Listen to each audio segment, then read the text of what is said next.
All right. Welcome back to Hanger 51, Saturday night live stream. And I know my buddy Eric is probably, unless Mike Bird beats him, it should be. Oh, Mike Bird did beat him, like I just said.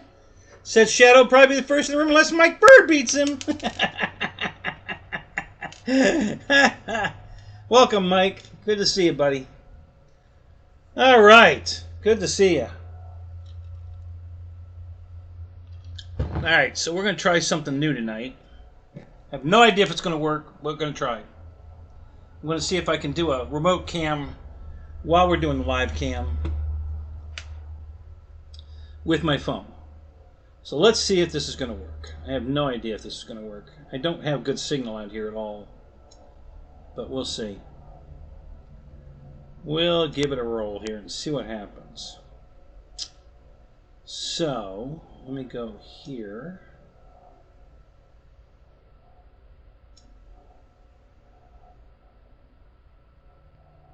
And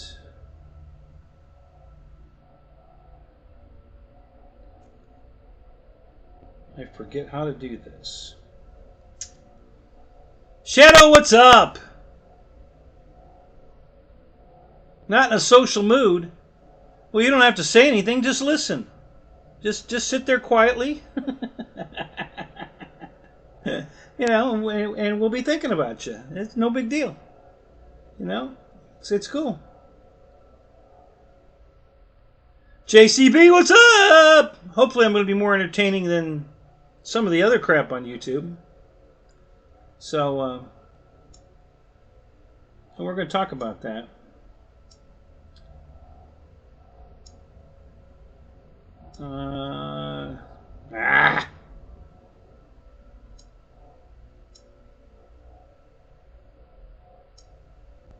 Okay, let's close all this extra stuff. That's not going to help. Okay, let's try this again.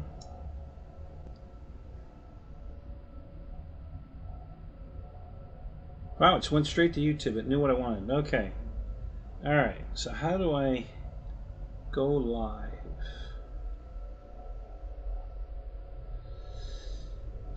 They keep changing the way you do it. There used to be a camera at the top of the screen. You know, you press the camera, and it would say record, go live.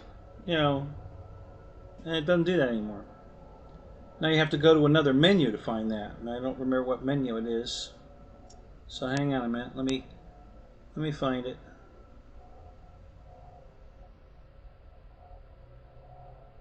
Let's go with the plus. No, that's not what I want. What's this do?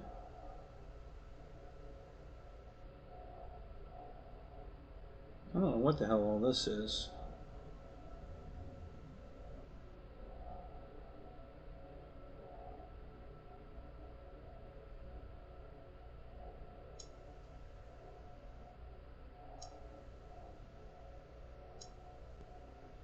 All right.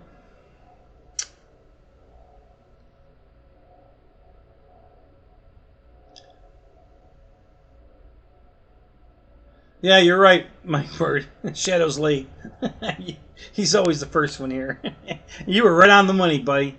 Man, I mean, it wasn't up 5 seconds, and you were here. So, good job, good job. So, let's see. Yeah, it's already better than news. Thank you. I agree 100%. I don't watch the news. I haven't watched the news in years. Because it's all bullshit. I'm tired of it.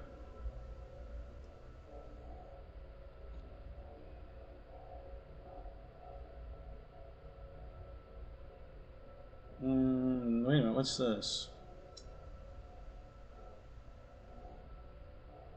No. That's not what I want.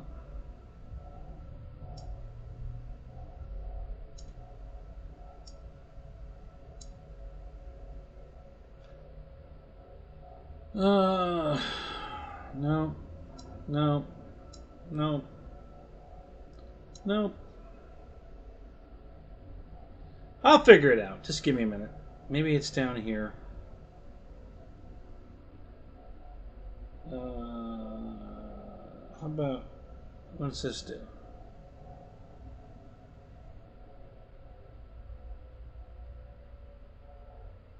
Okay, well, that's better. I'm on my account here. How can I go live? Settings.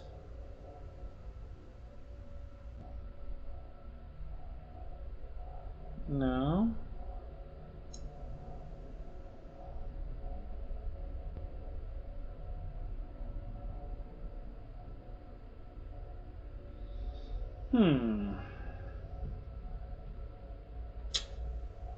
Well,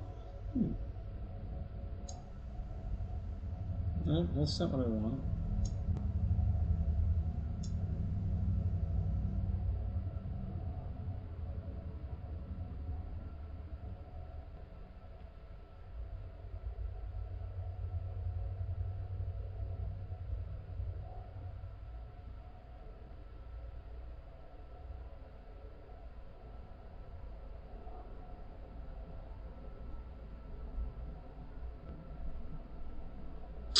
Damn it. God, I wish they would stop changing stuff. It's so hard to learn what they're doing now, because they keep changing it. Okay, what does this button do? I want a go live button. Where's my go live? Okay, here's a live. But it's just going to look for shows that are live. Yeah, that's what that did. That's not what I want. I want to go live. I don't want to watch other live shows. I want to go live. So...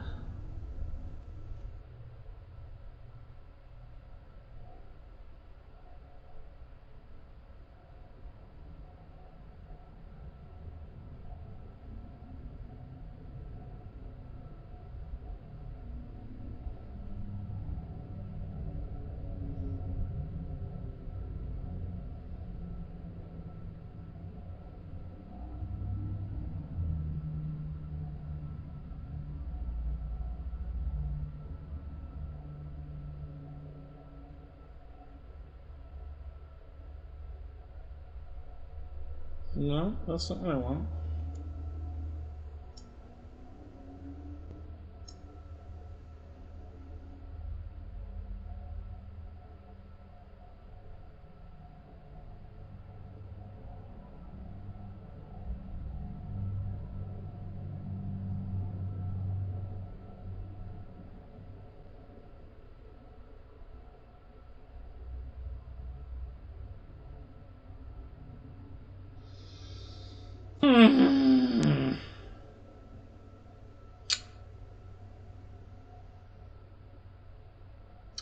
Yeah, there's only the two of you in here so far.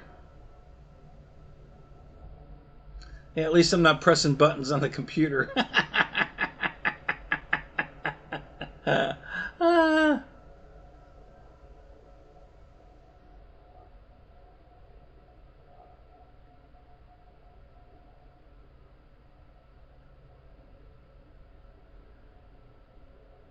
Alright, so... where did they hide the go live button?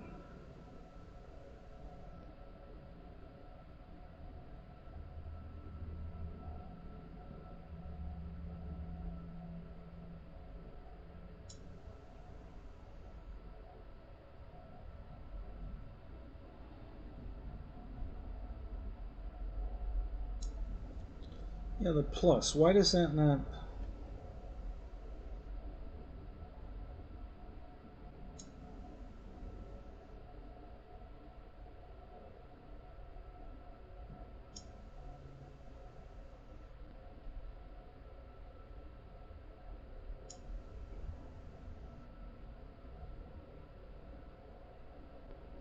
Oh, wait a minute. What does this do?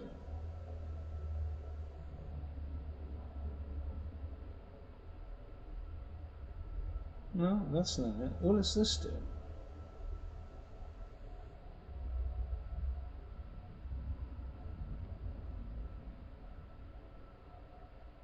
No, that's not what I want.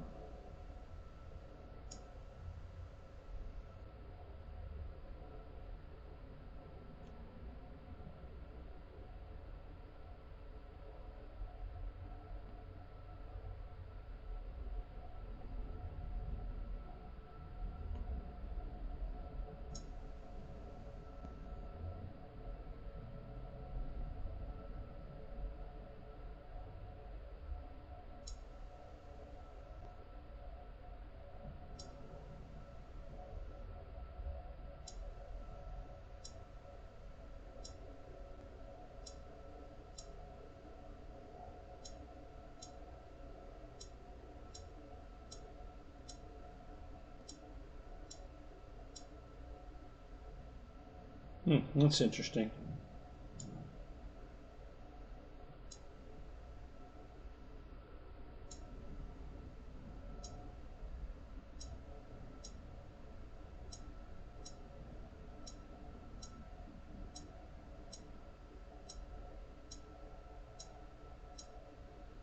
I'm clearing pages that are open in background, in memory.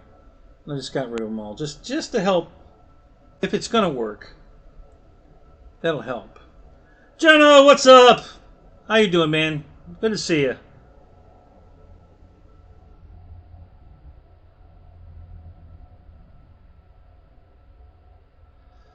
Uh, yeah, at this point, pressing something would help. Yeah, it's not bad advice. I give it to you. It's not entirely inaccurate.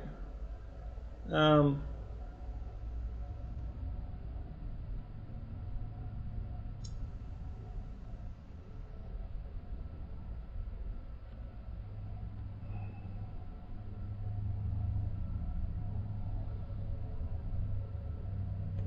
so I haven't gone live in a while from my phone, and again, YouTube has changed what you do to go live now. It used to be so simple. Right at the top, there was a camera, a little picture of a camera. Philip, what's up? And you would hit that, and it would give you the option of go live, record, short, and that ain't there no more. So I'm trying to find out where I have to go to get to the go live button.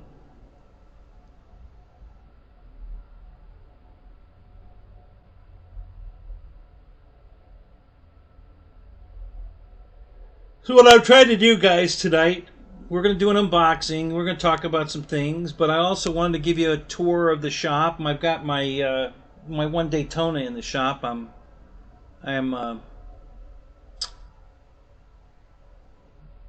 ceramic. Going to put a ceramic coating on it tonight. Maybe going to do a little claying. Going to show you that. You won't. You're going to be amazed. So when I was painting the helmet, that's on the shelf right there, and painting my big shield, my Captain America shield. It's painted outside. Now the car was in the vicinity, but not really close. Not very close at all. And I was trying to make sure that the wind was blowing away from me. But got overspray all over my car anyway. Have no idea it was there. Jeff in Lower Alabama, what's up? At all. I didn't know it was there. I started claying the car, and it's turning my blue clay bar red. I'm actually taking red overspray off the car, and it's turning my clay red. And I think I have I'll show you the clay before I start reclaying another spot, and show you what I'm talking about. Jeff, you go live from your phone. Where's the go live button? How do I hit the go live button on my phone? I can't find it.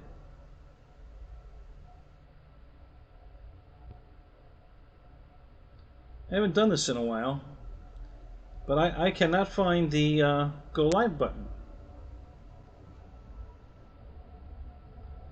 David, Crystal, how you doing? Welcome to the show.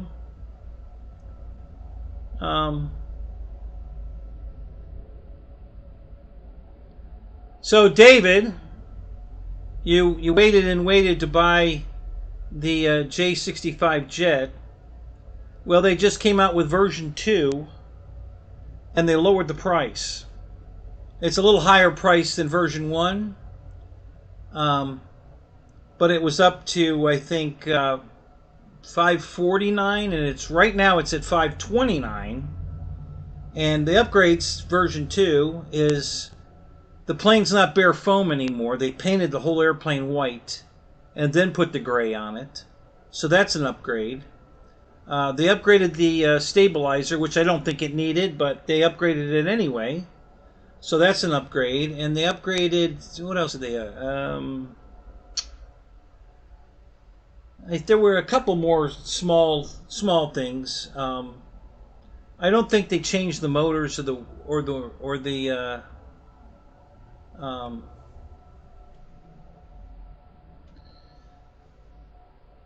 yeah, but how do you do it on your... You use Streamlab on your phone? You don't just use the phone directly? You're using Streamlab on your phone? Because, yeah, I've always just gone straight, from the phone. I never ran it through my OBS. You should just be able to go live. You don't need OBS. Wow, I've never used the app on my phone. I always just went live. So I guess maybe I have to use the app now. I don't know. It's weird.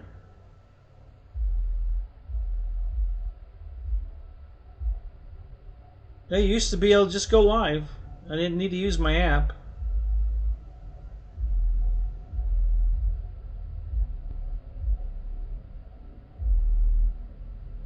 So I don't know why I have to use it now. That's weird.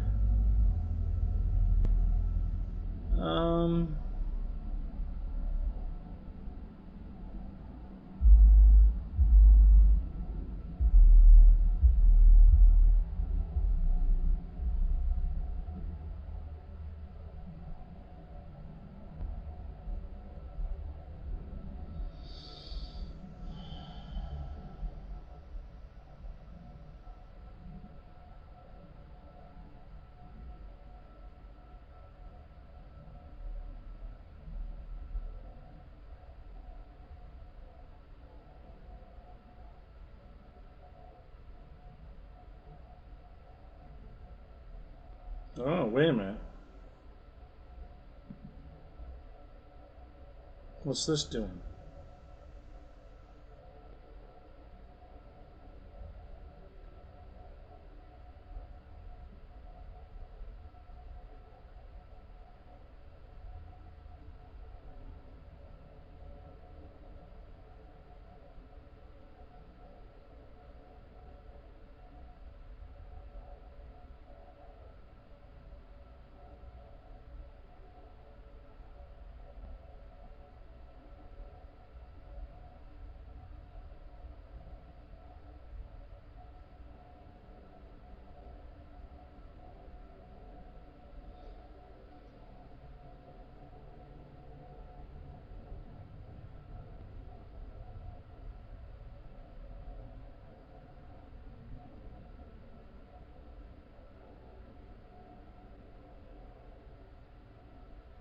Yeah, that's what it used to be, Jeff. There was a button that said "Go Live," and then they changed it to a menu, and you had to press a picture of a camera, and then it would give you a list: record, go live, or a short. I think it was. I forget. There were 3. And I don't know if this is going to work or not anyway, because my phone service out here sucks. Actually, I have pretty good bars tonight, so maybe it'll work. I don't know. Got to figure out how to do it first.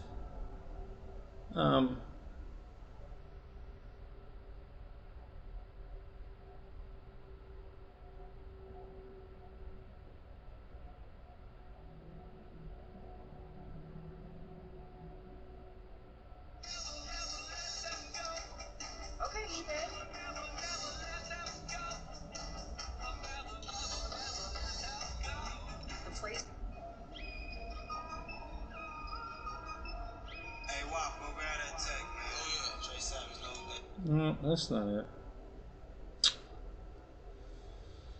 Well,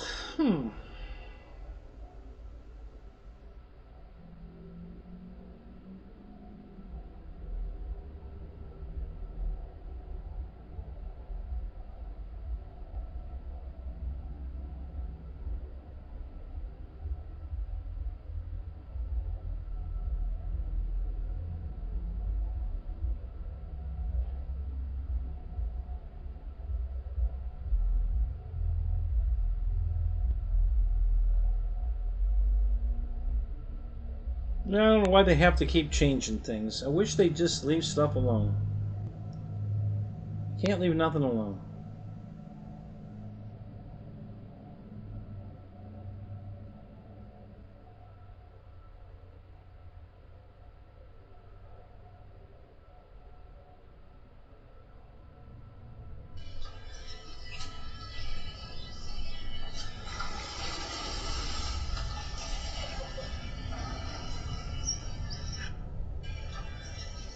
Yeah, that's exactly what I thought, Jeff. I can't find the go live button.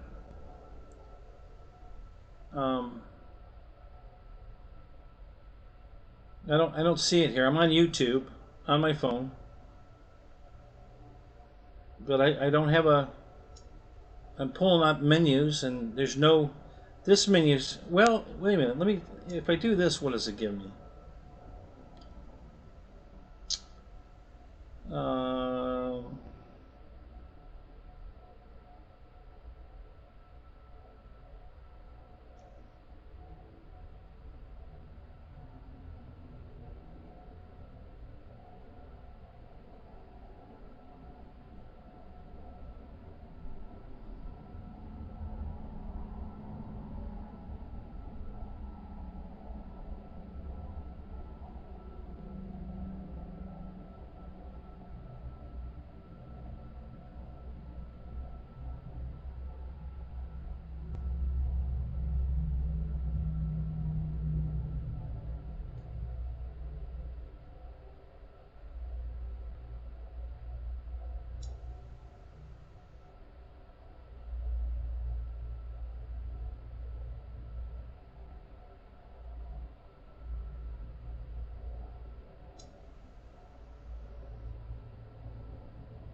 Jeff's live? Is he? Why? Why is Jeff live? Oh, he's testing how he did it. Well, where's the button, Jeff?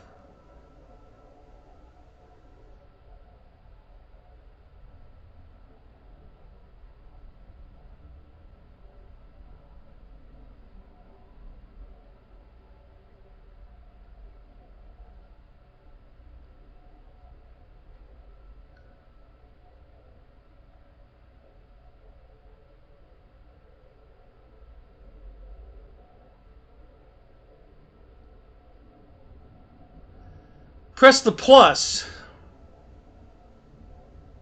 at the bottom. All right, let me see. I don't have a plus at the bottom anymore. I used to have a plus at the bottom. I don't have a plus at the bottom anymore. I have a plus at the top.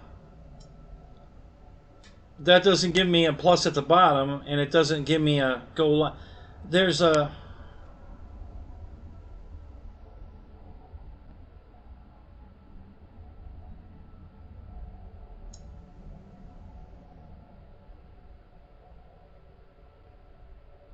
All right, wait a minute. I think I might have found something here. Hang on, let's try this.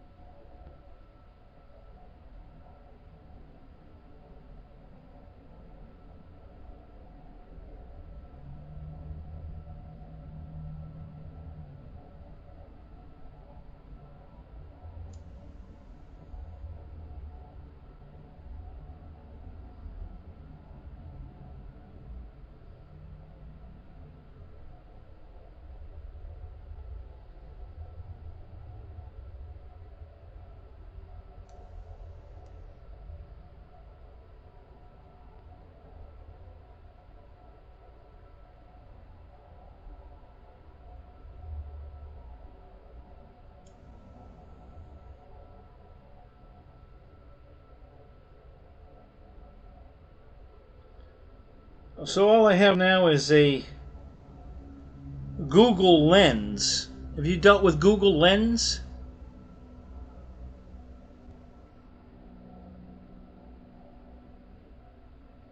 I have to download the Google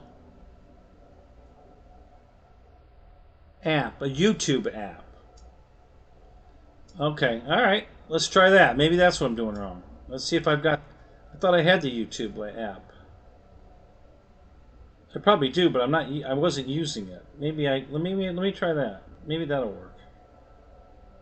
Thank you. Good advice. I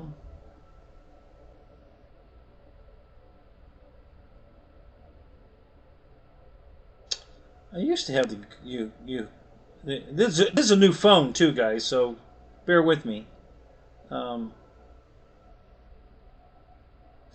I used to have a YouTube app. I've got everything else is here that I had on my other phone. Not the YouTube app. Alright, let me try downloading it. Let's try that. We'll go to the Play Store.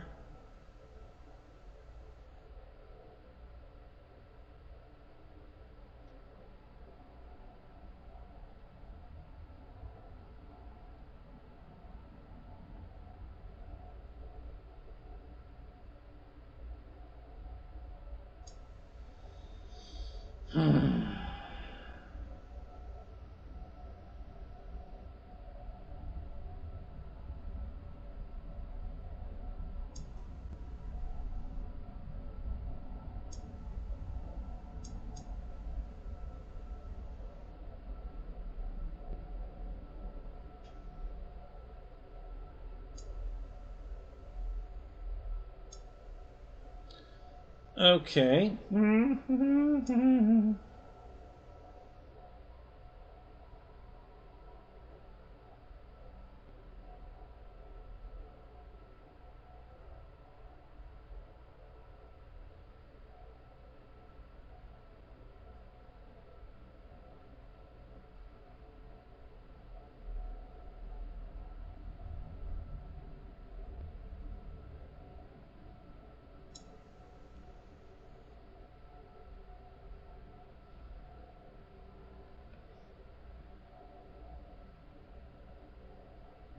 Okay.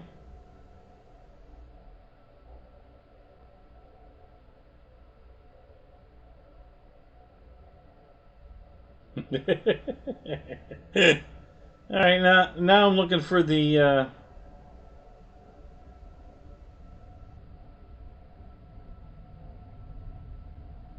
search button so I can search for YouTube. There we go. Found that. All right.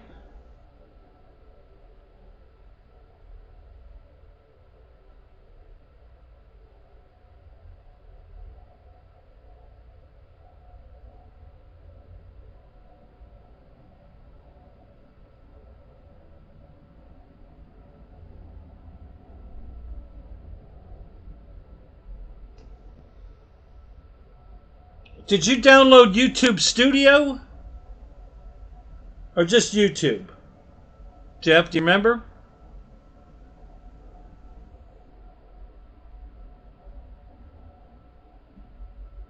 Both. Okay. I'm going to try Studio first. We'll see what that gets me. That's TikTok. I don't want that. Alright, let's try that. Install.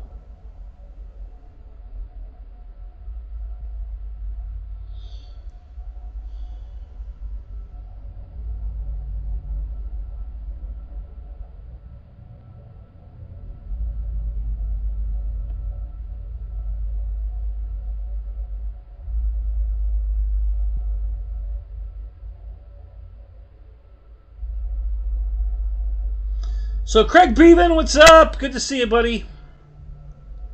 Who else jumped in here? Boss3223, what's up? Good to see you.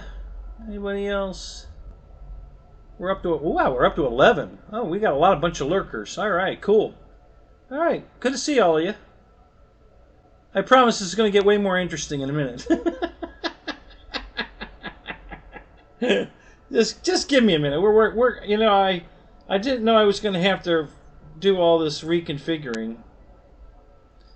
You know, because before I could either go to my YouTube app or I could just go to YouTube, and it took me to the same place, and there was always a go live button there, and it's not there anymore. So allow YouTube Studio to send notifications. No, I don't need notifications. Okay, so which account am I using? I am using not that one. It's got to be this one. Okay, now what?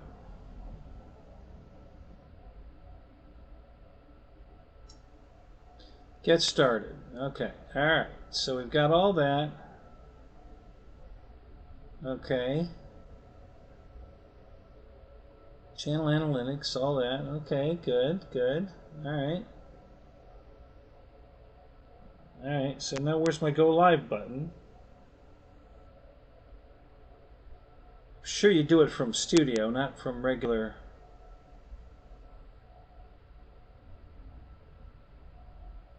Okay, there's a plus up here now. What does this plus do?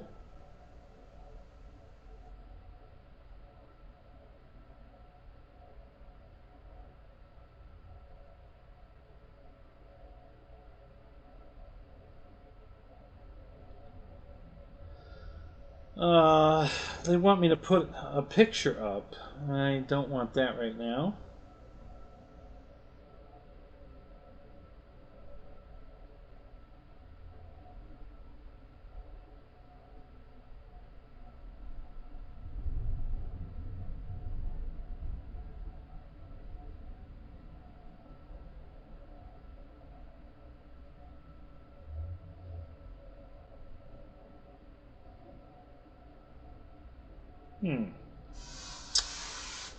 Okay. Interesting. Still not there. I don't know what's going on.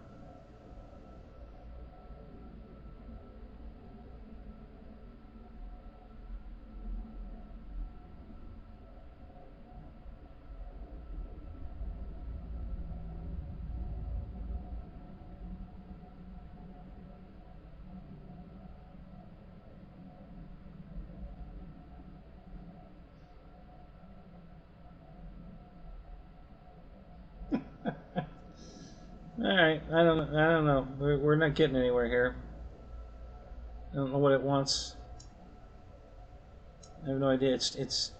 I don't know what it wants. It doesn't. I can. I don't. Still don't have a go live button. Um.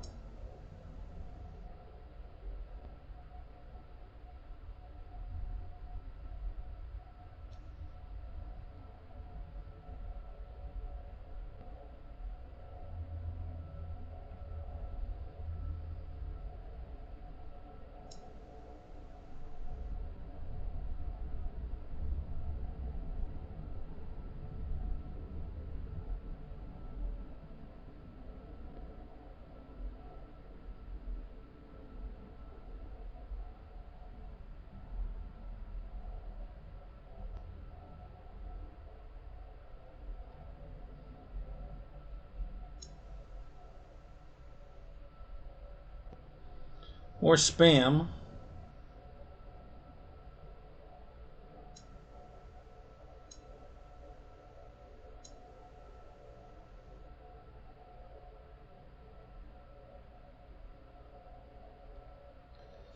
Okay, let's see. We got.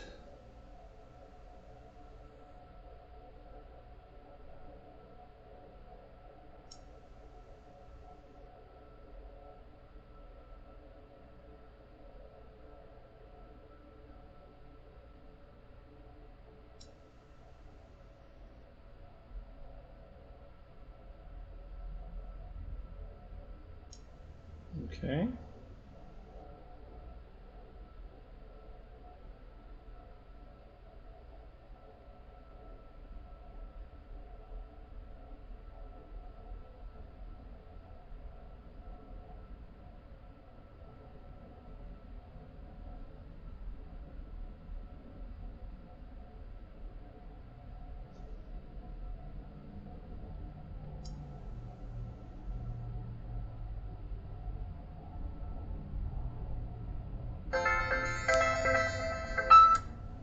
Hey, what do you got? Hey, Timmy, you need to download the YouTube app. It's not in the studio. Really? Yep.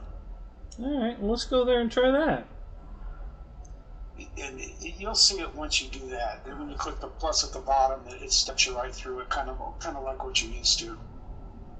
Okay, so we got YouTube TV, YouTube Studio. Okay, where's YouTube? Let's see here.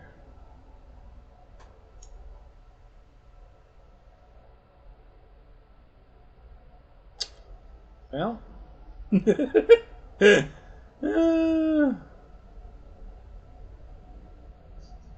alright, let's just try this.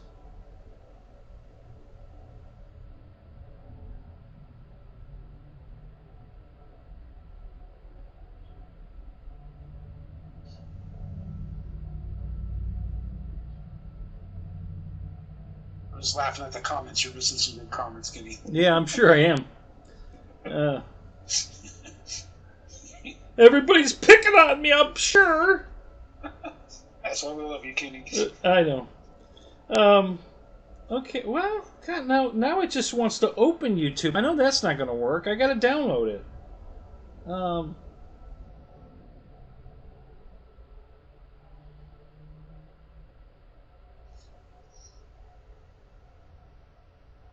HD video player all formats. Video player all formats. Video player play all videos. Yeah, it's not the. And this doesn't say download. It just says open. I don't want to open. And this one says video player all formats. I got you on speaker because I'm going to go to the App Store and see exactly what it's called for you. Play Store.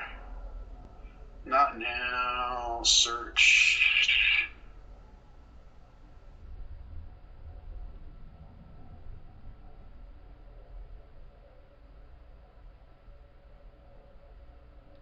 YouTube app is what it's called in the Play Store. What's it called? YouTube app. Yeah, I had it before when I had downloaded Studio, but now it's not giving it to me now. It just says. Wait a minute. Let me go down here. What is? It just said on the app. It just says YouTube. Right. That's what I'm looking for. It's when I get it now, I get the YouTube, but all it says is open. Well, let me open it, see what happens. Maybe it automatically downloaded with Studio. I don't know. Let me check and see what we got here now.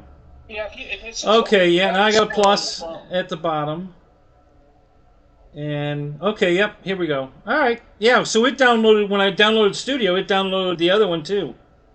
So I've got it now. So I can go live. All right, thanks, Jeff. All right, bye. So okay, so Jeff's gone. All right, good. All right, so now I don't know how we gotta put it in landscape mode because we don't want to do the stupid. So let's make sure we're in landscape.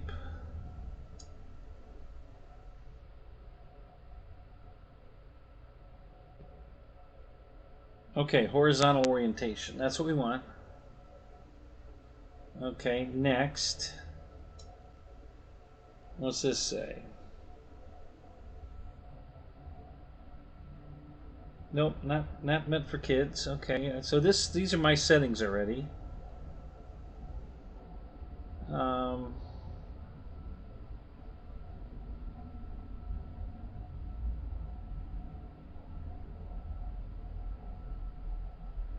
So I think it's just going to go live. I don't think it's going to let me put a title on it, which I don't really care.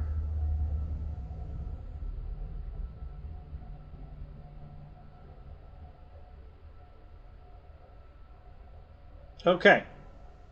All right, it says I'm live. All right, so let me open another window, and I'm going to cut and paste the link to this stream. We'll see what happens there. You guys can go look for it yourself if you want, but I'm gonna copy and paste it here in a second. As soon as I find it.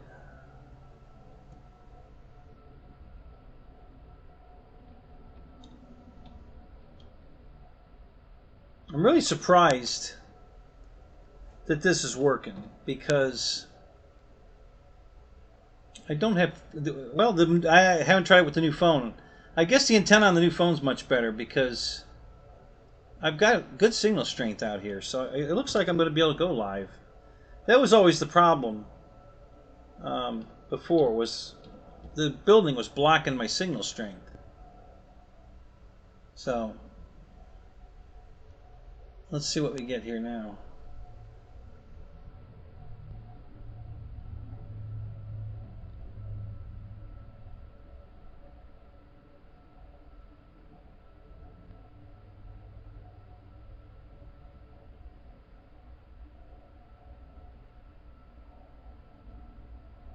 Okay, well that's the one.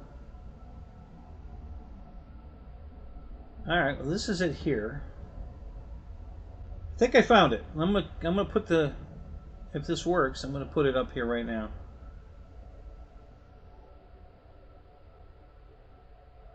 I think I found it. I'm gonna put the, if this works, I'm gonna put it up here right now. Put it up here right now. Alright, let me just set the phone there. We're gonna. All right. Okay. Okay. Hang on a minute. Let me mute this. Set the phone there. Set the phone there. Okay.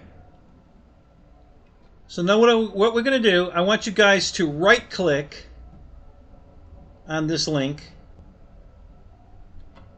Okay, and then open a new window. Or tab, I don't care which one you do, but open, right click on it and open a new window or tab. So you'll have both shows at the same time open. Okay? So that's the link. Alright, so go there and look at that. And then we're going to be live.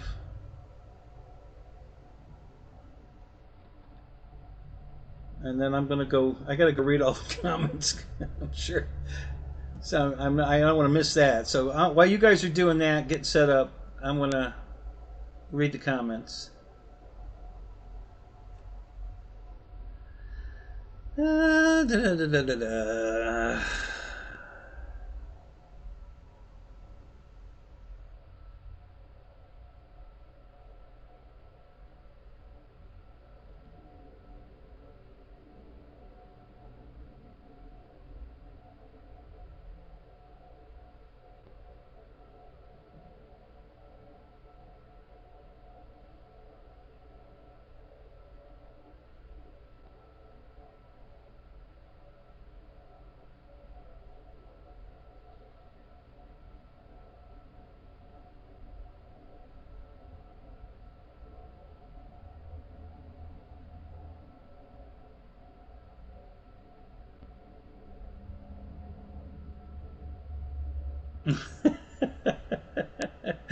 So Craig's new phone's smarter than him too. Yeah, there you go.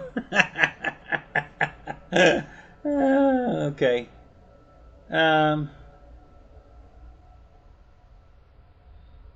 You want to be my bus driver? Yeah, I'll be your bus driver. Hell yeah.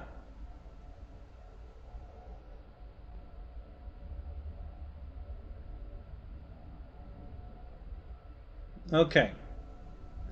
All right. So if you guys have got the live show, don't type anything in the live show. Type it here. Okay. And everybody give me a thumbs up that you guys are got the camera show working. Everybody give me a thumbs up.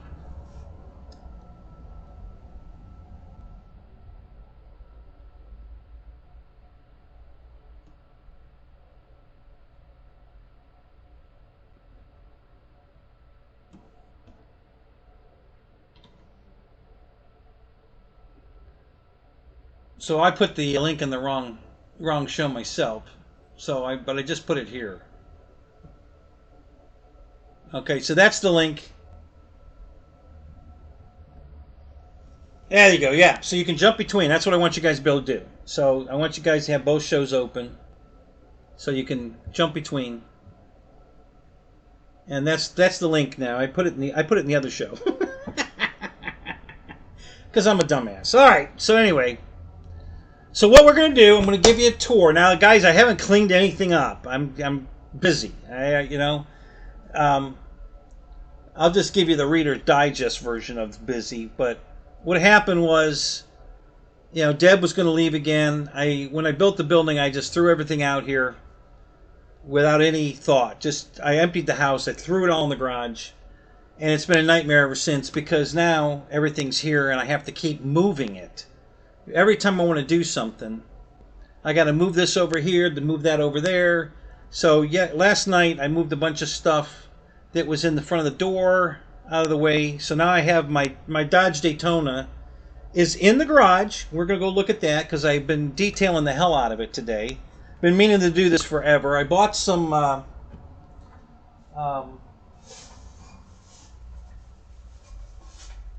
this is a ceramic coating.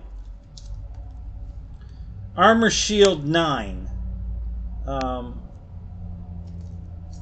I think this is sold by, it's sold by Avalon King. Okay?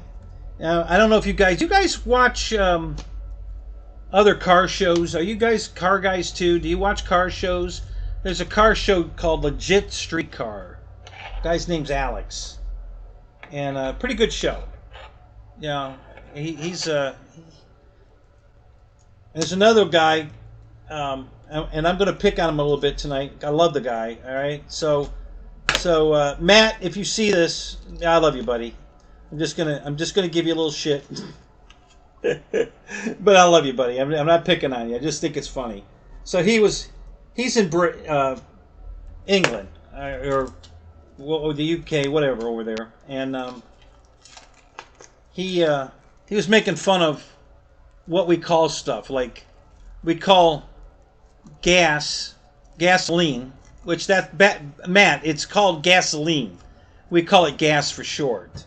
But he's making fun because we're calling a liquid a gas. Okay? And then what was another one he was God, I can't remember some of the other ones, but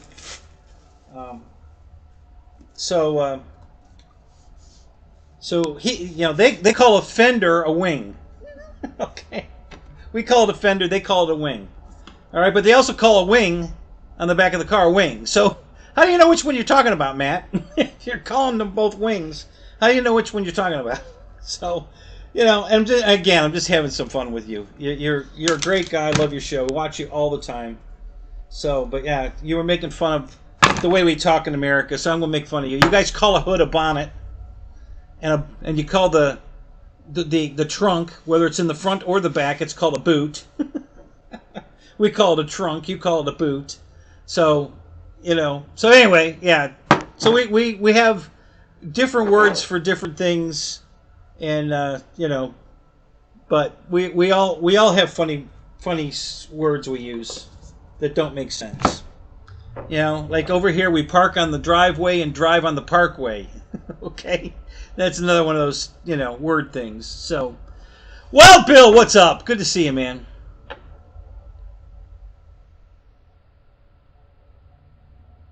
No, I don't. That's not it at all, Craig. It's not. That's not it at all.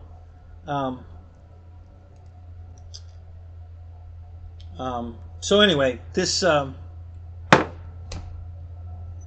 So what I'm going to do? I'm going to give you a little tour. We're going to do that first while I got the camera on. So if you guys have got the other show on, watch that. And I'm going to walk you around, and I'm going to show you what's going on. It's a mess. All right, we're working on it. It's now I'm going to try to turn the camera around because I don't want to point the phone the other way, and I don't want the phone pointed at me. Uh-oh, so I already lost it. It's reconnecting. I hope it reconnects. I don't know why it lost. I didn't touch any buttons. I promise I did not touch a button, but it says it's reconnecting. So, okay, I think I'm back. Alright, so I think this is the button that's going to turn the camera around. So let's see. No. Create a post. No, that's not what I want. Okay, let me go back. Okay, let's try maybe this. Nope, that turned the video off. Alright, how about this? No. Oh, flip. Alright, we got a new menu item, flip. Okay, there we go. Alright, so this is what's in front of me. Alright, so there's my big screen where that's this for you guys that aren't YouTubers. This is what we call the studio. This shows me my analytics, what's going on, how many people are in here, how long I've been on, all that crap, and then the chat's on the right side. That's what I read while you guys. And then yeah, there's a bunch of crap on the desk. That's the old desk. And this is the new desk, and there's a bunch of crap on the new desk. But this is a regular, that's an old wooden. You know what this is, guys? That desk you're looking at there is an old school desk. You know, when you were in high school, shop class, that's the shop teacher's desk. That's a steel desk. It's all steel. Steel drawers, steel, you know, it's a steel desk from back in school. Okay? So that's what's going on there. Of course, there's the camera standing right there. That's the camera we're actually on. Not this camera, but the other camera. When you're looking at me, because the laptop's behind it. So if we're on the laptop camera, you can see the camera that's sitting in front of it in the laptop camera when I use that one. Barely, it's just barely in the picture, but so okay. And then you really can't see much, but behind there, okay, there's an airplane on a box. There's the wood, you can see the wood studs. That's another light that I have. One of the bulbs burned out. And okay, and there's the ceiling with the all the strapping. That's the corner of the building. And then over here, that's the old green screen right there. That's when so the metal desk was turned the other way, and I would be sitting at that, and the green screen would be behind me, and that would be the green screen. And then coming around here, that's the fireplace I built for inside here when I get that finished. And the box on top is the giant Hanger 50 or the Hanger 9 OV10 Bronco. That's in that box there. And then we've got one row of drywall at the top here, and that's the finished wall that I did. And of course, there's my, my wall, and then there's the box we're going to unbox tonight. And that's all the, so I did just enough drywall so that if you caught the glimpse like this, you'd see, ceiling, you wouldn't see that. I didn't want you to see that. But so I'm showing it to you now. And this goes all the way to the floor. I got cars over there. And behind the box, there's car bodies over here that I painted. And that's the original 3D printer. That's the Ender 3. And then the 3 new printers I've got. One's on that table there. That's the Creality K1C. And then right here, this one on this desk, I'll back up a little bit. That's got the ace on top. That's where it holds 4 spools there. Okay? And this is the Anycubic Cobra S1. Okay? And then over here on the other side of the desk is the K1 Max. And that's all the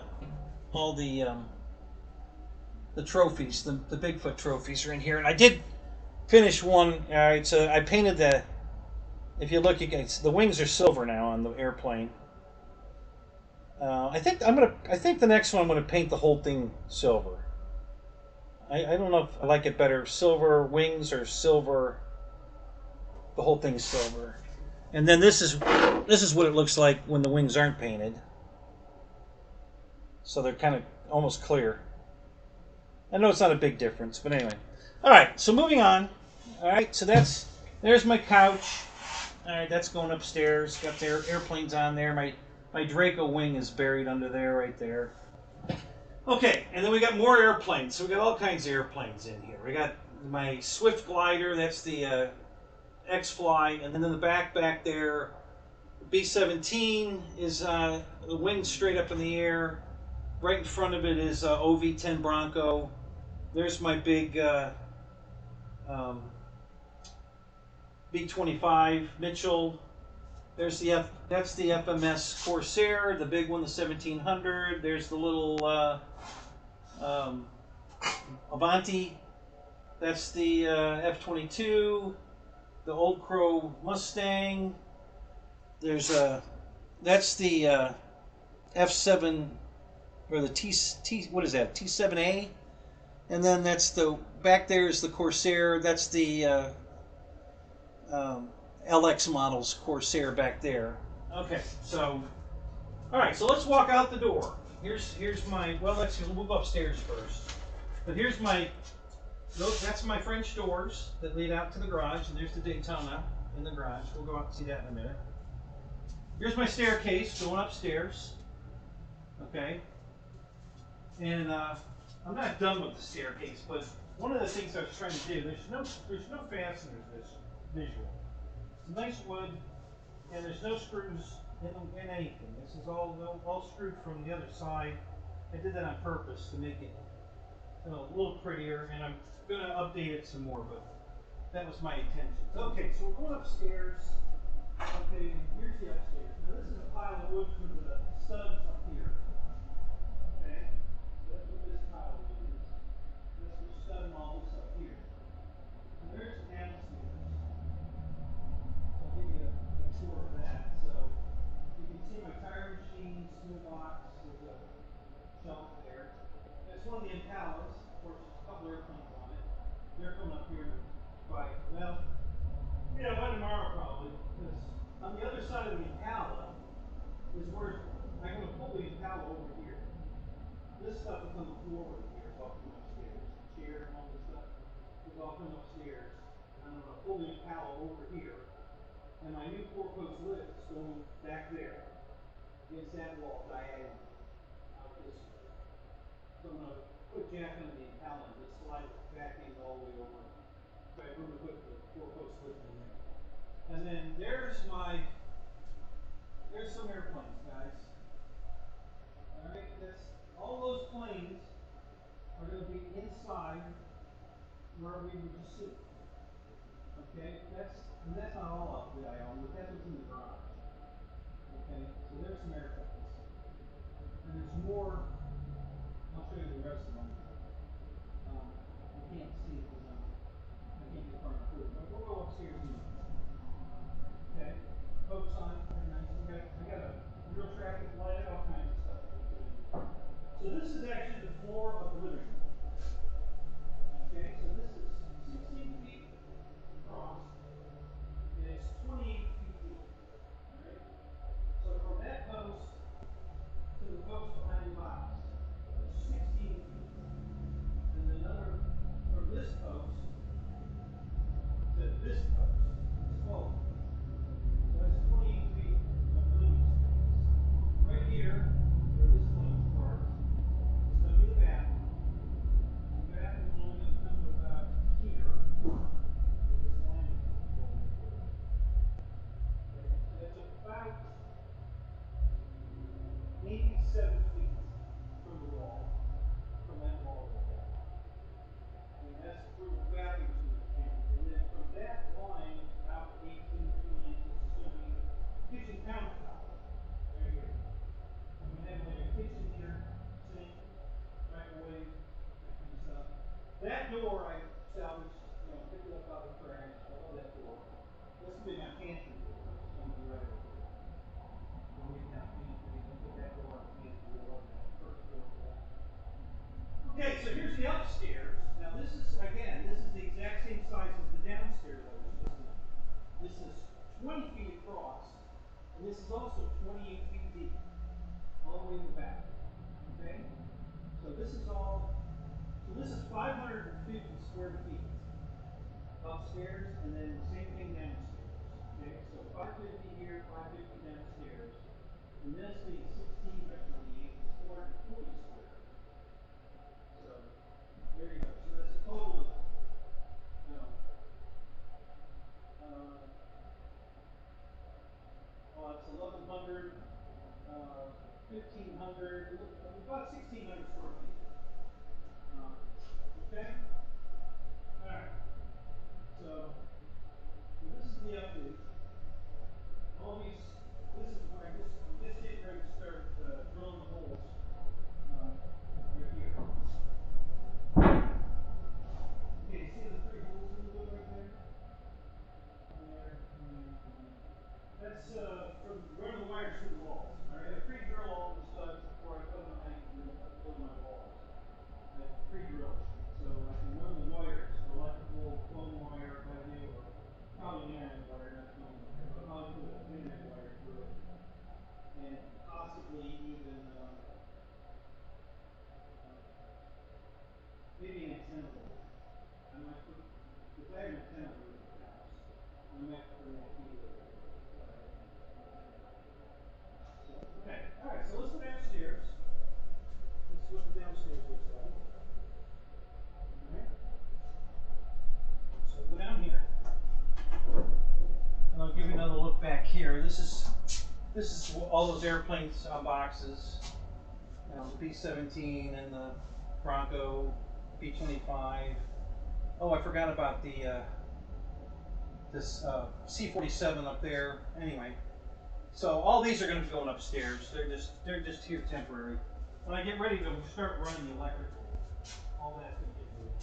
So here's more of the furniture. This is my ex-wife's one of her dressers from one of the 4 living room sets or house sets. She's got 4 bedroom sets. Well, sold one.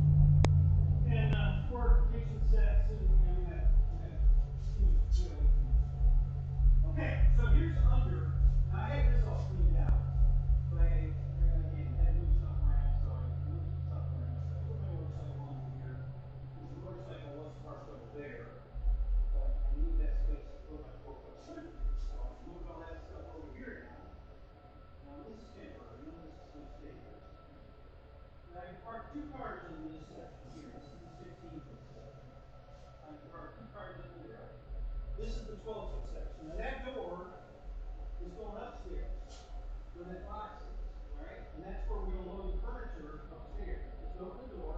Listen, this isn't very high, okay? I mean, I can reach this easily. I mean, I can reach way above this.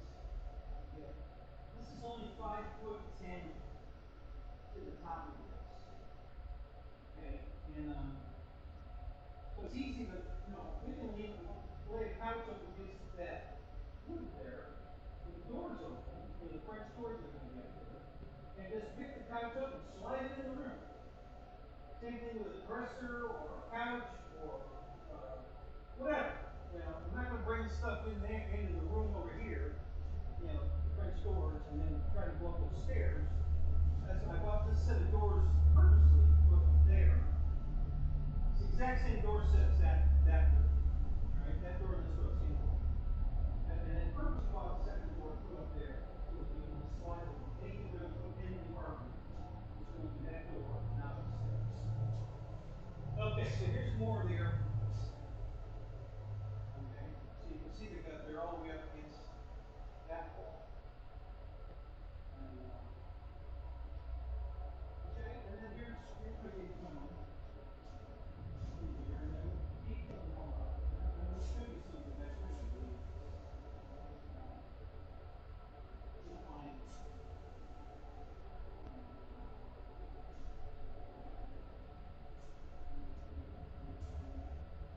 Good detail there. I don't know if you guys have ever played a card before, if you know what that is. There's a couple brands that work. One's called Play Magic. That one's hard to find here. And the other one's called Mothers, that's a play. find the wires here. And I'm a big, this is wires. Everything I own is wires, practically. Their play sucks. So don't, if you're going to play a car, do not, by any means, do not buy the wires full. Buy the one that's play, and if you find a play magic, it's even better. So this clay was blue. You see all the red on it? Look at all that red. That's overspray. It came off my car. That was embedded in the paint. I played it, and you couldn't see this. I mean, there's no, the car didn't have any red tint to it, and you could see it all. I mean, it looked perfect. But that's what was in the paint. All this red. Red overspray. Painted my helmet. Like I said, I was painting all this stuff outside. The car was way over on the other side. That was at least, I would say at least 50 feet to 100 feet away from where I was spraying. And I probably was blown away from it. And I got that much overspray in it. I'm going to demonstrate that here. We're going to put a ceramic on the wall. Put down. We're going to put down. You can see what that is. But yeah, the wheels are all clean. Going to a car show today. I didn't know up for a car show. And then my buddy came. Talking to him last night. Well, actually, midday last night. I was 15 in the car. He's almost. And, oh, we're not going to go. It's too hot. And the glove bugs are out. And yeah, we're not going to go. It's like, I told you, you know, so. Yeah, so yes.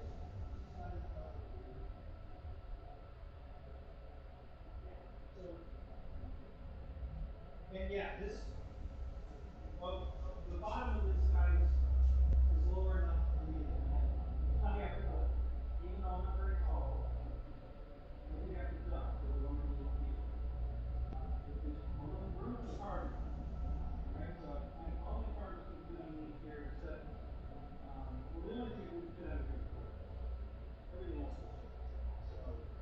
So like I said, this is the 12-foot section here from, again, that post there. So this post here is 12 foot. So there's a spot for one car in here, and then when I move all this, that door will be upstairs. The drywall behind it will be, you know, drywall on the walls. I've got 2 sheets of drywall. It's not near enough to do the whole job. I bought that to do the staircase, because I mean, I was going to do the staircase first.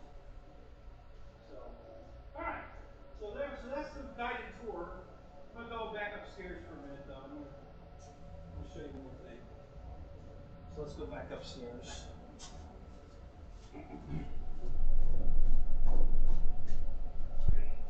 then it's one step up. I have a step stool right here that I'm going to use my floor on. This is the wood I'm putting on the floor. It's going to cover up the drywall. So you step up here, and now, I only had 13.8 to work with. All right, so the downstairs in the hobby room, I think is 6'4". And up here it's only 6'2". To here, to this beam here.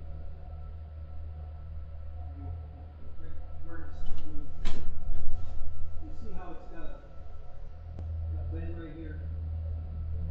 So it tapers up to the bend, and then it goes straight across, all the way across the ground. So to this area here, which is flat, is 6'2". Okay? And then it tapers down to here. So yeah, if I move over here far enough, I can hit my head. If I get over here far enough. Anyway. So if you're taller than 6'2", you're going to have to come upstairs. Because that's all I had left. I did the best I could, guys. I had to split the difference somewhere. I wasn't expecting to use this upstairs here for anything more than a bedroom. Or maybe a room for, I might put model trains. I might put a model train wall up there somewhere. So when we get to that, we'll try that. For now, it's just, I came up here to show you more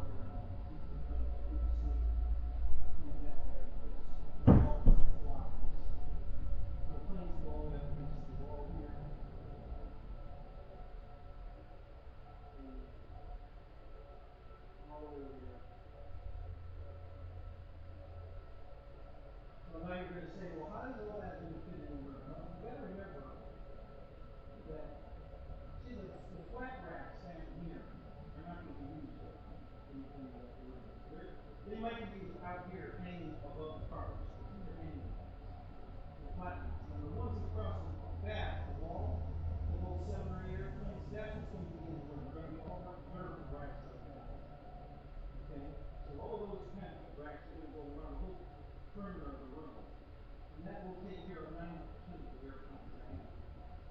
And the rest will be on racks like this and hanging above the cars in the car. This whole side of the garage over here is where the cars are. Okay, I can put 6 cars over here, one on the lift, that's 7. And then I can put 3 underneath the house. Okay, that's 10. And then I can pull one in, one gate to straight in the middle where the utility is. There'll be one car there. So that's 11 cars, including one on the rack. So that's so I didn't give up a lot of room for parking cars, and at the same time,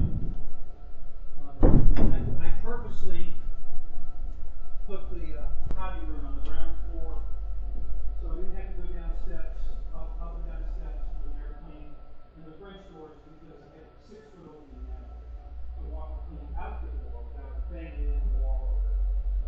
So we talked about it. So that's the reason for it.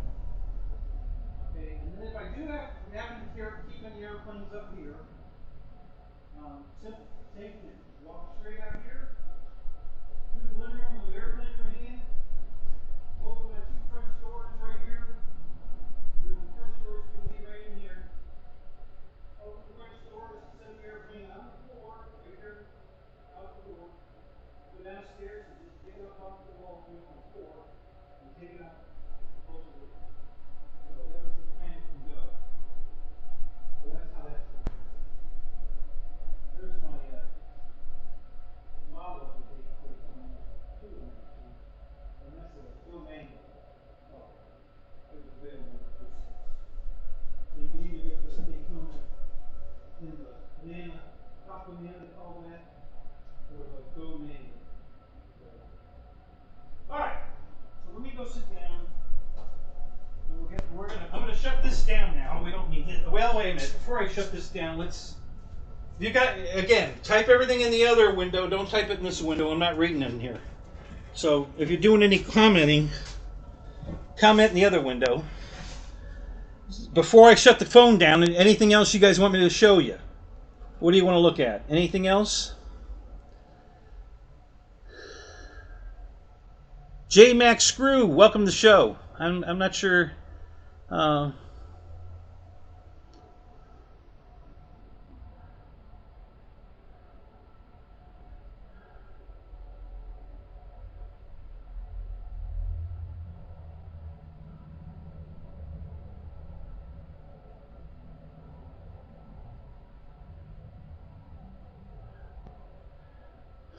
It looks like a circle made with 2 curved arrows. I'm not sure what that means.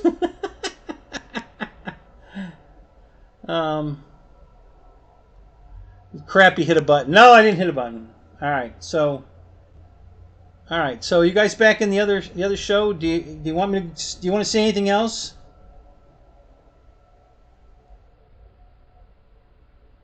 We couldn't see anything?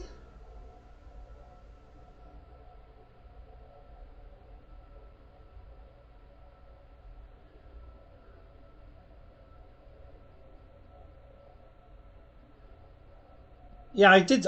Well, I could do that now. I could switch it, but I'm live on the other camera now, so I want to turn the phone off. I don't want to keep this running.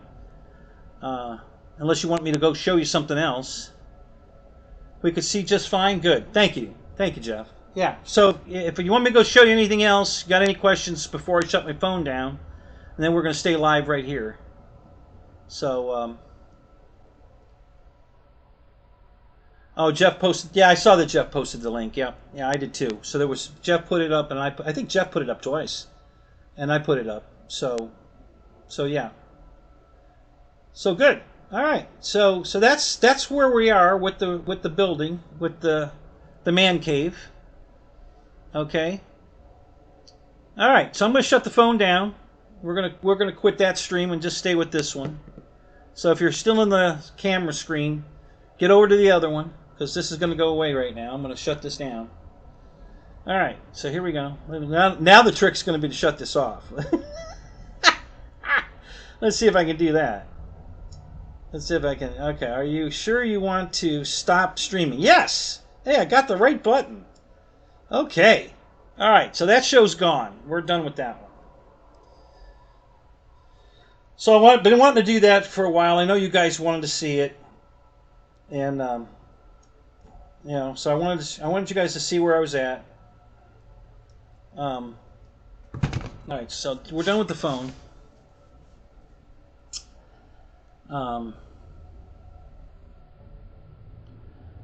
Yeah, J-Mac, you had to go to the other. There was 2 streams live at the same time. This one and the one on my phone at the same time. And I was walking around with the phone. The link was in the description above. You must have got here late. But you can watch it in the rewind. It'll be on my show, so you can go back and watch that. You know, the tour of the shop. No problem. Just you know, you just hang out here now, and then after this is done, you can go back and watch the stream. You know, where I walked around, because it's already on my channel up there, so you can go watch that. All right. Yep, Craig, I love that car, man. I did good on that car. Well, all the cars I bought I did good on, but this one in particular. All right, so now what I'm going to do, what I'm doing here. Oh, by the way, I found my prop balancer. So we can do some prop balancing. I know how much you guys love to watch that. So we found the prop balancer. All right. So what do you do with the clay now? Because you guys saw all the red paint on it. So we're going to tear it. What you do is you just tear it in pieces. All right, little pieces. And you just stack it up in little pieces and just tear it up. So I'll show you what happens here. I don't know. Who's used clay? Any of you guys use clay on your cars? Any of you guys detail your cars like that? Anybody know what this stuff is? Ever seen it used? Roy, what's up? How you doing, Roy? Nice tour. You got to see the good. Thank you. I'm glad you guys. So I've been wanting to do that. The new phone has got great reception out here. My old phone had no reception out here, so I could never do it with the old phone. But the new phone's got good reception, so I'm just picking this thing into little pieces, and you'll see why in a minute. You saw all the red paint on the clay. So this kind of makes it go away. So your shit's not nice enough for clay. Well, you just bought a new truck. Isn't that nice enough to clay it? Philip, you're a car guy. You ever clay your car? Any of you guys?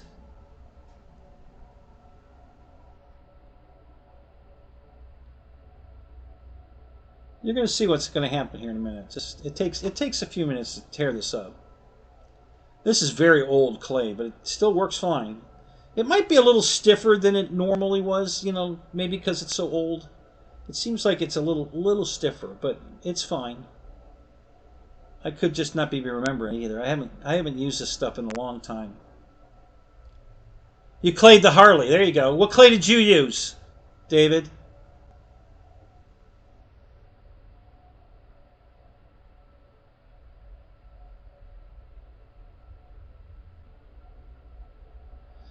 Yeah, that's washing it, Roy. That's not claying it.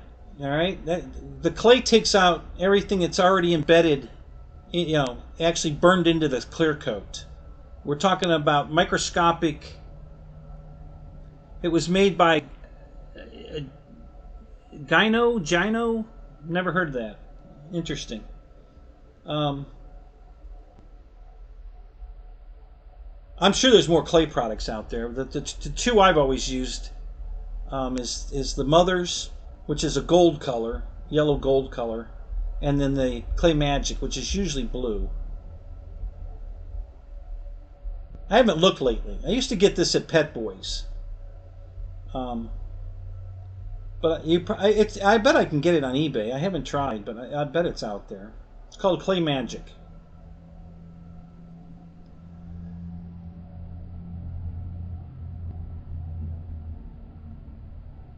Geon?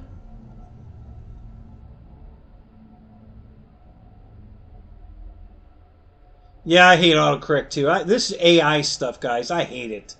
I am so tired of them trying to figure out, trying to be smarter than me, and they're never right. They're never going where I want to go. You know, I don't need their help. You know, maybe other people do, you know, but they're not giving me the option to turn it off. And it pisses me off because I don't want the autocorrect. I don't want the AI. I don't need AI. I have not found it to be useful or accurate so far. Okay, so basically I've got this clump of clay now. Okay, it's not too pretty. It's just it's just this clumpy ball. All right, so now we're gonna roll it around and make a ball out of it, and I'm crushing it. I'm pressing it all together, to become one solid piece of clay again. All right, so you just keep pushing it and rolling it.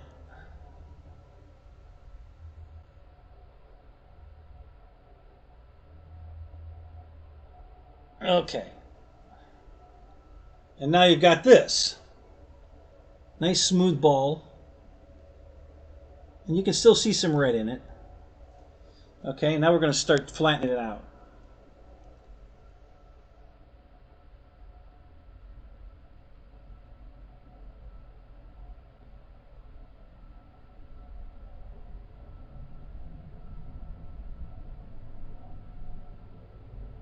Oh, yeah. I do need the phone. All right, well, we'll go live again. I'll just go back live. We're going to go back out, clay the car. Just going to give you a demonstration.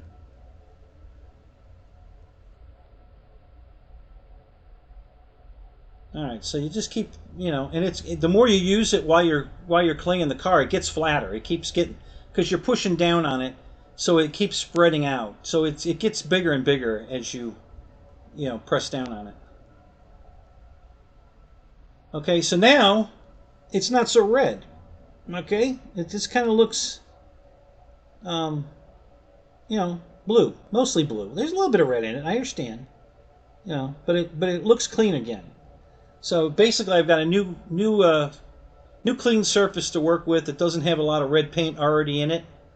So I've got more area of clay. And you know what? I'm not going to take the camera over there. So what you do is you use a quick detailer. I do use the Meguiar's quick detailer, and you spray that all over the car, and then you just put this on the car flat and you rub it around, and you don't push hard. And as this is skating along the film of quick detailer, anything protruding out of your clear coat, that you can rub your hand over the car, and if you feel any kind of roughness, and it's very fine, but it's not going to feel like a piece of clear glass. Okay, it's not going to be that smooth. You're going to feel, some texture in it, some little tiny. Okay, and that's what this does. It pulls it out of the clear coat. So as you're spreading, and that's what all that red was. Okay, so all that red was paint on top of the clear coat, and this pulled it off the clear coat. And that's why the whole thing turned red, because they pulled all that red paint off the car. And you'd use this on the glass too. I'm going to go do the windshield right now. This is a part of the windshield I didn't do. So I'm going to do that real quick. I'm only going to be gone about 2 minutes. I'm going to do about 2 minutes of rubbing, and I'm going to bring it back and show you how much more red paint I got off the car. So I'm not going to be gone but 2 minutes. It's not worth, it'd take longer to turn the camera back on than it would for me to just go do this real quick. So again, you just spray it, you keep it wet. You want to keep a good coat of the detailer on the surface. You don't want it to get dry. If it gets dry, what happens is it sticks. It'll stop. You'll be rubbing along and then it'll just stop. And that means you're too dry. You got to put some more. You got to put some more stuff down. And you just all you do is just rub it all over the car, or the motorcycle, or whatever you're going to clay. Hell, you can clay anything. I can clay the helmet behind me. Whatever you want to run the clay over. It just, if there's any embedded anything on the surface that's not supposed to be there, dust, dirt, grime, whatever, this will take it off. It pulls it out of the clear coat. If it's stuck in the clear coat, this pulls it out of the clear coat, which gives you a micro smooth finish to you know, put your ceramic coating on, or your wax, whatever you're going to put on the car, and you just get an amazing finish. And you can feel the difference, especially if you've never clayed your car and you try this. You wipe your hand over the car and it'll feel fine to you, and then you clay it and then wipe your hand back over the car and you won't believe the difference. It's like, oh my God, you know. So this is this is a product that all car detailers use to get your car super, super nice. So, all right. So let me go do this real quick, and then I'll bring it back, and I'm going to use this side here. So I'll show you both sides. Okay. So it's mostly blue. There's a little tinge of red in there, but it's not much. All right. So I'll be right back, and I'm going to show you what it looks like.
So I did the entire. This is how fast this is. I did the entire passenger side of the windshield. I did the driver's side sail panel, which is the area behind the door, between the window, the back window, and the back door, and the quarter panel. Okay, and I did the side window of the back door. That fast, and then you just take a microfiber cloth and you wipe off what's left over. Okay, and again,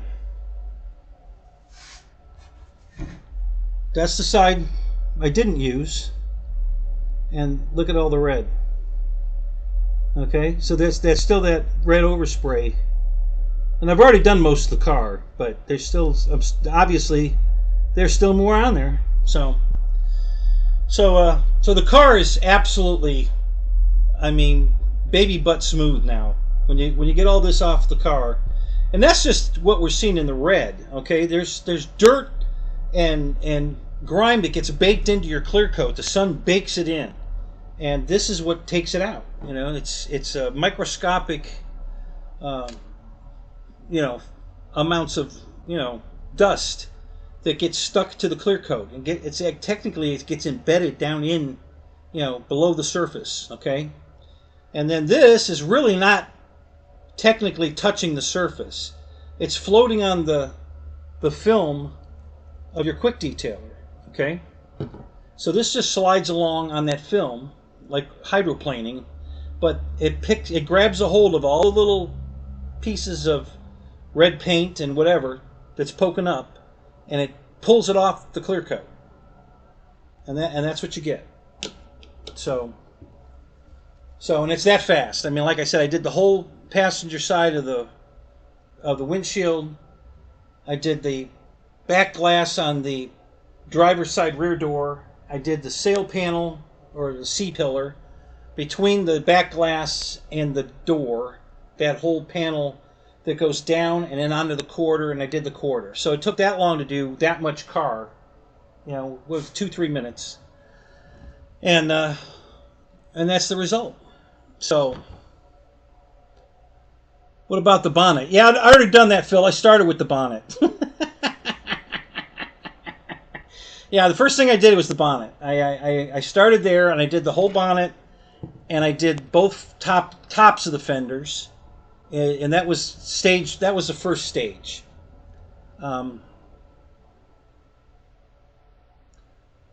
The banana game is in Seattle, isn't it, Jeff? The banana game.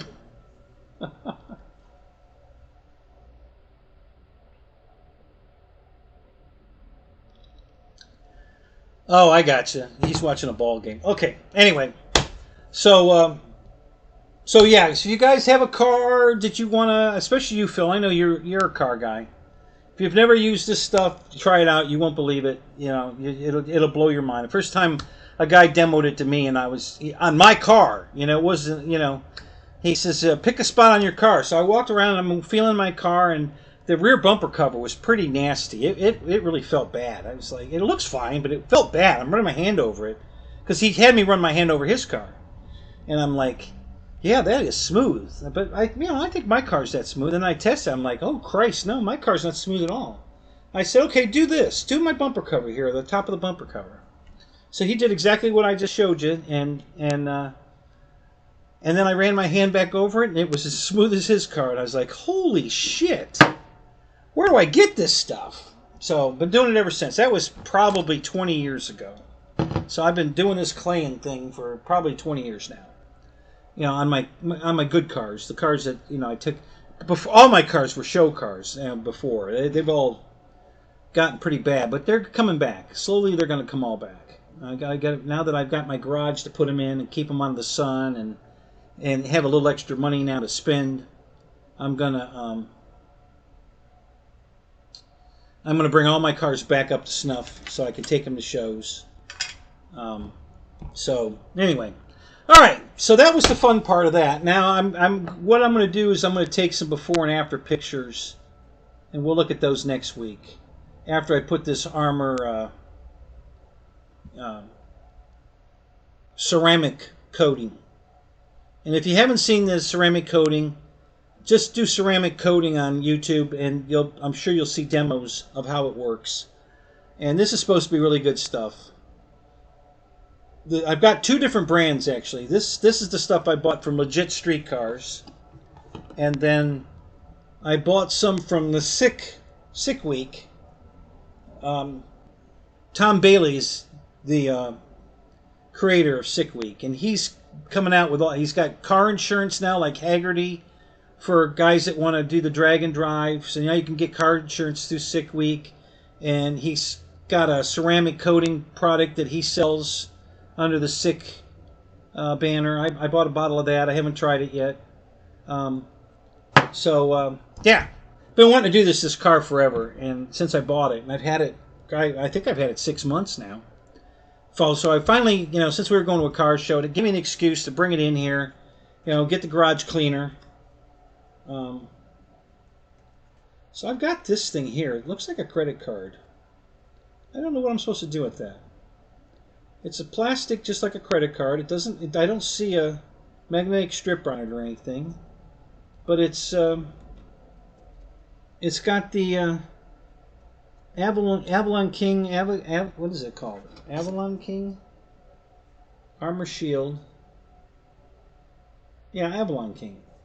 It's got their logo on it, both sides. It's the same thing on both sides. I don't know what I'm supposed to do with that. Carry in my wallet, and then at the car show, whip it out, and I get free stuff maybe from them if they're there. I don't know. So we'll find out. All right.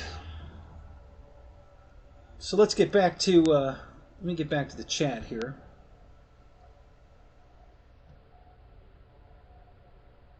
Michael Bear, what's up? Good to see you, man.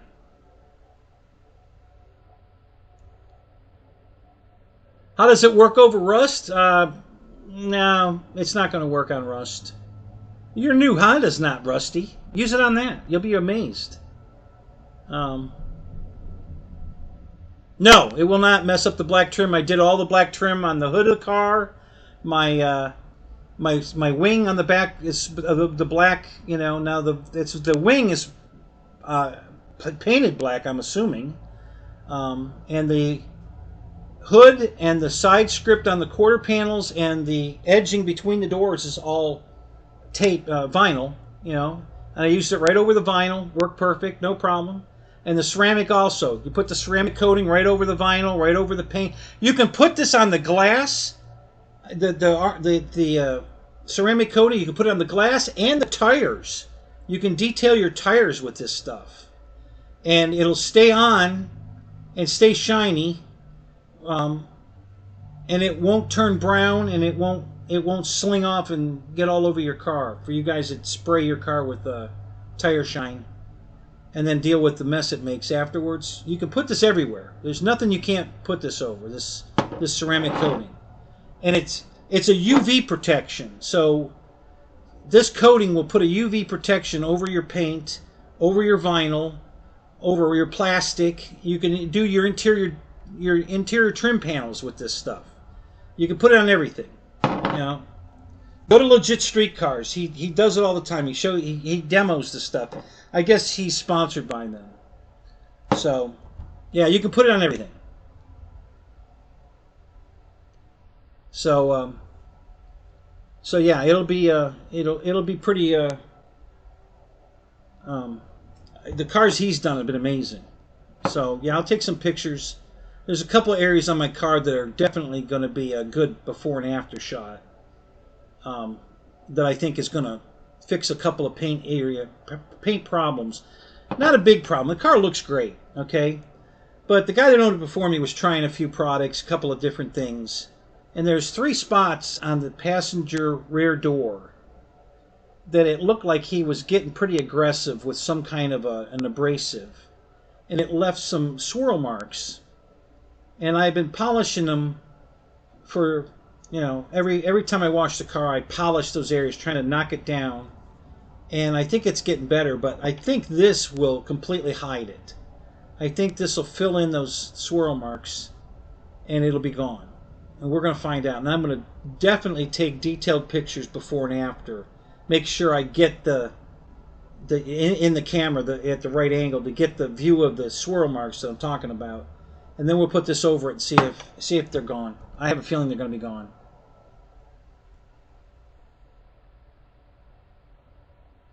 Yeah, no, you put this, you do the clay over the paint, plastic, everything. You can clay everything. And you'll be amazed at the difference, Mike. You just won't believe. Because I was amazed, all right? And I'm in a car guy. I've been doing this my whole life. And when this guy demoed that stuff at the car show, I couldn't believe it. And he wasn't a dealer for it. He was just telling you. He was just sharing, just like I'm sharing with you. He was just sharing with all of us how wonderful this product was. And then he came to each one of our cars and did a spot on the car to prove it to us. He didn't mind at all. He was just happy to demo it. And it blew all of our minds. We were just stunned. We all found the worst spot on our car and had him do that spot. And, I mean, it was perfect. It felt like a baby's ass. It was so fucking smooth. It was unbelievable. So, yeah. Yeah, the clay is amazing. I can't speak of this yet. I'll let you know. You know, I'm gonna try so this came with, I got 2 of these bottles of, and this is supposed to do an entire vehicle, even a truck. There's enough in here to do it. It's a little bottle, but it's enough to do a whole truck. So I bought 2 of those, so I can do 2 vehicles, maybe 3 if I might be able to do the truck and 2 Daytonas, or maybe the Daytona, and maybe I'll do maybe I'll do Deb's car with it. If I have enough left over between the 2 bottles, I might have enough to do her car because her car's smaller. So there's 2 of those. I bought 2 of those, and then it has this is a quick detailer ceramic, so for touch-ups.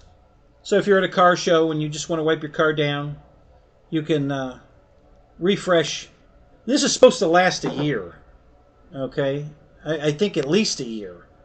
You won't have to re-ceramic coat it. But this product is a quick detail ceramic, just like this product, okay? So this is a quick detailer, and I think this is wax or puts a wax, and this is a quick detailer. This is ceramic.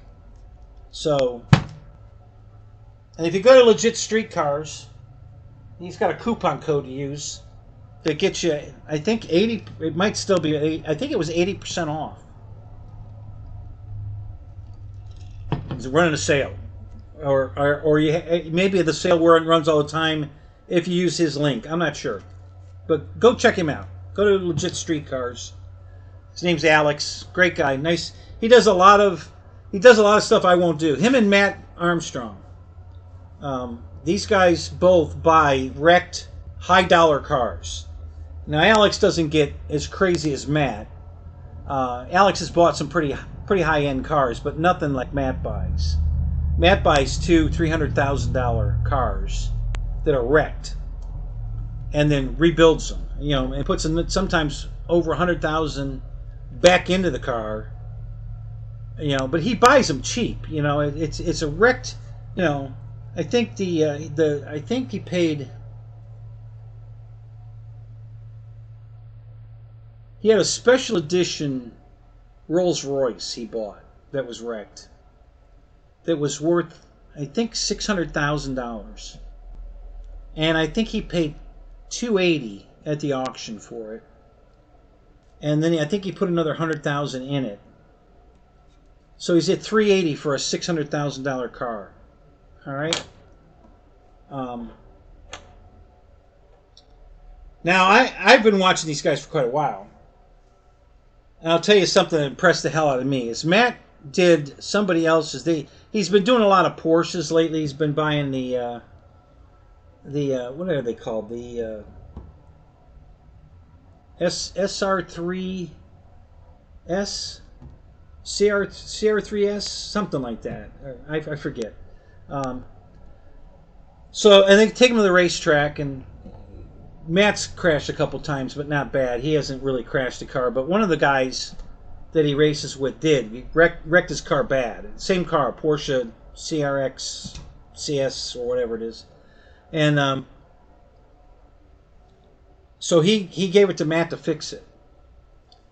So Matt got it all fixed, and the racetrack wouldn't let him put that car back on the racetrack until a Porsche dealership certified it to be roadworthy.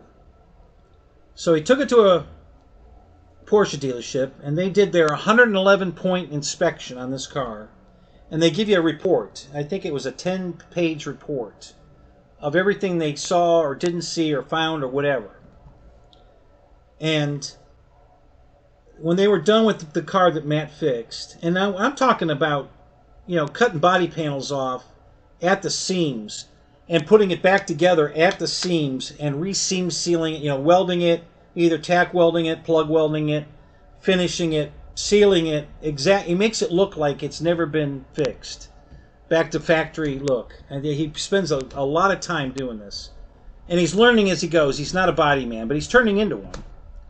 And the dealership certified the car and put the warranty back on the car. So it not only was past the 111-point inspection with flying colors, but they recertified it for the warranty. So the warranty is reinstated on the car.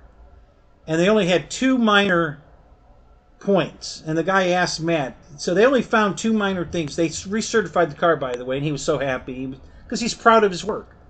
And the guy said they only found 2 things that they noted. And he said, what do you think they were? And Matt was thinking about the car, and he says, I think we had one decal on the right side off, like a half an inch or something. I don't think we got it in the exact right place. And the guy laughed. He goes, yep, that was one of them. And then it was the other thing. He knew what both of them were. He said, I forget what the other one was. It was something that was, again, nothing, just a silly little... And, yep, they found that too. Yep. So those are the two. So you're right on the money, man. They found exactly what you just said you thought might have been something they would have found. And that's exactly what they found. And so anyway, so he was pretty proud that they recertified his car. And he could put it back on the racetrack. And Matt did that great a job. So that was pretty cool. So that impressed me. I was pretty impressed with that. I watch him fix this stuff. And he really does go to great lengths to get it exactly back to factory specs. So, but I'm not doing that. I'm not buying those kind of cars. I'm going to buy. I bought these Daytonas for $2,000 and $3,000, and I got to put an exhaust system on the one, but I'm not going to buy an exhaust system. That the parts Magnum I bought, I probably pull the. I think I'm just going to take the exhaust system off the Magnum. It's the same car. And put it on the Daytona. So I'm not going to spend any money. I'm going to put a little work in it, but I'm not going to spend any money. And I'll change that exhaust system on the other Daytona, the one I'm flipping. And, yeah, Jeff, I know you're the same way. And then, so that I've already spent the money on the Magnum. And then if I put the Magnum back together, I'll probably take the exhaust system off my Daytona, or either off the Daytona or the Super B, and then put a Corsa or a Flowmaster exhaust system on one of those 2 cars.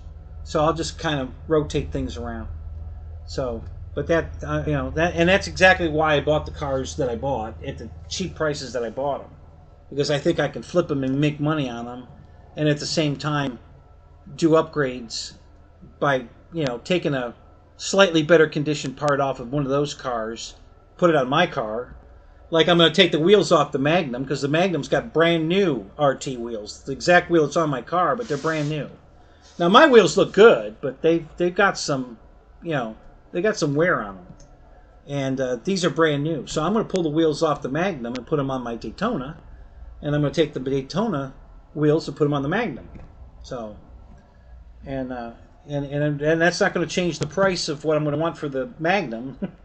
So nobody's going to. The wheels look great, but they're just a little better. So why not take? They're mine. I'm going to take the better ones.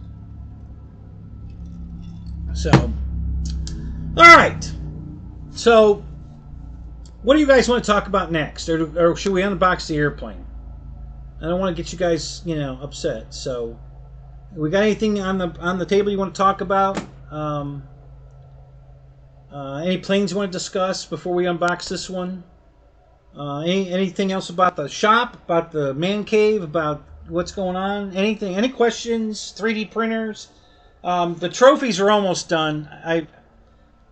I got fixated on the car show today that we didn't go to, so I'm done with that. So all I have to do is finish painting the airplanes and glue them into the hand. Well, basically, here's one of the gold trophies, and I'm going to paint this silver, and then I just put them in his hand and glue it in, and then that's the finished trophy. And I'm going to mail these up to Scott this week. So if you go to Bigfoot and you win a trophy, this is what you're going to get. You're going to get Bigfoot, a gold Bigfoot, unless you're the hard luck guy. Then you're going to get a brass. You're not going to get a gold one. You're going to get a brass one. And he's going to have an airplane in his hand. The brass guy's going to have a broken airplane in his hand. So there you go. So, yeah, Jeff. I'm done with Horizon Hobby. They reneged on my Elite. Their new program sucks. So I'm not buying from Horizon Hobby anymore. I'm all done with them. I'll just stick with Hobby King and Banana Hobbies and all the other places I buy from, because Horizon's pissed me off for the last time. So I didn't get to use my 30% because I was waiting to use it this month before my birthday. Because my birthday, the end of the month of October, is my renew date, the 29th. And I always wait the last minute because I want to see if something new comes out that I can't live without. And they just took it away from me. It's not part of... I paid for a service that they didn't complete. So I'm not going to get to use my 30%. And the whole new program is nothing I want to touch. So, yeah. So I'm all done with Horizon. You won't be seeing any more Horizon planes on my show. So we'll see how that goes. I've already talked to my guy, Joe, and he's as mad as I am. He told me, he says, write me. He says, I've got hundreds of letters from people like you that are upset, emails. He says, which I'm going to give to my boss. He said, so make sure you.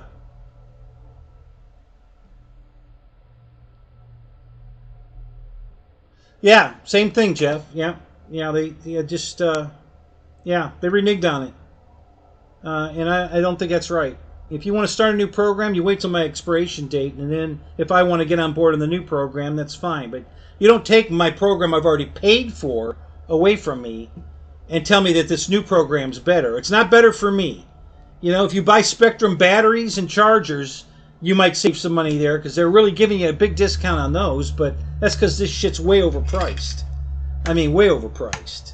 So, yeah, I'm not interested. The new program's not for me. So I'm Victor, what's up? How you doing, man? So, yeah, I don't think they handled that well at all. Very unhappy with them. So I don't buy from Motion anymore, and I don't buy from Horizon anymore. We're done with both of them. Plenty of other companies out here with great airplanes. I don't need to buy from them. I was happy to, when they were taking care of me, I was happy to support them, but not anymore. So we'll just buy other airplanes. I got plenty of airplanes anyway. I don't need to buy anymore. Might be buying a turbine. Bo out of our field's got this beautiful turbine.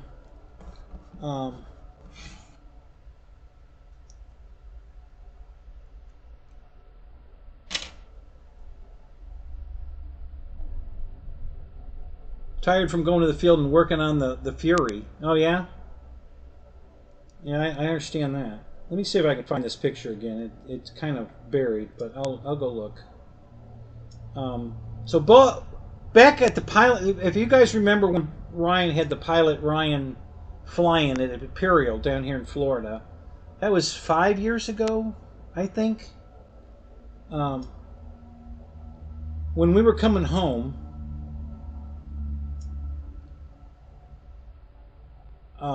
Bobby K was following me because he wanted to see the field I flew at.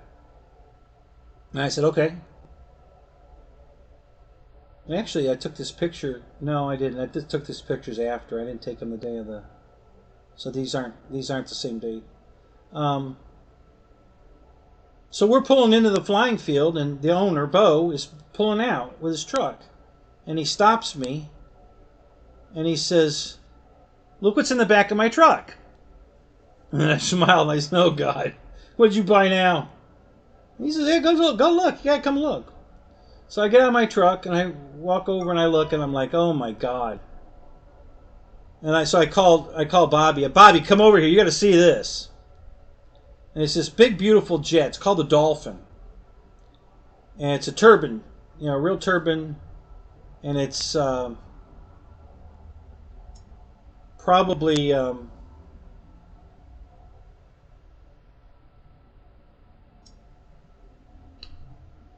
I would say the length of the jet has got to be 7 feet.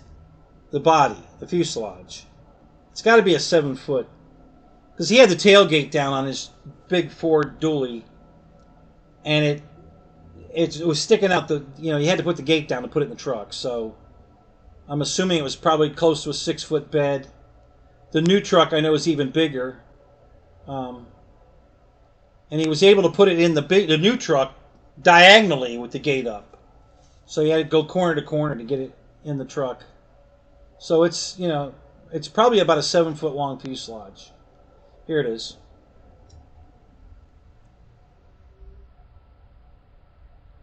So I'll show this to you.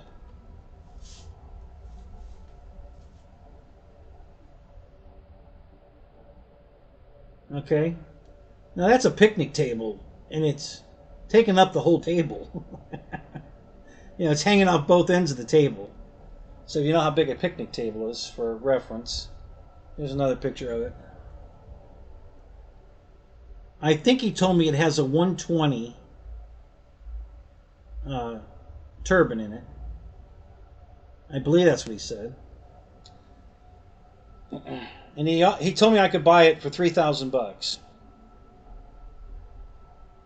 Here's a good picture of the color of it, and the colors are bright orange.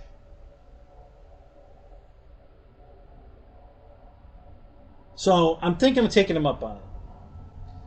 It's not.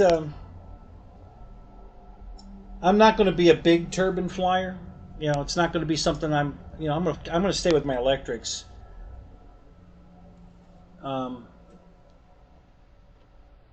2.2 meter, yeah. So, but for $3,000, I mean the engine alone is $3,000, and that airplane's probably, $3,000, I would guess, at least.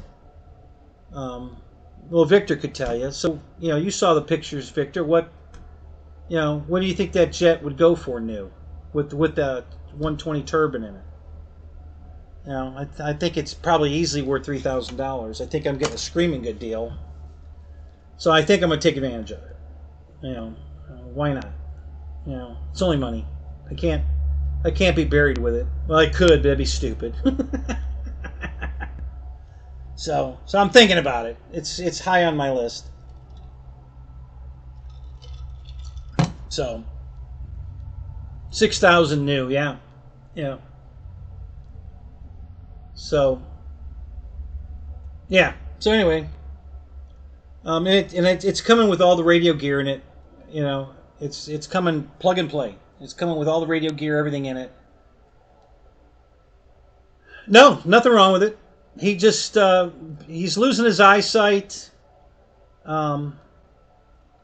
He's not the greatest pilot. He's a good pilot, but he's not the greatest pilot. And this plane's over his head. And I was there when he maidened it. and he was struggling with several things. So, no safe. No, we don't fly with safe. So yeah, it's I don't. He probably has a Futaba receiver in it. And he flies Spectrum. He's got everything. He's got Spectrum. He's got Futaba. He's got but all of his big airplanes are on the Futaba. So I'd be surprised if the Spectrum receiver is in it. But I won't be flying on the Spectrum, so it won't be a problem. But yeah, so all the servos are already in it. He flew it. I was there when he flew it, and I don't think he only flew it. I think he flew it twice that day. I don't think he's ever flown it since. I think he's a little bit afraid of it. He didn't have the flaps set up right, so he couldn't slow the plane down. He only had about 20 degrees of flaps, so it wouldn't slow down for him. So he's having the hardest time landing it. But he got it down. We got 800-foot runways, so there's plenty of runway for a model airplane.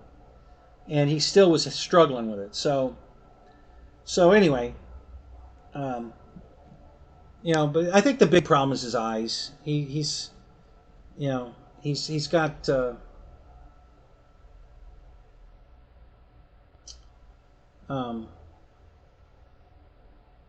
I don't know that he's. I guess he's diabetic, but he was born that way. So he's been on insulin his entire life. He has one of those pumps on him, and he wears the little gadget that talks to his phone. And if something goes wrong, it notifies about 8 people that his numbers are off or whatever, and then everybody starts calling him to check on him, make sure he's all right. And so yeah, so this plane's just. He hasn't flown in quite a while. He this past weekend he was flying. I was really surprised. He flew a couple of his planes this past weekend, but this jet's just over his head. He doesn't want the jet. So it was a great idea when he bought it. He thought it was cool, but and he knew he didn't have the flap set up right when he flew it, but he flew it anyway, which was pretty ballsy, because those are hard enough to slow down as they are, and then not to have the flaps set up to get it to really work is really pushing it.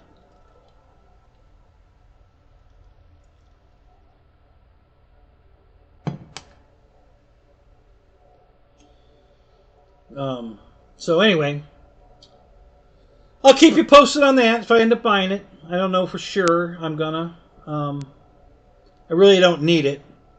But it's one of those things where I'm never... The opportunity to buy a jet of this size and quality with a turbine in it, low-hour turbine in it, for that kind of money, it will never happen again. So it'll be something I can always have in my back pocket, that if I want to go to a turbine event, I'll have something to take. And Lyndon Stewart, sir, how you doing? So, yeah. So I'll keep you posted.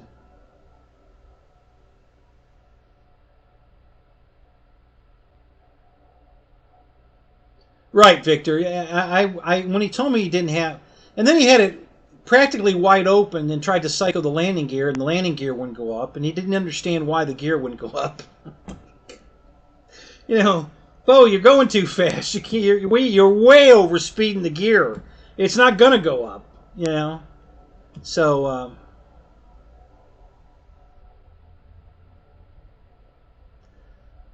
yeah, you're right. If you can't see it, it'd be hard to fly it, right? And and there's a guy out at the field, another Kenny. He's Kenny 1, I'm Kenny 2, and he only has one eye. His one eye was no good from birth, and the couple of surgeons have screwed the other eye up pretty bad. So, so he's eyesight's bad, but he flew this past weekend also, which he usually doesn't fly. He was flying a Carbon Z T-28, so you should be able to see that. and he did fine. So it was good to see him fly that. And Bo was flying a couple of big airplanes. He's got one of those gigantic, ugly sticks. The Red Baron, red blacks, you know, on the wings. So right, legally blind in flying. Yeah, Kenny's definitely legally blind, and and he drives a truck to the field all the time. We're like, how the hell are you driving a truck? And he said, well, I can see. He said, I guess it's, you know, he can see everything. It's just blurry. But, you know, he can make out a person and a pole and the road fine. But, you know, ask him to read the street sign, you know, it's a little iffy. But he can see the sign, you know, can't focus enough to read it. So, I don't know. You know, it makes me a little nervous that there's people on the road that think they're okay to drive. They probably have worse sight than Kenny, you know, and yet they're out there driving. But, you know, what are you going to do?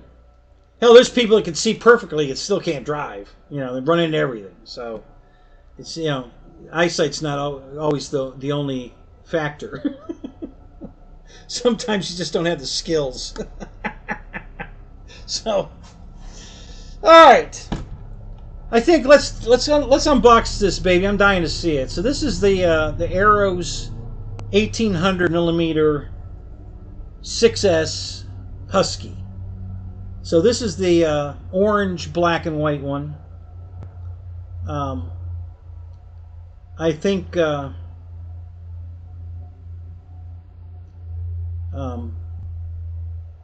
We'll let's get that box open and see what it looks like, because I've wanted this plane for a long time and I've been holding off and holding off and holding off. I was going to buy the red one, the same one that Roy won off my show, because I didn't need it to be 6S. You know, I'm not going to be flying it wide open. I'm going to be flying it at half throttle, doing touch and goes, stole type stuff. You know, what do I need 6S for? 4S would be plenty, you know. And it was a lot cheaper. But this sale they had on it, I bought this plane 6S cheaper than the 4S version. Like $40 cheaper than the 4S version, when they knock $100 off the regular price. So I got it was under $300. It was $279, I think it was. Right, of course that's what it does best. That's why, you know, that's why I'm buying it. That's it. And that terminology is exactly why I would never buy an SR-71 RC airplane. What does that plane do best? Fly Mach Jesus in a straight line. So what are you going to do with it? You know, how much fun is that going to be to fly? It's very cool. I get that. I bought one as a, you know, I bought one of the E-Flight versions just to hang up, or it's going to sit on my coffee table out here, but, well, up there. But, yeah, it's a display piece. I ain't going to fly it. What fun is it going to be to fly a plane that only does Mach Jesus in a straight line? I mean, I don't see the sense. That's not an airplane I want to buy. You know, I mean, not to fly. I mean, you know, because if you get it slowed down, you guys probably saw Pilot Ryan fly his, and he slowed it down and it started doing this wing waggle because it's not stable at slow speeds. It's made to be flying at Mach Jesus, you know, and so that's just not my game.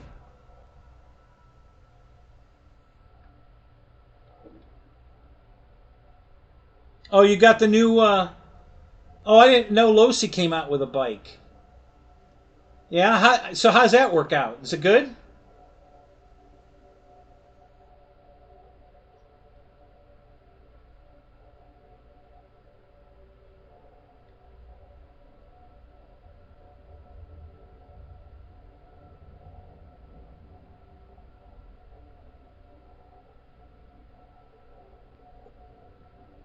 Oh, Craig, are you a pilot?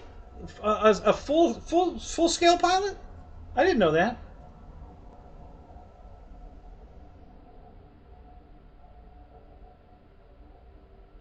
I didn't know Losi had a bike, so that's news to me. I didn't know Losi got one of those bikes. I knew, Horizon had their. Well, I don't know. Was that a Losi bike? I always thought that was their brand. Could have been a Losi though. They do sell Losi. I never paid attention to that. I thought it was pretty cool, but too expensive.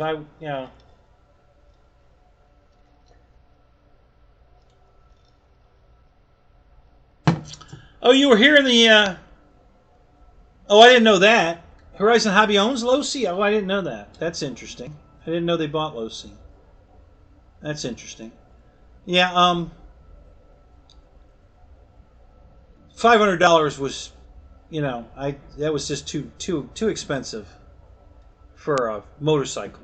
Yeah, because I guarantee you, even if you're running those side guard things, it's going to tip over, and you're going to have to go pick it. Go chase it. And my chasing days are over. Yeah, if I can't drive it back to me, I don't really want it. And I know the bike's going to end up on its handlebars or something. I'd have to go get it.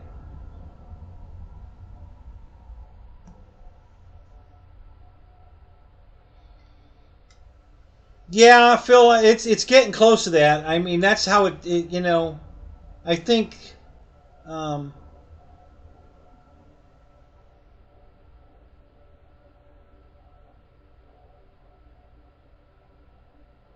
Yeah, Jeff. I know it's tough. I don't think you're gonna. I wasn't worried about breaking it, and I knew it was fun. I've driven one. Bo's got one. He let me drive it. But at $500, I wasn't. If they had that on sale for $200 off, I might. At $300, I might buy it. But not at $500. Yeah, they're very cool. I think they're very cool. I can like it and still not buy it. I like it. I'm just not going to buy it, but I like it. So. All right, let's get this box open. It's a big box. So we got the plane stand right here, and I think I'm going to use the chair again. I think we'll put it on the chair to cut it open. Let me get. All right, let's move some stuff out of the way. We're blocking the view. Let's get this stuff out of the way here. Get my ceramic stuff out of the way. And get the.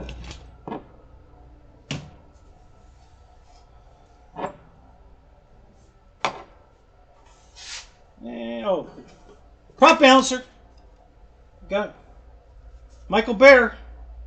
I'm gonna balance the prop tonight. I hope you're here. So there should be a prop in the box here. We'll balance it. Yeah, I know you guys missed that. You guys have been dying to see some prop balancing. So I found the prop balancer. So we're gonna balance a prop tonight, guys, for sure.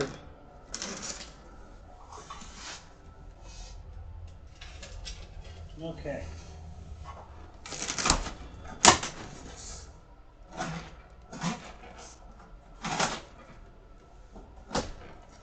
All right.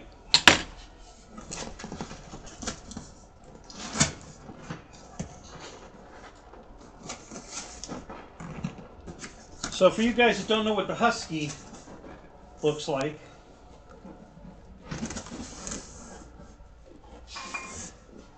I'm going to get it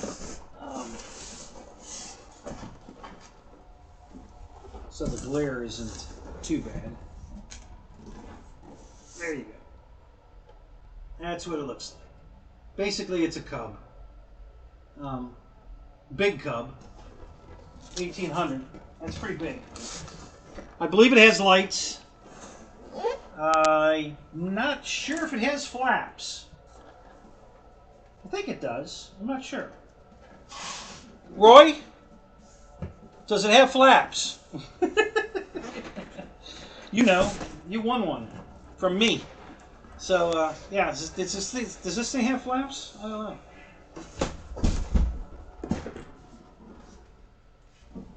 All right. box tape closed? Yep. I cut some tapes.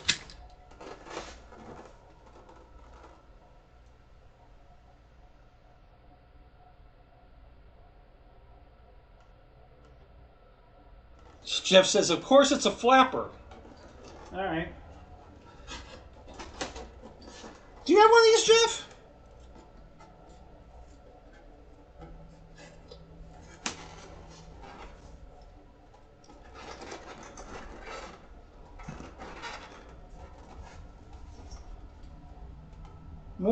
More, what, oh God. Urban RC? Urban Legend RC. Welcome! Welcome to the show.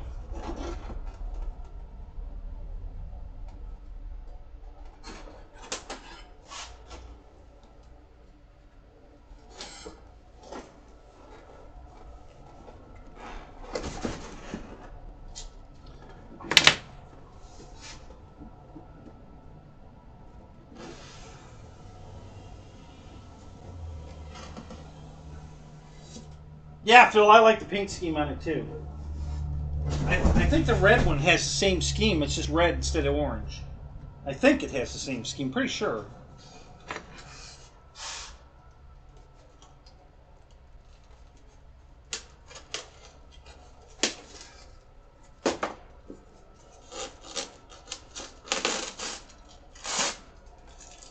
This is another company I like buying from that has stuff I don't have to buy from Horizon. So, Banana Hobbies, Hobby King, Hobby Zone, all good companies. Got plenty of choices of airplanes to buy. I don't have to spend my money at Horizon, and I'm not gonna. So, you guys you're welcome to do what you want to do, but.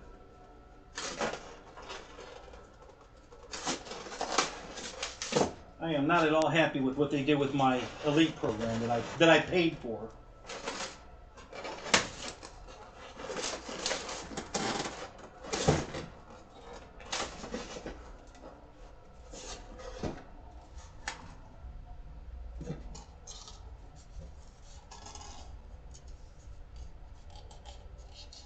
You're gonna love the promo.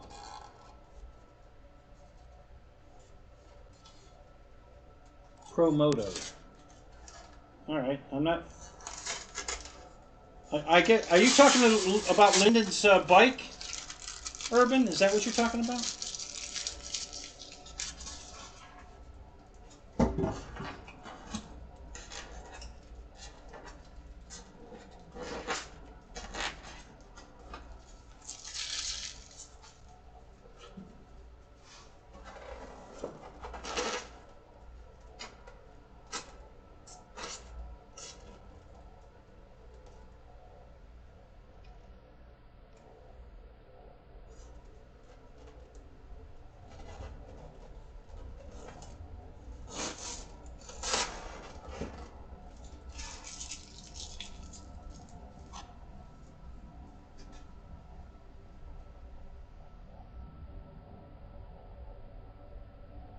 What'd you unbox, Phil? Inquiring minds want to know. What'd you buy?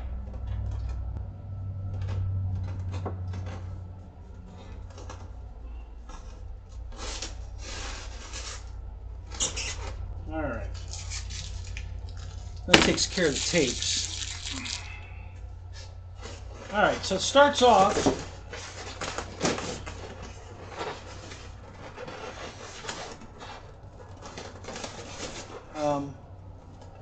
Wing. This is the left wing, and it does have flaps.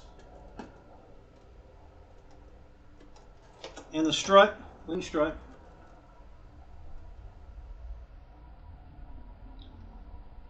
And I just confirmed. Now I know who's. Well, I don't know if they make all Aeros planes, but this is definitely an FMS airplane, no doubt. Absolutely, I know this plane. Or I should say, I know the hardware that's on this plane, and the print on this manual is identical to my. It should be right here. Of course, they could be hired somebody out for the, but this strut on here, this is identical to the P19 strut. Same plastic, same everything. It's all the exact same stuff. So this is the exact same strut that's on the P8. What is it? The P18 or something? The 17, Cub plane that FMS sells. Same airplane. There's the same strut anyway. So this is definitely an FMS plane, which is fine with me because I like FMS. So bare foam. So if Lewis shows up or if he happens to watch this, foam is not a color. That's Lewis's saying. Okay, foam's not a color. So this is foam and orange, not white, because foam's not a color. So it's foam and orange. So it's got leading edge orange here. Very nice, very straight paint. Very, very well done. There's a very, very, very tiny overspray, if you want to call it that. But I mean, it's barely there. I mean, it's almost perfect. Close enough. I have no problem with that. And it has the same. This looks exactly like the wing I did. You guys watched me do the Gorilla Glue fix on a wing, and this looks like the exact same wing. It's got the little vortex generators in the leading edge here. It looks exactly like the PA-18. So, which is okay. I like that airplane. I'm not complaining. Just making an observation while I'm unboxing. And it does have flaps, so that's cool. All right.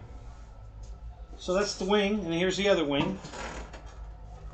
You didn't see any damage on that. I don't see any damage on this. Everything looks good. Very nice.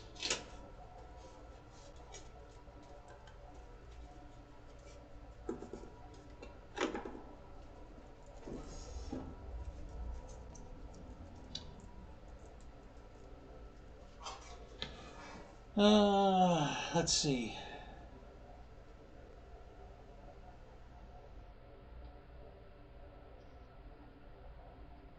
Phil bought another Big Rock. OST, I had the OG Big Rock. Made success. What's a Big Rock? I don't know what a Big Rock is. What's a Big Rock?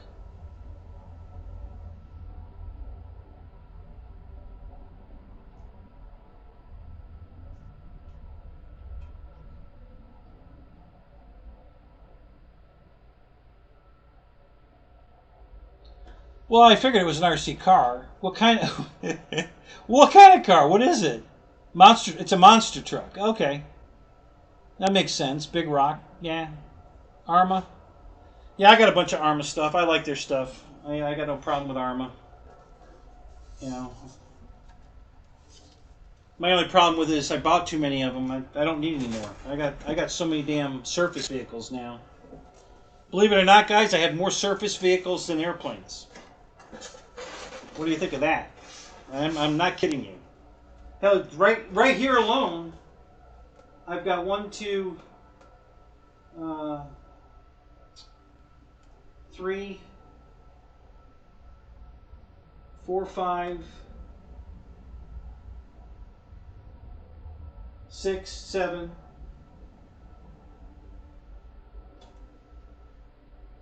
I have 7 cars, trucks, a tank, and a Jeep. So there's 9 surface vehicles just in my frame here. And that's not even scratching the surface. I have got a shitload of surface stuff. Now some of it's toy grade. Like when I did the video upstairs, it showed you the Daytona and the Go Mango. Now that's a toy grade RC car, but it is an RC car. And it's very cool. Plays music, flashy lights. It's very cool. Now, wow, this is crazy. This is an interesting looking. Let me see if I can do something here. Get these out of the way so I don't damage them. Actually, I think I can do it that way. Okay, so look at this box. This is pretty crazy. All right, so this is. All right, so what you can't see is, I'll turn the box. The rudder and the elevator are actually sticking out of the box. They went up into the top and the wheels. So they're actually sticking out of the box, the lower half. Haven't seen that before. It's a good idea. I mean, there's nothing wrong with that, but it's just something I hadn't seen. So here's the rudder. Let's get this out. Oh, gotta take the carbon spar.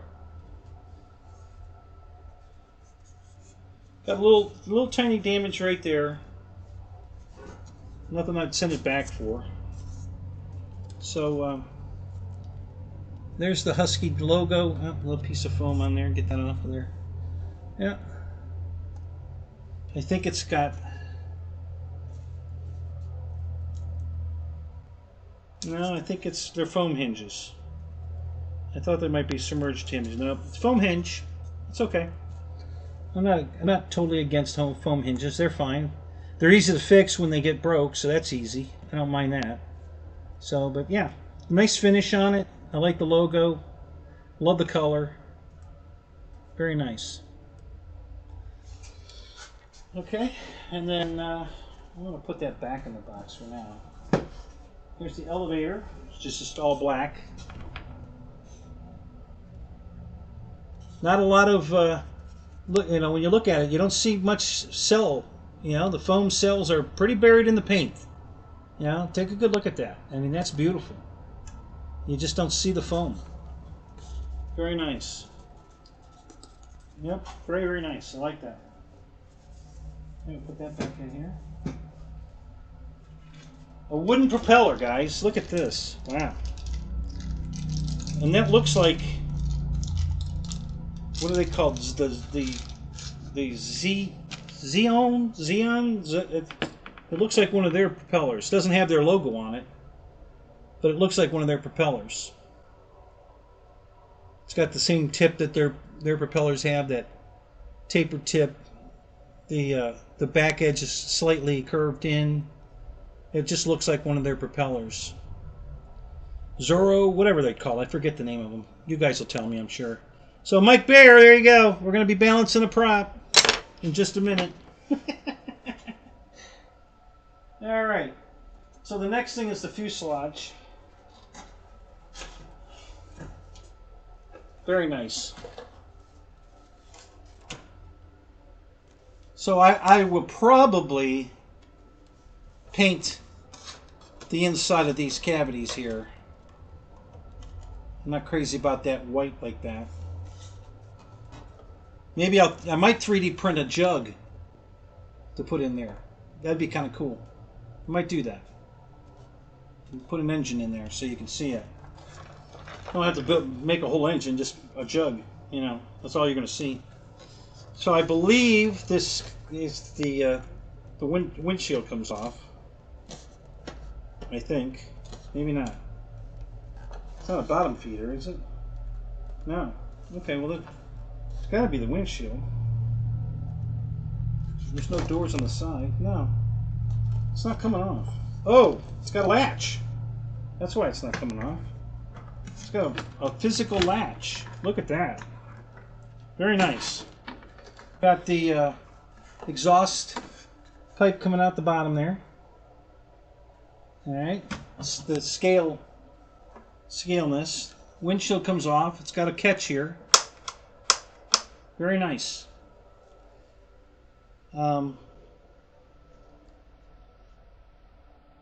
It's got a stabilizer in it. I didn't know it came with that. Yeah, it's got one of those you know, reflex, you know, because that's what FMS sells. So another clue, it's an FMS airplane. So it's got a reflex stabilizer in it. Not crazy about the stabilizer. It's okay.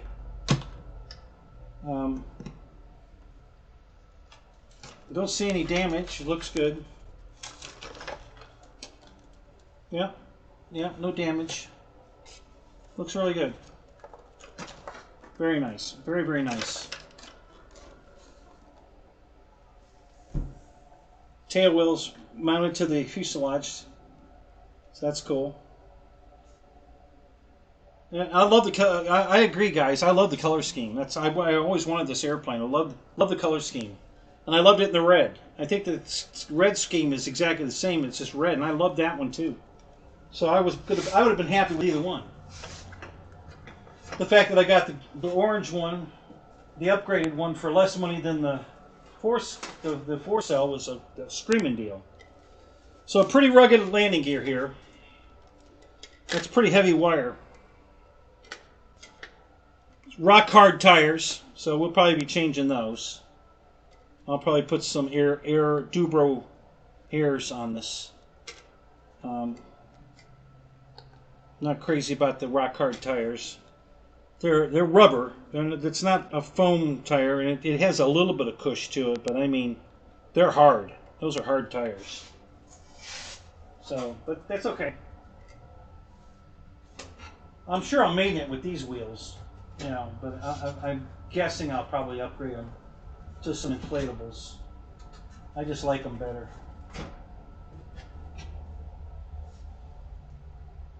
And I think that's going to do it. The only thing left now, I'll put this back in here for a second. We've got the spinner, which is in its own little cubby here. That's the spinner. Back plate is outside the bag. And then we've got the bag with the screws, prop nut, Y harness, all the little hardware you need to finish it up. It's in one little bag. That's everything. So there you go.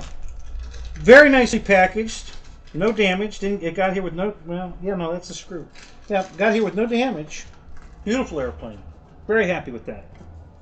Very, very happy. I'll probably build this. I might actually build this tonight. I don't know. We'll see.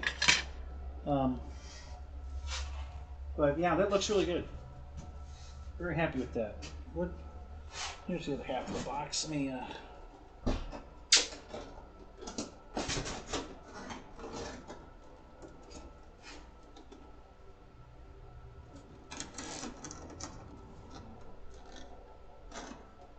That's interesting.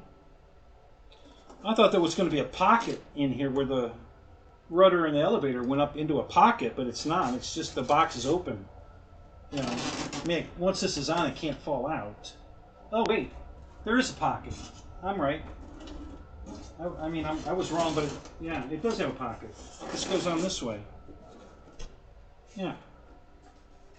I don't know how easy it's going to be to get those back in the pocket. That might be a trick. Let's see here.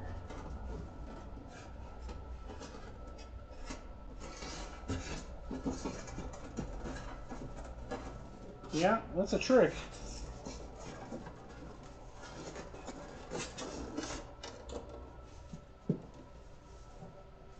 I know the elevator's in the right way, and I know the rudder's in the right way.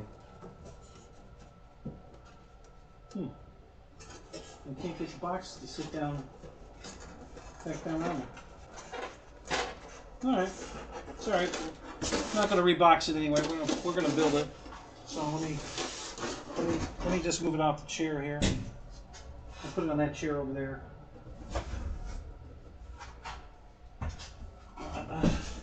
Get it out of the way.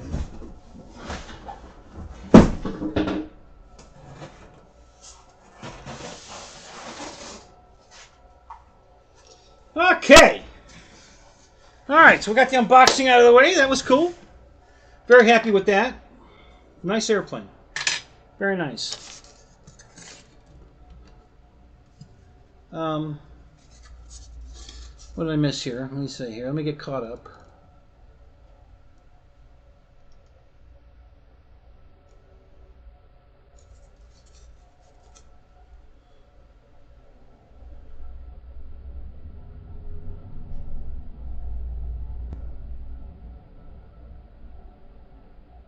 Yeah, yeah, Roy. I think I'm gonna go with you on that one for sure. I found 2 cans of my protective clear coat here. I think I can do the plane with that.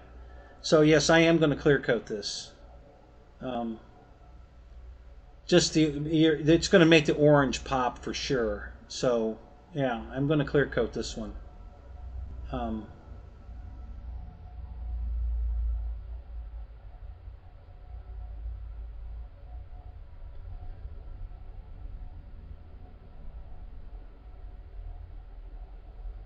what about Taylor Swift's wedding ring? What did I miss on that one? I'm confused. I don't know what. Oh, the big rock. Is that what? Okay, I figured it out. Okay. Uh, Banana ball is crazy. What is that, Roy? What's banana ball? Uh,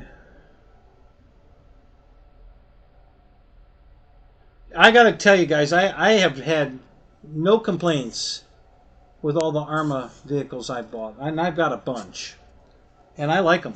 I don't have any complaints. They've all been really good. Um, I did have a shock leak. It was either on the Fury truck or the what's that, the buggy. It's not a buggy. It's a truck, but it's a narrow body, low narrow body. The wheels are outside the body truck. Uh, locks or Trevix, I forget. Anyway, either that one or the Fury has one shock leaking. Not a big deal. But yeah, I like Arma stuff. I got a bunch of. I bought 2 of the Gravediggers.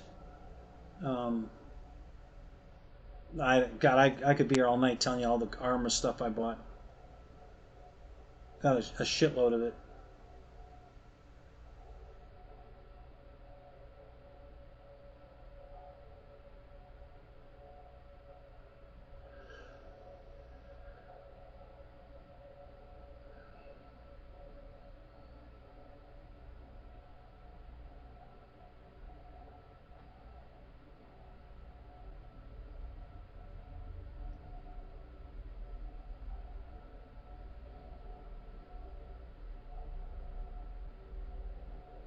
So, what's your favorite plane, Phil, that you put the wood prop on?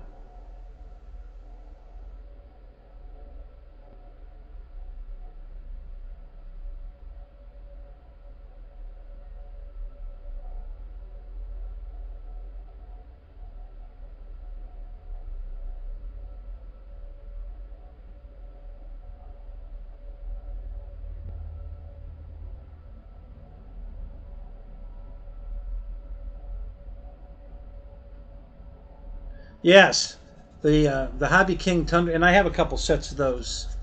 So I might put those on it too. I like those tires. That's a really good product. I bought I think I bought 6 sets of them. I put a set of them. I bought 2 different sizes: the giant for the Grand Tundra and the regular Tundra. I put a set of the Grand Tundra tires on my Draco. I have the regular Tundras on my one PA-18. I sold a set to Mike because he was begging for one of my sets, so I sold him one. And I think I put a set on my PA-18. I have 2 PA-18s. I put a set on one of those, and then I have a Tundra, so there's a set on the Tundra I have. Um,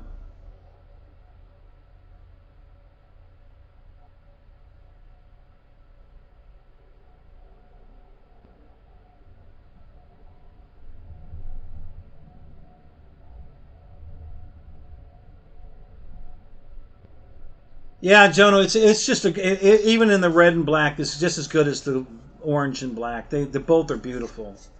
I love both of them. I wouldn't. I'd be hard to pick one over the other. So I let the price decide for me. Um, you know, and being that the 6S one was cheaper, I'm good. I'll take it. So I was real happy with that.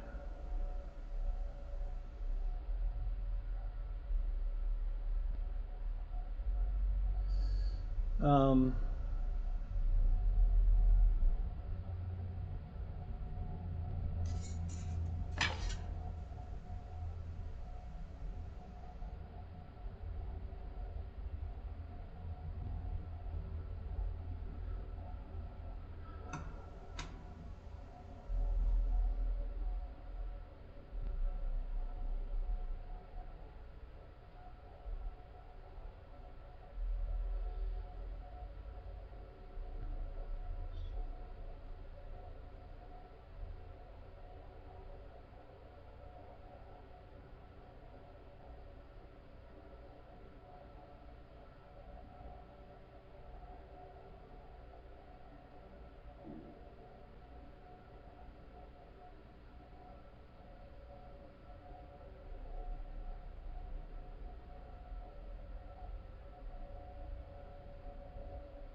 so,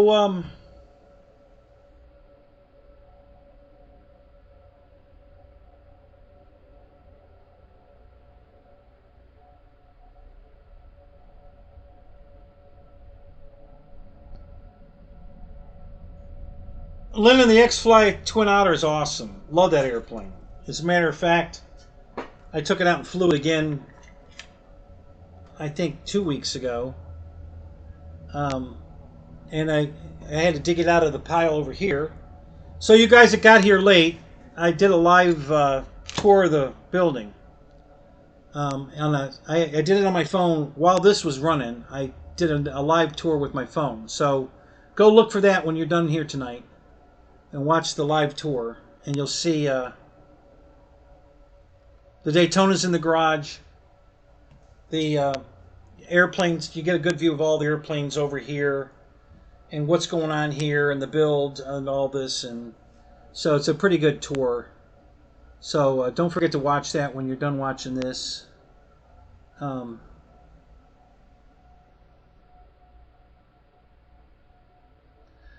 get it. You'll love it. It's a great airplane. It's beautifully done. You know, the quality of the plane is awesome. It flies awesome. There's no downside. Get it. Absolutely get it.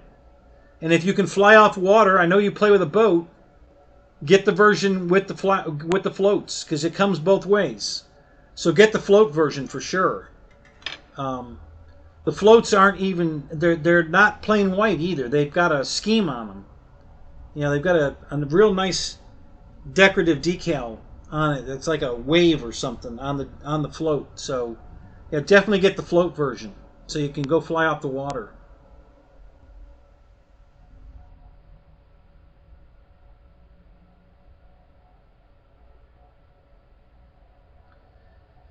Yeah, I have a hard time letting anything go. I do occasionally, but not very often. Um,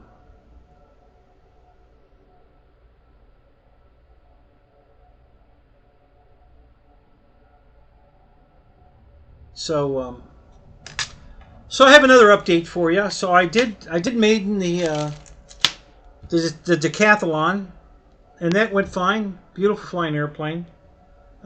It's a beautiful airplane. I mean, I just love that plane all the way around. It's a good looking airplane, well made. The plastics are great. You know, the way it's built is great. It's not painted or decaled. It's wrapped. It's got a wrap on it, just like you would put a wrap on a car or on an RV or a boat. All the decaling is printed on the wrap.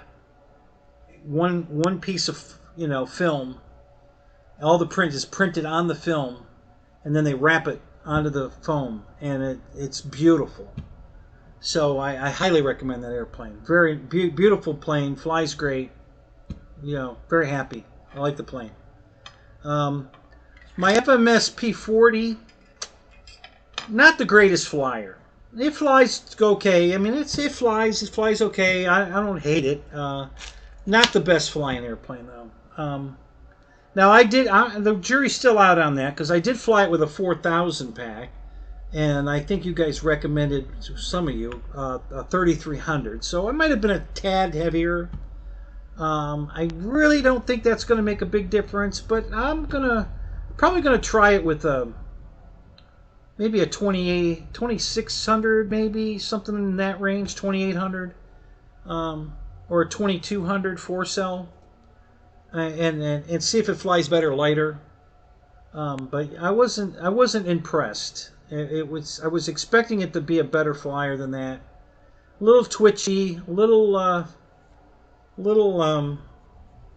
was a breeze. It wasn't super windy, but there was a breeze, and it was getting tossed around.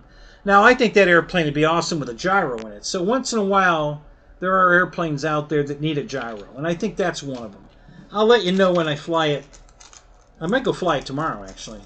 We might go flying tomorrow with a lighter battery, and I'll give you a second opinion on it. But I'm thinking that one's going to need a gyro to be a really good flyer. So my first impression of that plane's not great.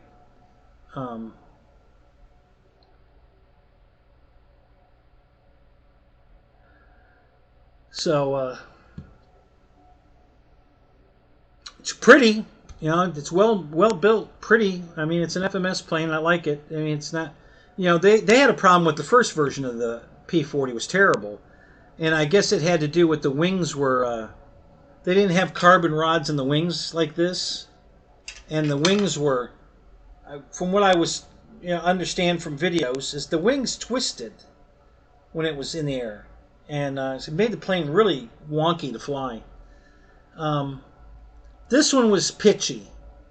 It's another one of those planes where, and it could just, and I haven't really looked it over. Maybe the servo, the elevator, because the push rod's going all the way through the airplane. So maybe the push rod's dragging, but if it's going down, it keeps wanting to roll down, and if it's going up, it keeps wanting to roll up.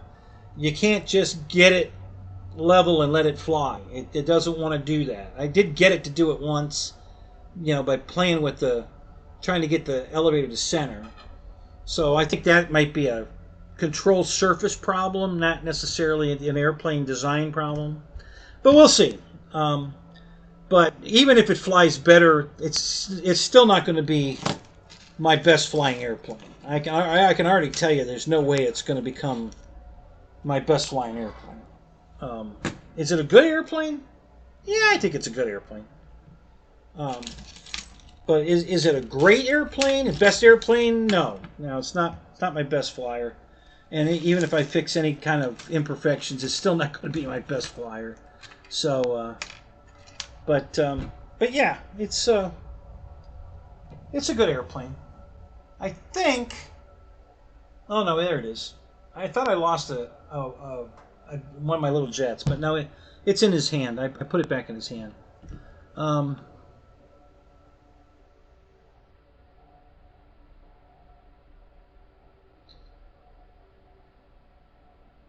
So anyway, what else? What else can I talk about?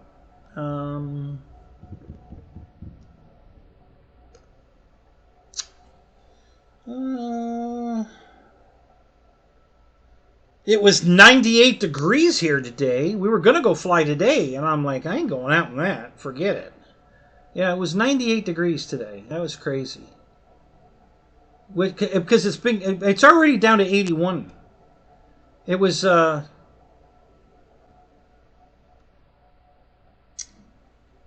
think Deb said it was 68 this morning when she got in her car to go out. So that's it's cooling off at night really nice right now. We're getting great nights, but it's still getting hot in the daytime. And that might have been a record today because man, it was hot today, and for being this late in September, I was kind of surprised because it hasn't been this hot. It's definitely cooled down. We've been having mostly like 91 degree days.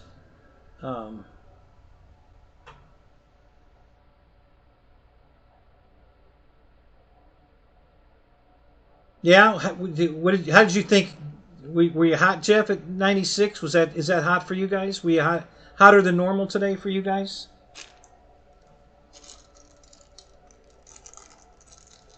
This is a bag of antennas for the Corsair, there's a pitot tube that'll just get broke off, so I probably won't put it on the airplane. A couple of antennas. This stuff I generally don't put on airplanes because it just gets broke.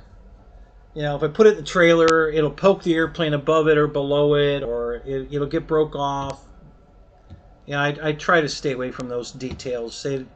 I don't think they add enough to the scaleness of the airplane to make it worthwhile of the problems they usually generate. Now, I never throw them away, because if I ever go to a scale contest or something, I'll put them on the plane, you know, for that one flight or whatever, and then take them off. But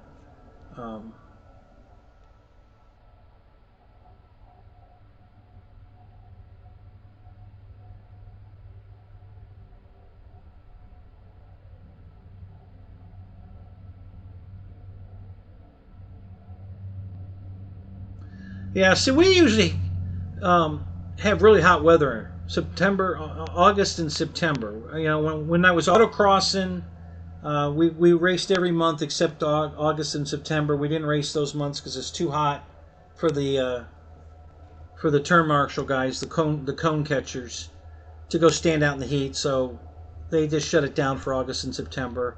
The local car show I go to, they're shut down for August and September. So they won't start back up until October.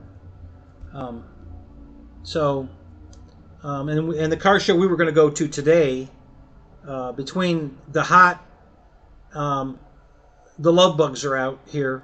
For you guys that don't know what the love bugs are, and nobody wanted to drive their cars in the love bugs to a car show, which I can't blame them. I mean, you know, they just get all over the front of the vehicle and makes a mess, and then it usually takes a while to clean them off.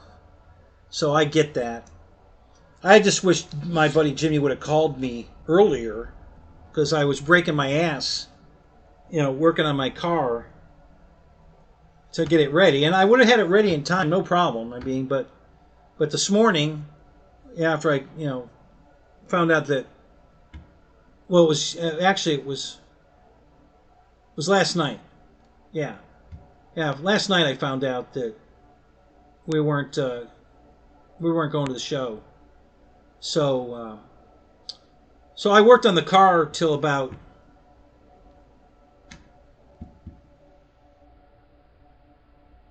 see, I work all through the night because it's too hot to come out here in the day. So I work through the night. I usually go back in the house between 10 and noon. But I think today I went in at 8, and I slept till 10. And then I came back out and worked on it some more a little bit. And then I just took the rest of the day off. I was tired. I didn't get a lot of sleep yesterday. You know, cleaning the garage so I could get the car in the garage, and then working on the car. But the car needed it. I mean, I bought the car 6 months ago, and this is the first time. You know, I've already washed it a few times and waxed it, but I really wanted to do a claying and then get the ceramic coating on it, and I hadn't had a chance to do it. This gave me the perfect excuse to do it, so I did. You know, and that's why, you know, tonight I'm probably going to finish cleaning it tonight, take some pictures, and then ceramic coat it. I'll probably do all that tonight, and then I can sleep in tomorrow. You know, I'll probably head back into the house 8 o'clock, 10 o'clock tomorrow, sleep for a few hours, and then if I go flying, I might go flying tomorrow night. Do a night fly. We'll see. But yeah, so that's probably going to be my my agenda for tonight. Will probably be just to finish up the car. You know, get the ceramic coating on it. And I'm going to take, for sure, I'm going to take those pictures of the problem area. That's not a problem, all right? If I didn't get you in the light just right and show you, you'd never see it. It's nothing you can see. You can look at the car and it looks perfect. But if you get it in the light just right, where you get the reflection and the you know, you can see the swirls. And there's 3 spots. There's 2 on the top of the edge by the window, and then there's 1 on the side. And if you get it in the light just right, you can see those. So I'm going to try to get him in the light right and get a picture of it, and then I'm going to put this on it and then reshoot it and see if it doesn't go away. I think it's going to go away. I think this will fill in and completely hide that very minor blem that's on the car.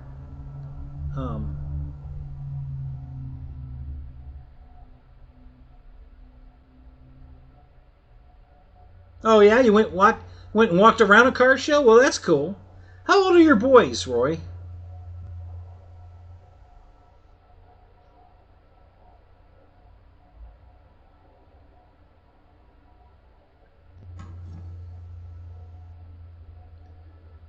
So while we're here, we got to get the prop balancer out, guys. Here we go. I know you guys have all been dying for this. I know you're all waiting for the prop balance. 19 and 20. Okay, cool.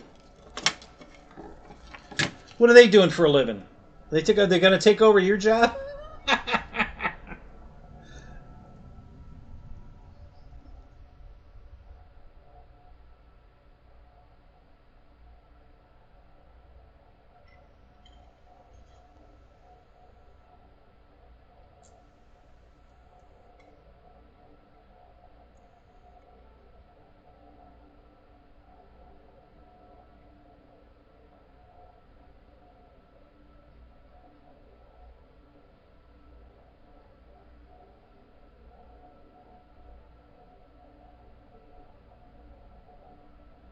Mooching off dad. And they're really good at it. Well, they were taught well. Congratulations, Dad. They taught well. Yeah, just like Grasshopper. All right, so we've got the perpetual. This is they say it's impossible to have a perpetual. Here it is.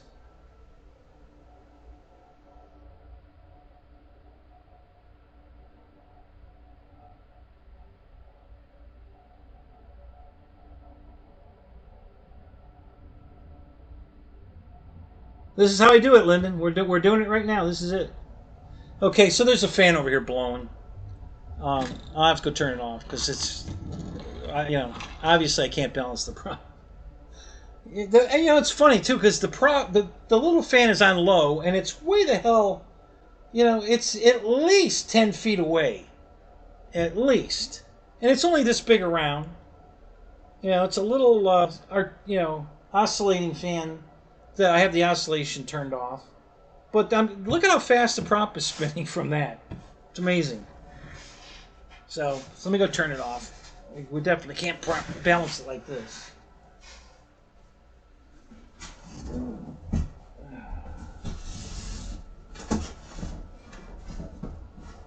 Since I'm getting up anyway, I'm going to go outside and pee real quick.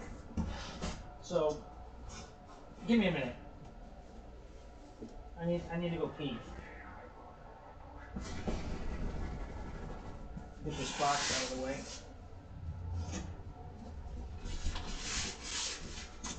Alright. Be right back.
Sorry, I had to go let the cat in.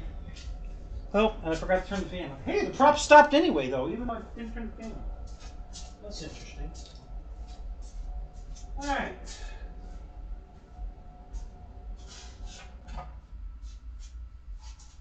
Yeah, stupid cat. I don't know, he's weird.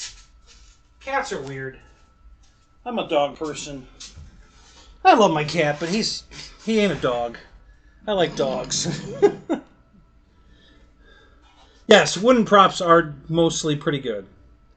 Yeah, depending on the brand. Some brands don't give a shit, but yeah, in general, my experience with wood props has been the same as yours. That they're usually pretty good. Now, obviously, this has got a heavy blade. You know, but by how much? You know, is it a lot? No, it's not a lot. As a matter of fact, I don't even think I'm going to paint.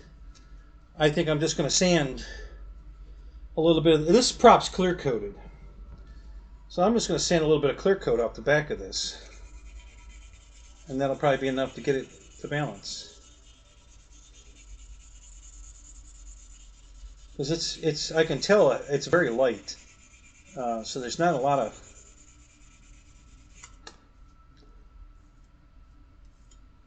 So let's do a quick sand here and see where we're at.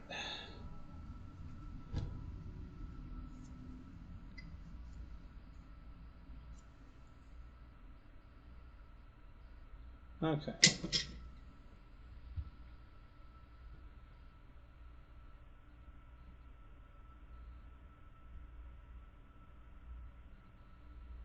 It's close. So it's probably going to balance about like this. So this blade's still. Let's flip it over. See if it does the same thing. We'll check to see if it's maybe the hub's out.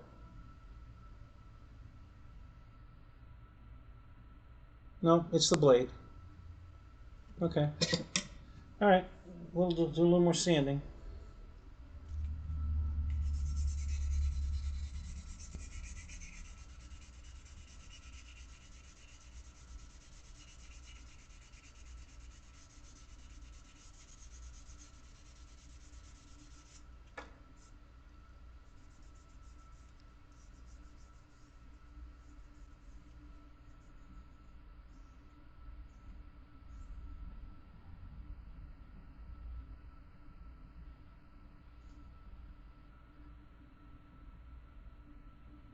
Fart on it just to be sure.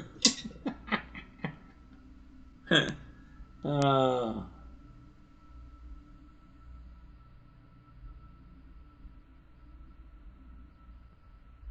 wow, look at this.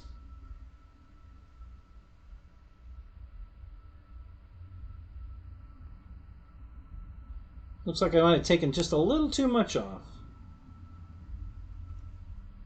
I think this is decided. Nope, nope. Almost though, we're almost there. Let me just do a tiny bit more. We're very close.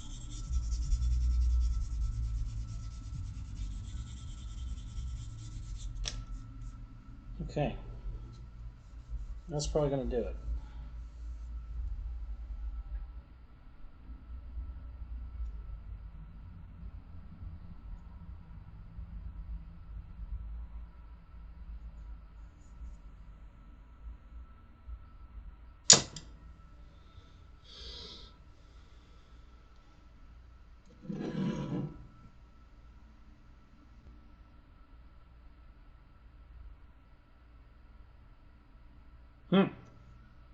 Okay. Flip it over.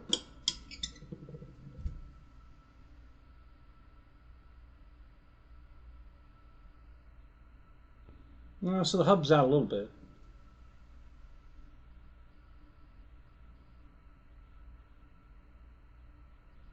All right. Just sand a little more.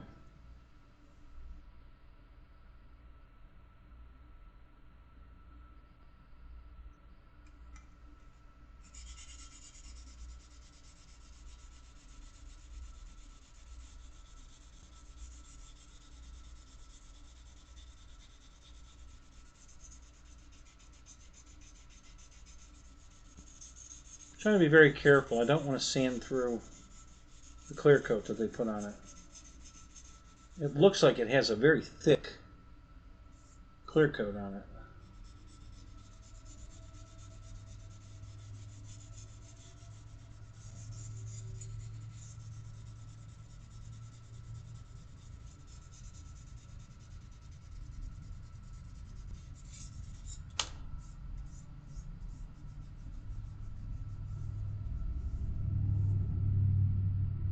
Yeah, I probably will. It's a good idea, Roy. We'll run the clay bar on it. Why not?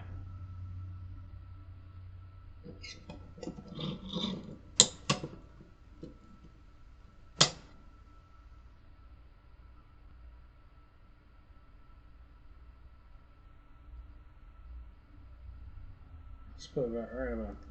God, come on, stop. There we go. God, we're close. Let me,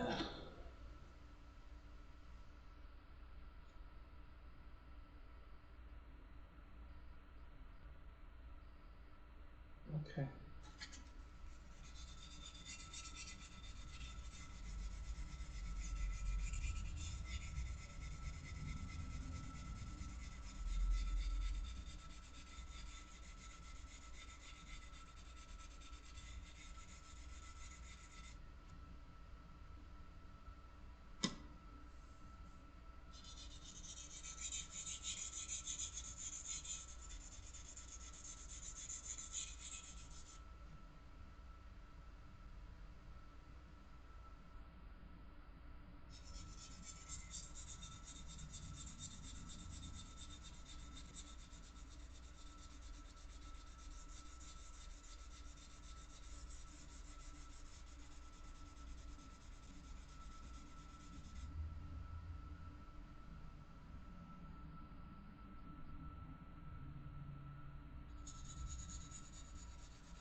It is. You're exactly right. The clear coat is the extra weight.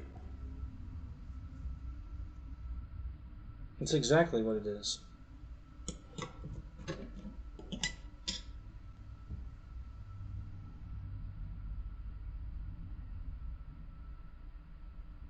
Don't try this at home, kids.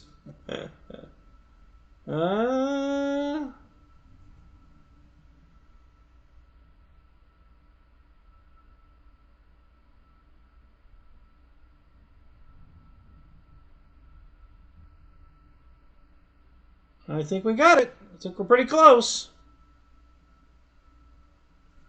Let's flip it over. This will tell me if it's hub out or not.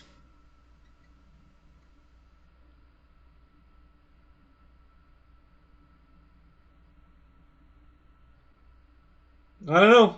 You guys call it. Is that good enough?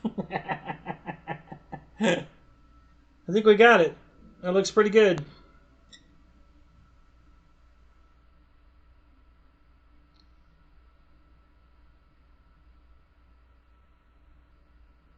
So that was pretty quick and easy. Wood prop, though. You know, that's why. So,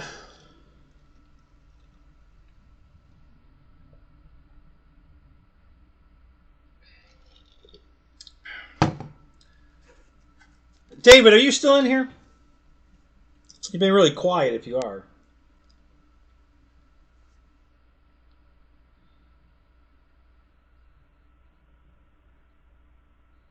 Michael Bear, you in here?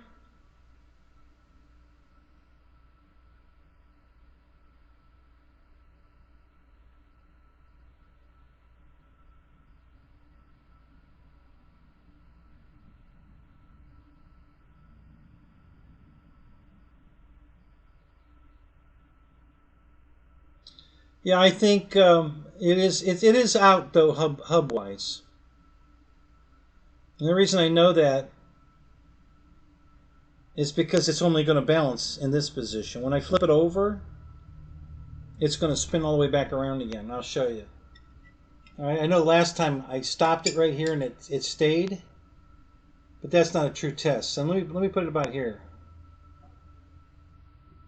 Let's see what it does. I bet it spins all the way around the other way.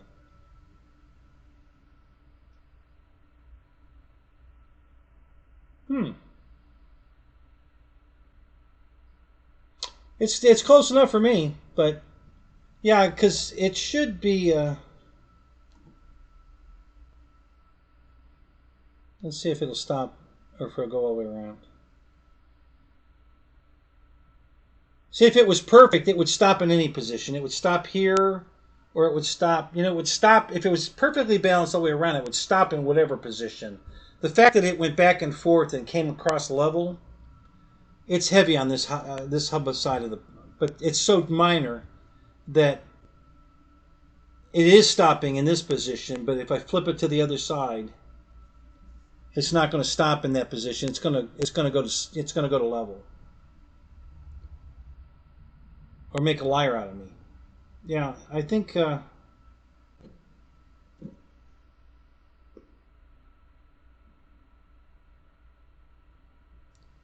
Yeah, I think we got it.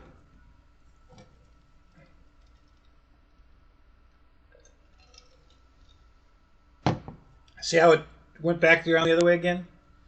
So it's very slightly out of balance on this hub, this side of the hub, but that's close enough. That is so whisper perfect that I don't think we're going to get any vibration out of that.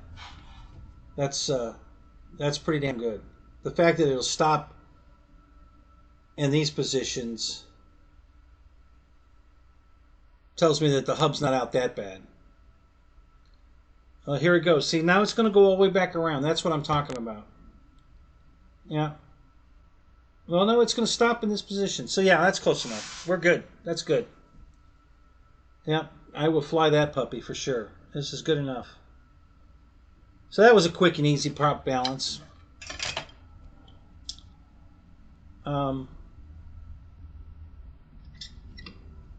I don't think I did this one. I know you guys are starving for prop balance, and we'll do another one. I just happen to have this one right here. This is the Corsair prop.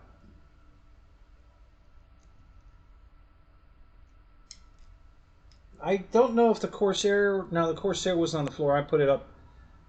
You guys probably saw it upstairs, sitting on a cardboard box. You guys that watched the video, the tour, the grand tour. Yeah, the 4-blade challenge. Here we go. Actually, these are easier to balance.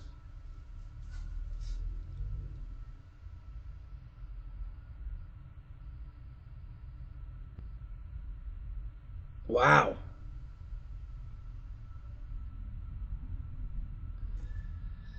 I think I balanced this already. I did.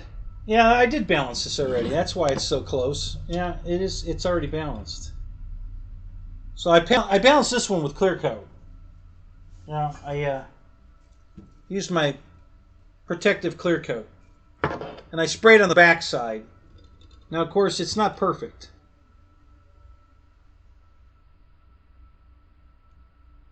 Let me see where it... The difference here is, and it's pretty close, but you have to wait for this. You have to get the paint to gas out. In other words, it's got to be completely dry. That takes a while. So it really slows down your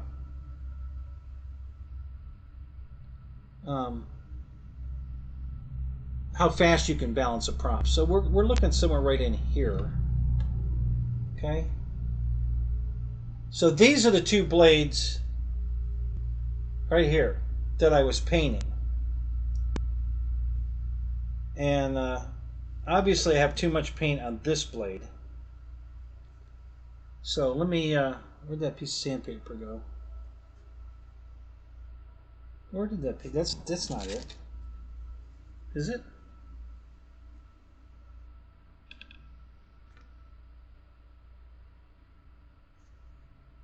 So I'm going to gently sand a little bit of clear coat off of here.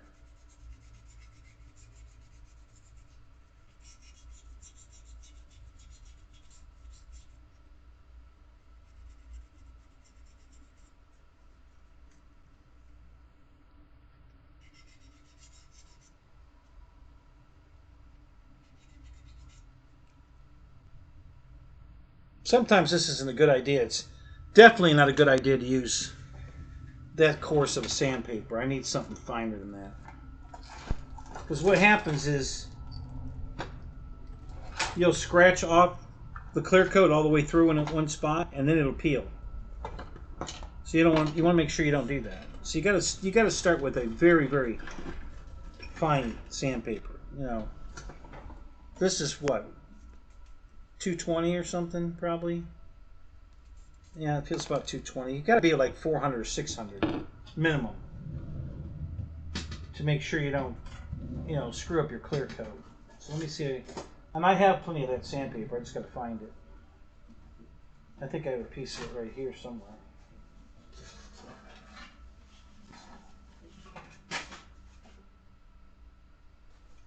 That's 320. And it's still not. That's not fine enough. Let's see. What's that? Here we go. Here's some fine stuff. I should have a little teeny piece of it though somewhere. Let me look in here real quick. I don't want to ruin a whole brand new piece. I don't need that.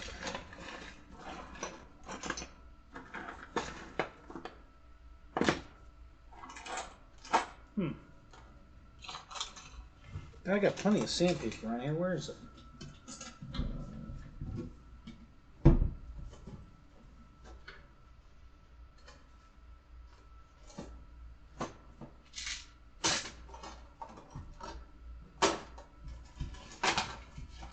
Oh, damn it. Those magnets, they always fall out of that foam box. What a pain in the butt. I give up. I'm tired of that stupid thing.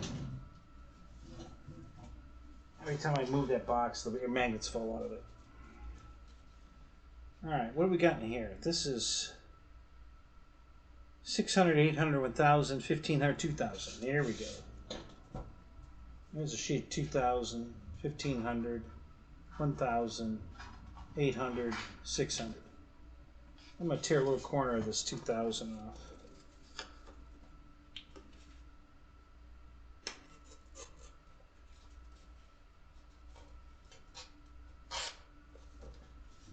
That should be plenty. Okay. And I'm just going to do a little of my drink here to get it wet. Oh yeah, there you go. Very nice. So we'll just polish this baby up.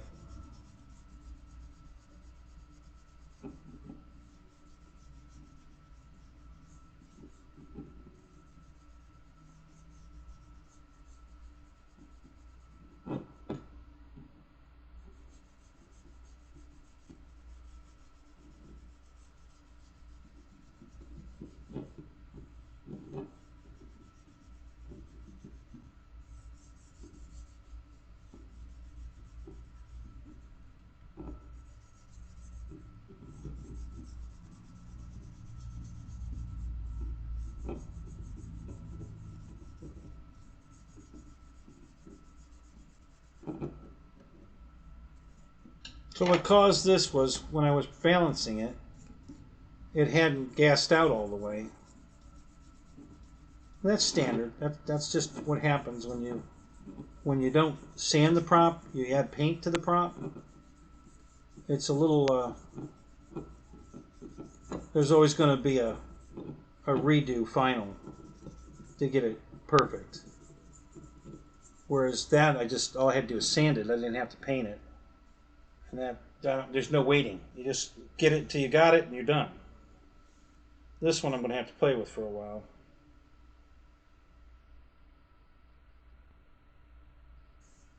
Okay, let's see if that's done.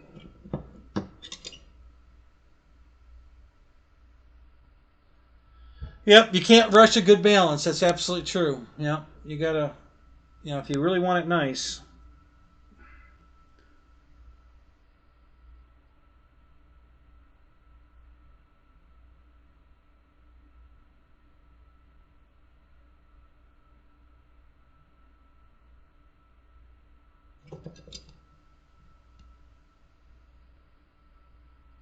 So everybody's got a different opinion. Michael Wright, so what's up?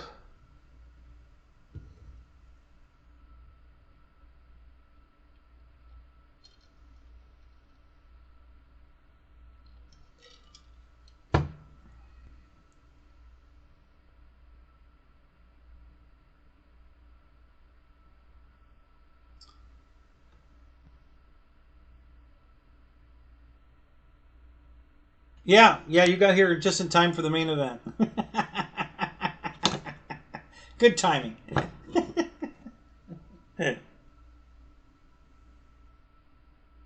Were you in a Zoom, Michael? Were they Zooming tonight?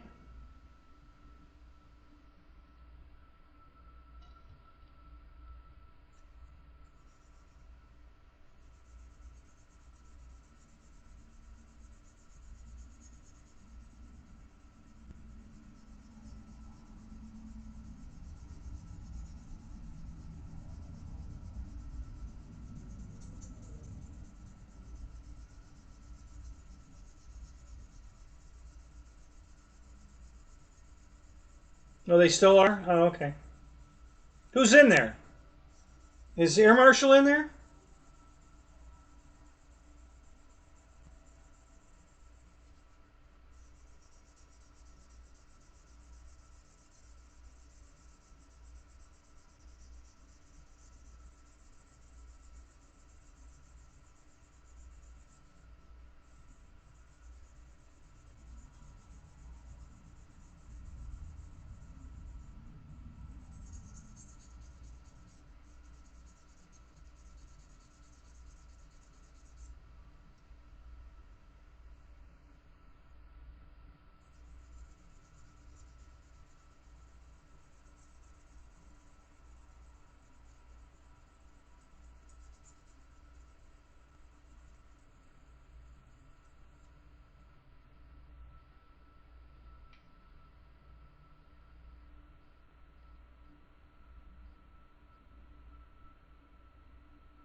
Oh, Mickey's there too? Oh, wow. Sorry, I'm missing that.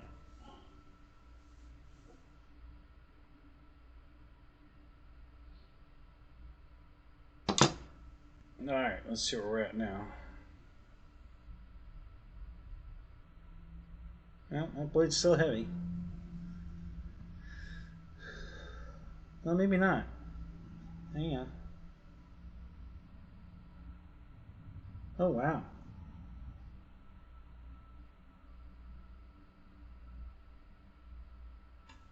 Alright, that's the one I was seeing. Yeah. Now this one's heavy. Okay. See, this is the blade that was heavy the whole time. Now it's heavy again. I sanded enough clear coat off of here, so I have to add more paint here.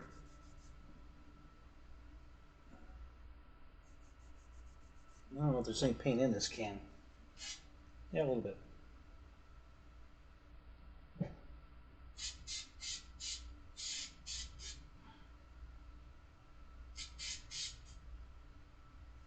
Okay. Let's see what happens with that.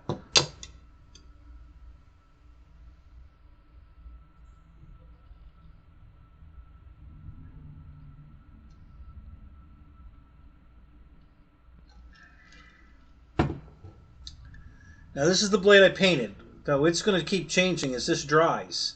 This blade's going to get lighter and lighter as it dries. See, it's already started to get lighter because it's already gone all the way back up to the top.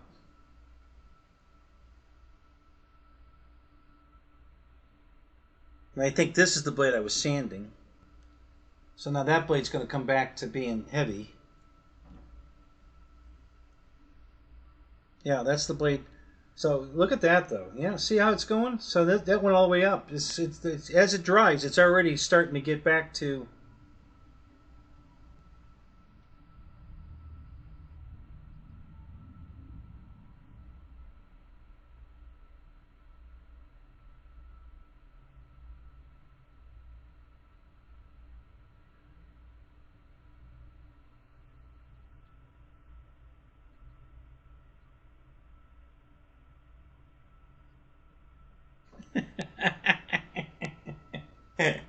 Yeah.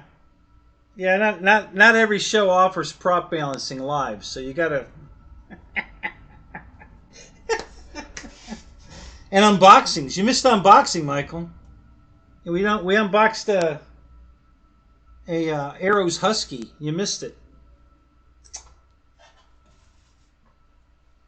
Yeah. Beautiful airplane. Nice airplane.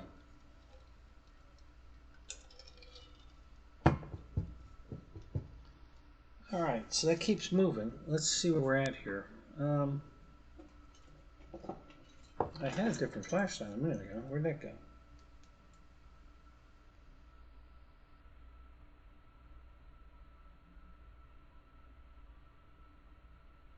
Yeah, the blade I painted is still heavy, but it's still drying. This is the blade I painted. See, it was down here when I first painted it, and now it's already moved itself back up to here. Yeah.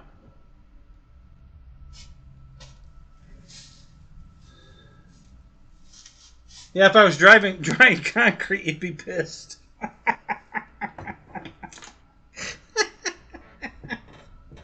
I believe my concrete drying days are over. Let's hope so.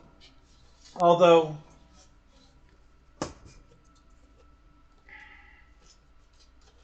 I don't. We may not be. So we had our new trailer all picked out, and now DeSantis is talking about doing away with property taxes. If he does away with property taxes here in Florida, I can build a home. I don't have to put a trailer on the property. I can put a home on the property, and that's a big deal. So now we're not sure if we're going to wait. I don't know. I don't know what we're doing. We'll have to wait and see.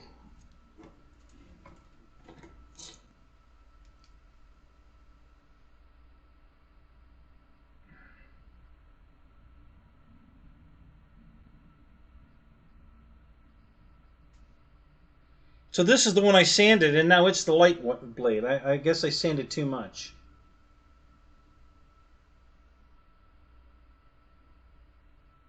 Oh no, that's the heavy blade.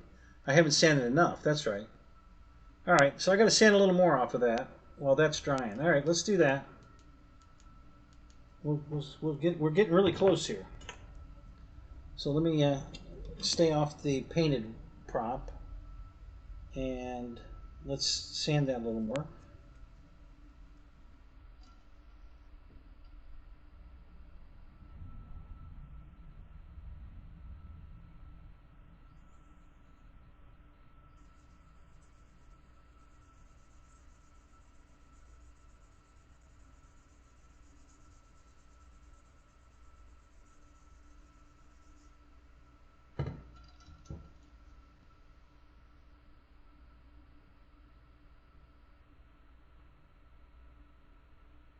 Hey, right, so is Michael Bear in the Zoom?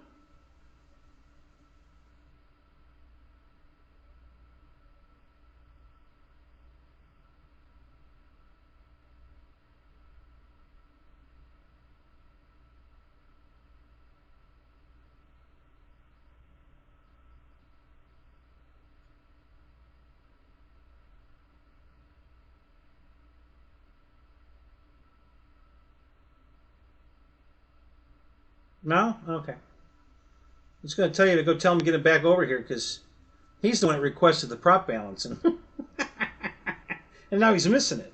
So he needs to get his butt back over here because he's missing the show here.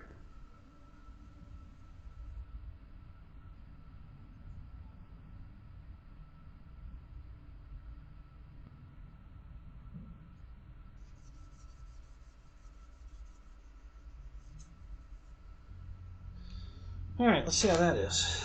Let's see if we're still heavy or.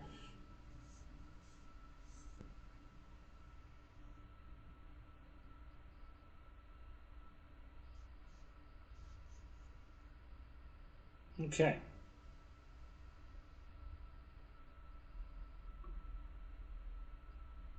All right, so I put more paint on this one, and I sanded paint off this one. Let's see where we're going.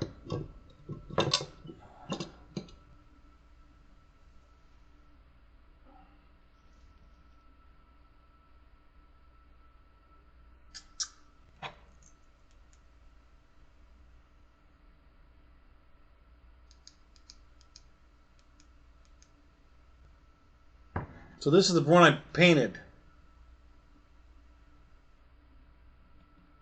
So this is the heavy blade. This is the blade that's been heavy from Go. Or maybe it's this one.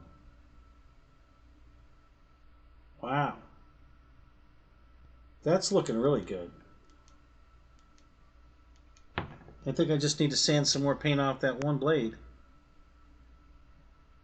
Because that's going, it is. Yeah, it's going full swing. Yep. So I just have to sand some more off that one blade and we're there. This is really close now. Because it's going from one to the other. So let me just sand a little more off of that.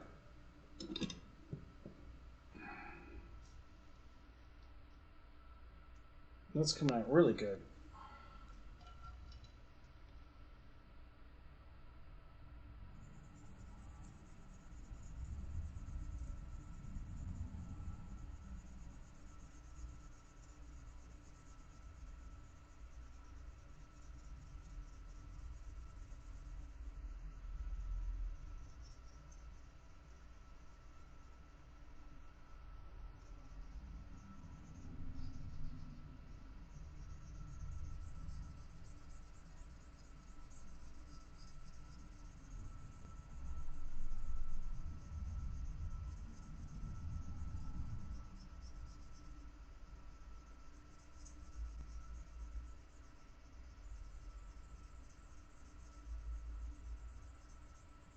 So right, so what was the topic in Zoom tonight? Anything good going on? You wanna share with us here? You miss anything really cool and exciting that we might find interesting?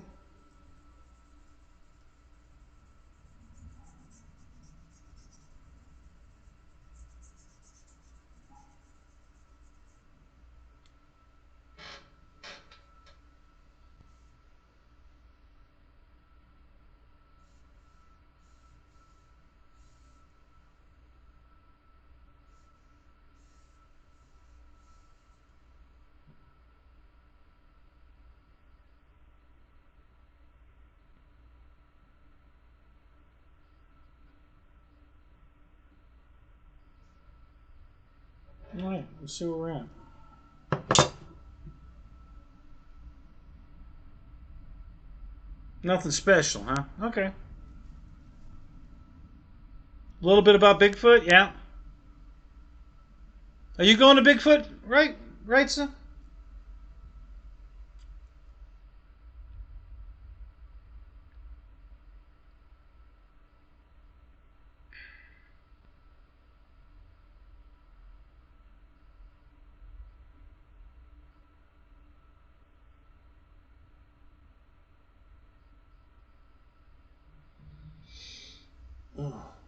And these are the trophies. I gotta send them out to Scott, but that's one of them, right there.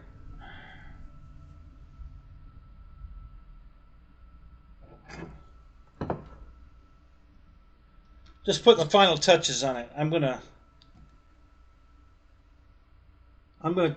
paint the airplane he's holding silver.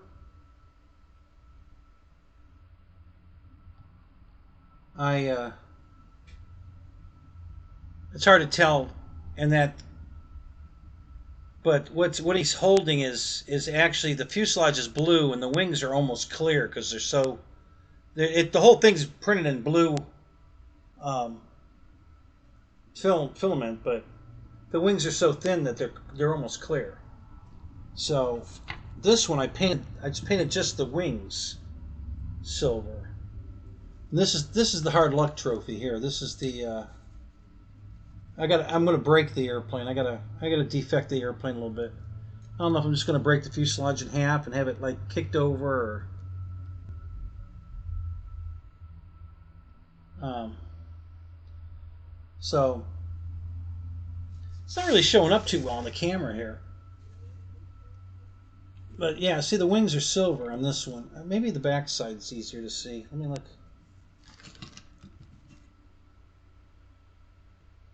Yeah, right there.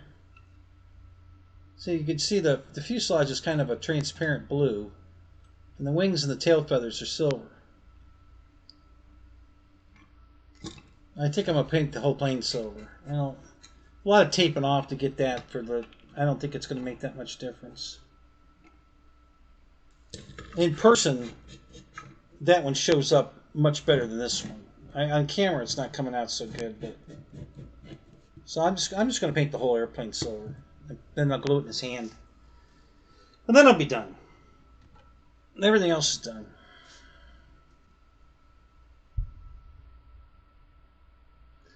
Yeah, I'd love to go. I just, between what's going on here,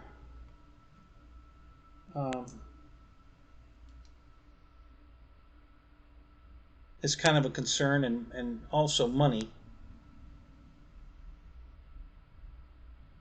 All right, so this is getting funny now. I'll tell you what's happening now.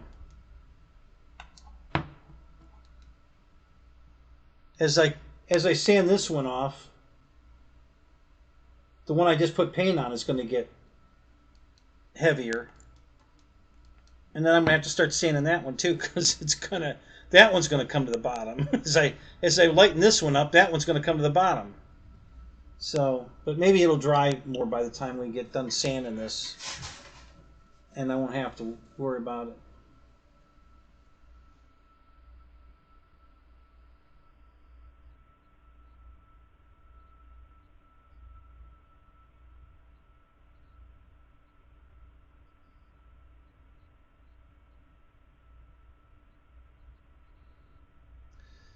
How many subs have you got now, Phil?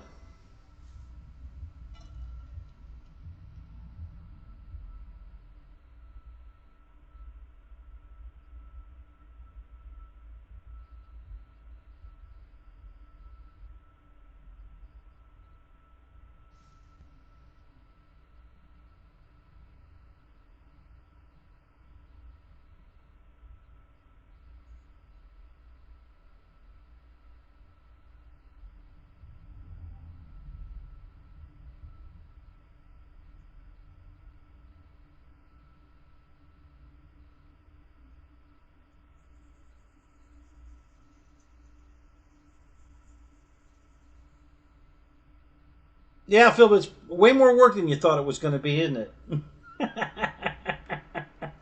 Almost 4,000. Yeah, good for you. I'm just about to hit 2,000.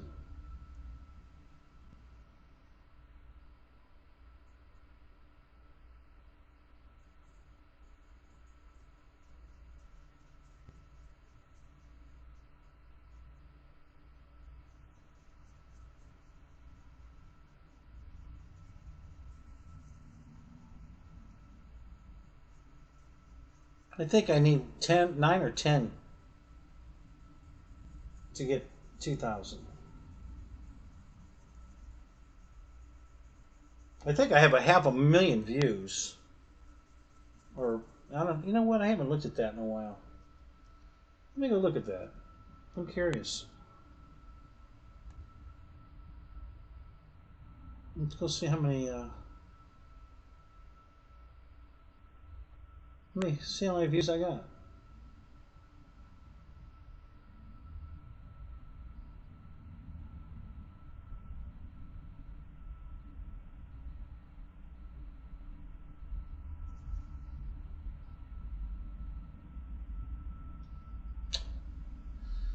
Uh,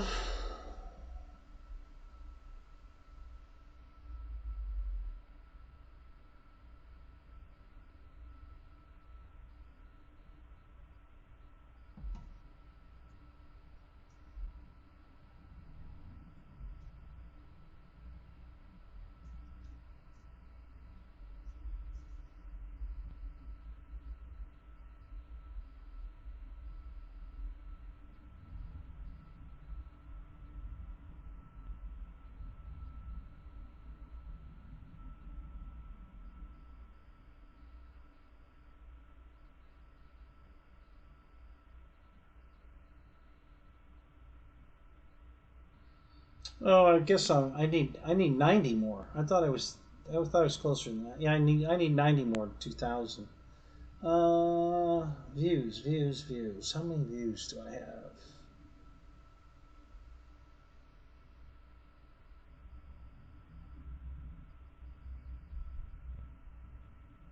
Let's see here.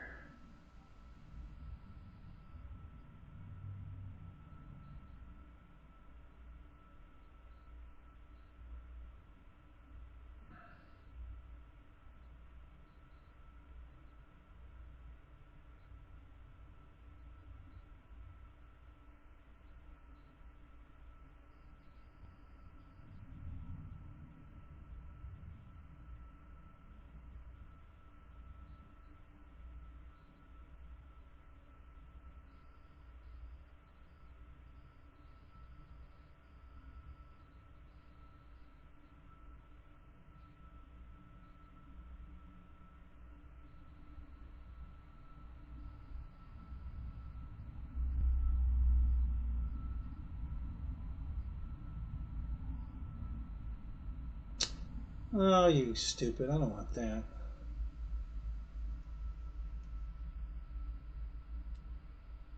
Until you tell me what views I have on my live video tonight. So I don't need to know that.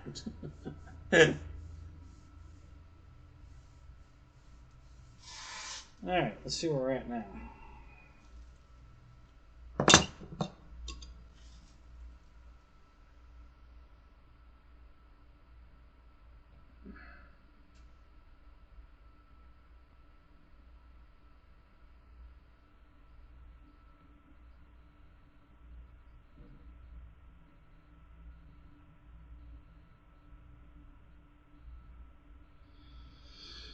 I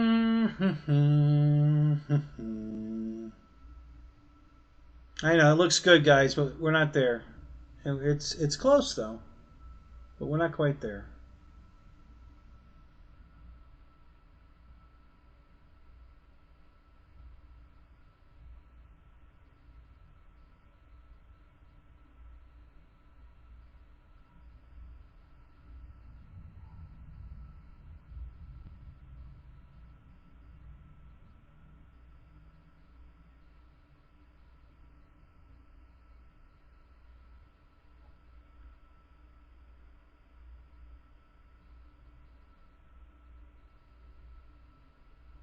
And there it stopped. Now it's going to go back the other way. Yeah, there it goes.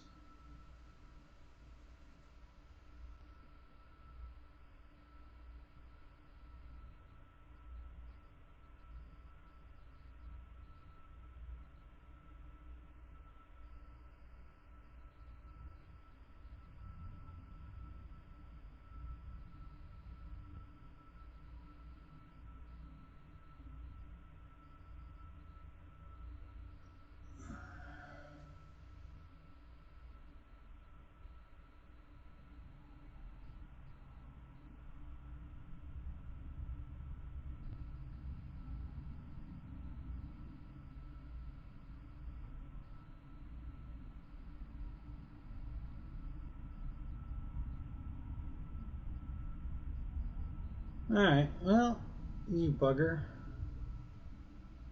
Let me back this up a little bit.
Well, you son of a gun.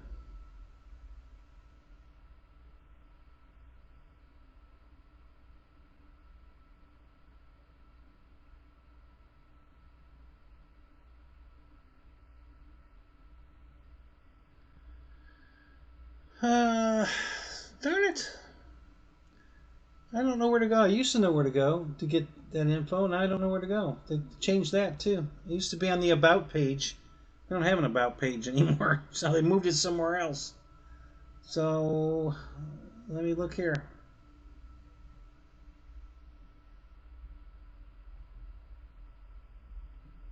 I didn't think it was on this page, but maybe it is.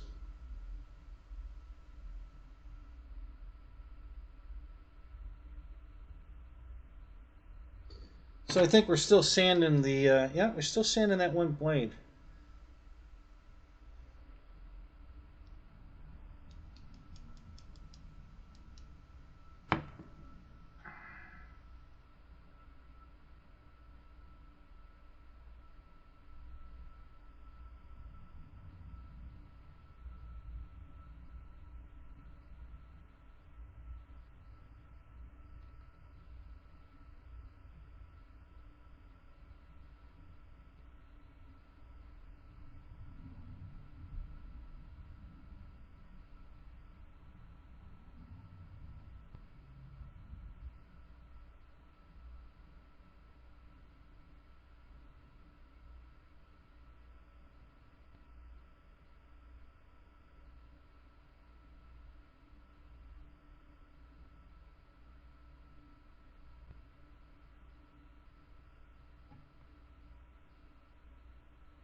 Uh,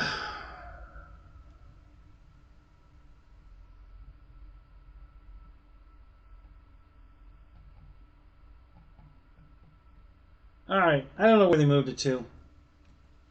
Alright, Phil, where do I go to see my total views? I can't find it. I don't know where they moved it to. I used to know where to look, now I don't know where to look.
How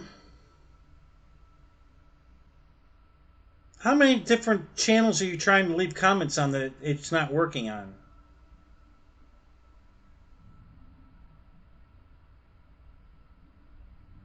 Yeah, there you go. Yeah. Yeah, Philip, you got the perfect last name. That'll get you views. Yeah.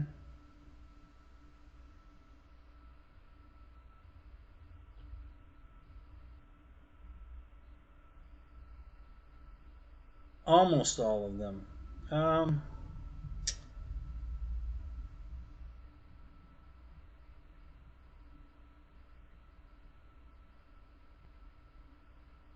Go see if you can leave a comment on that live stream I just did.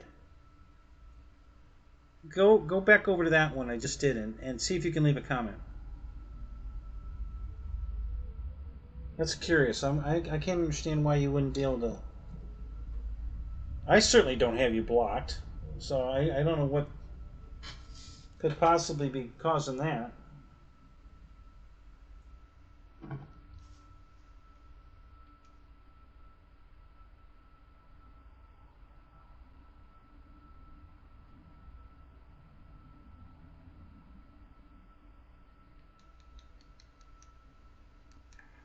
Hmm. All right, hang on a minute.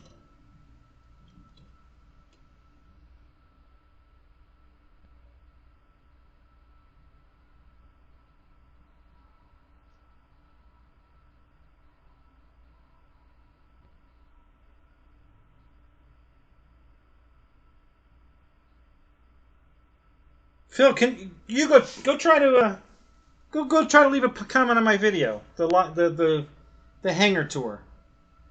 Both of you, go see if you can leave a comment. I'm curious.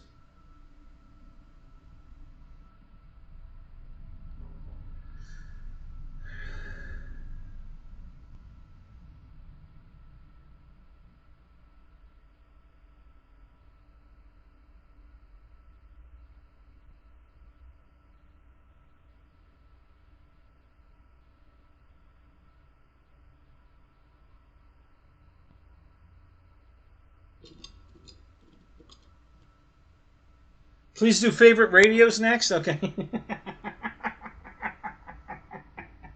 God,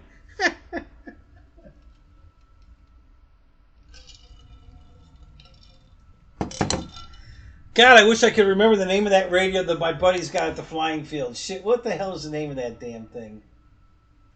Oh, let me do a search. You're gonna laugh your ass off at this one. I never heard of it. Um,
all right, so you ready? All right, you're gonna love this. You're gonna have to go look it up. All right, here it is. Favorite radio. Hello Radio. I shit you not. Look it up. Hello Radio.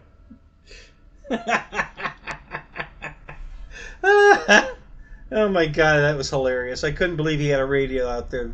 It's hilarious.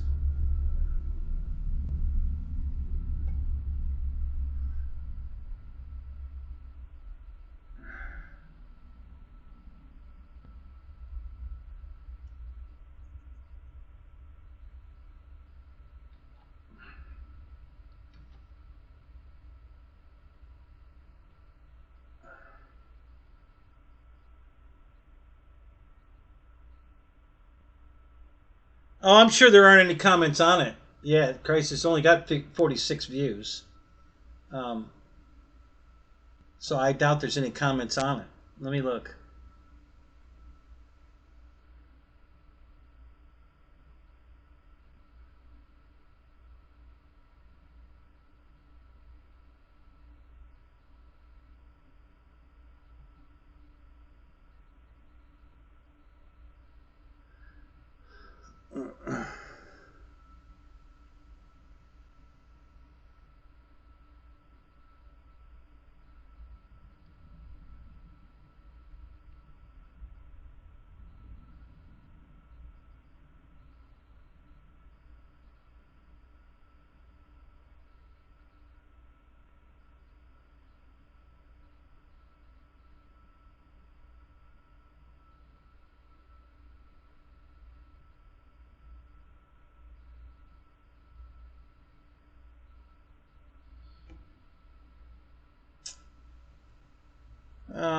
God, I don't even know how. Hang on a minute.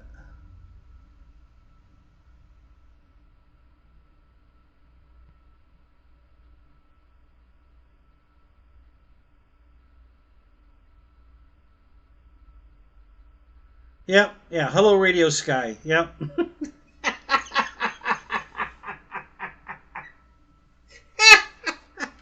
So it's a Radio Master TX 16X clone. Hello, radio.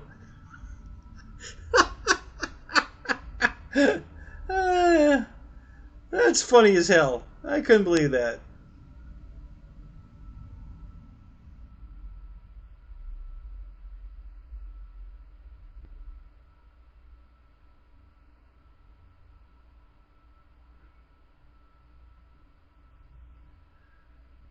Yeah, YouTube's really good at fucking this shit up. I got to tell you that part for sure. Um,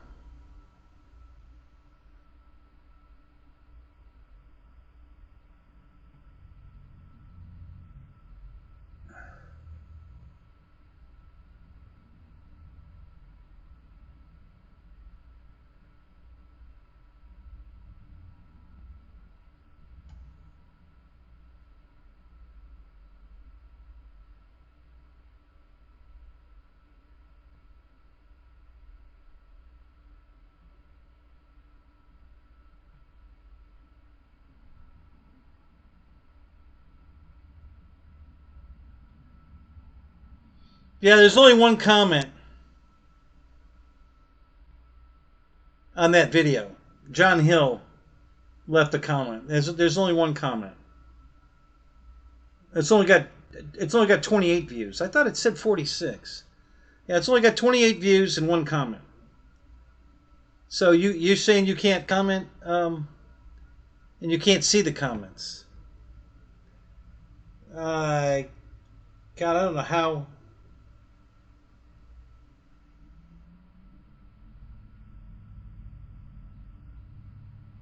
I would say, God, I don't know. Have you ever gotten a warning from YouTube for any kind of, you know, bad post? You know, wording. You know, you use language. Any? You ever gotten a warning from YouTube for anything?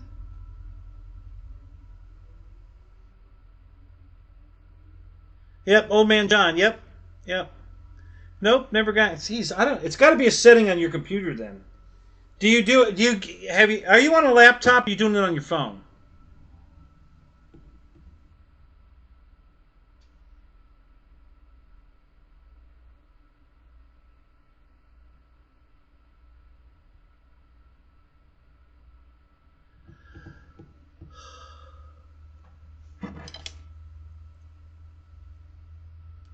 Do you have a computer?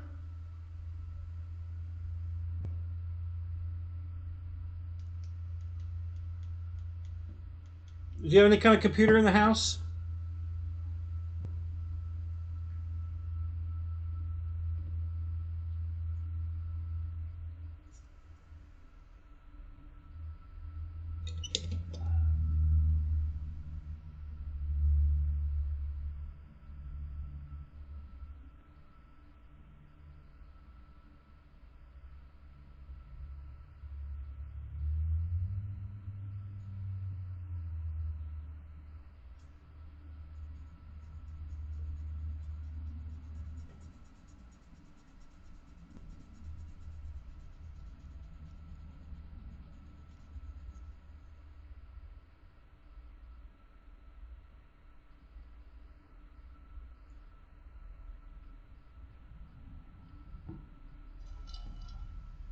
You don't have to do it now if you don't want to, but see if you can leave a comment from your computer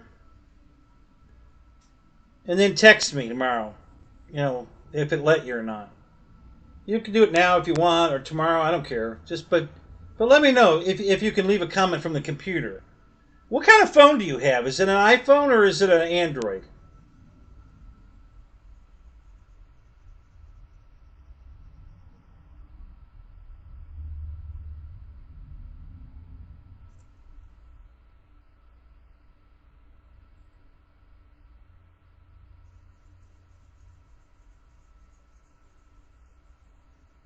So it's an Android. All right. So it's got to be a setting on your phone. Either you have some kind of spam filter on your phone or malware, something. It's got to be your phone.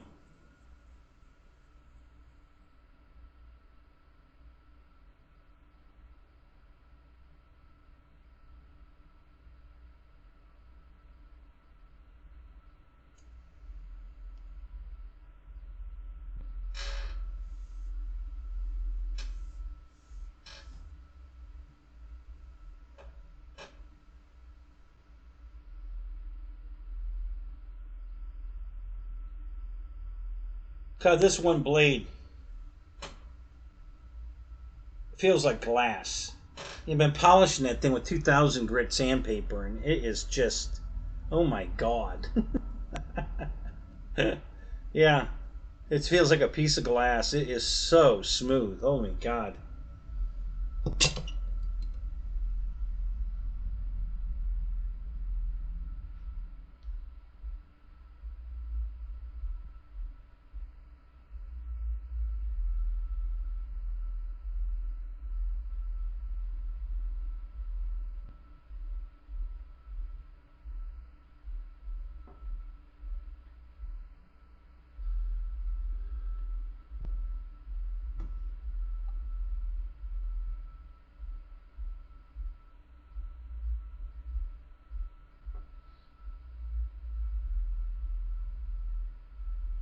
So, Phil, where do you go to look at your total views? I can't find mine now. They moved it.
I'm guessing,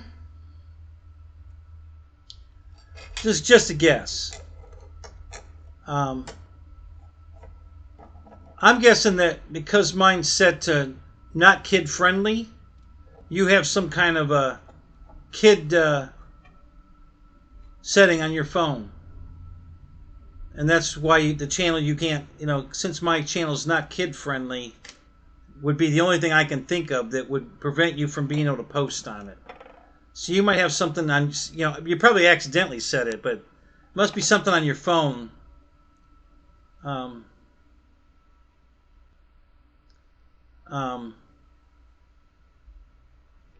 Because I can't think of anything else, any other setting other than the kid-friendly thing that would be different.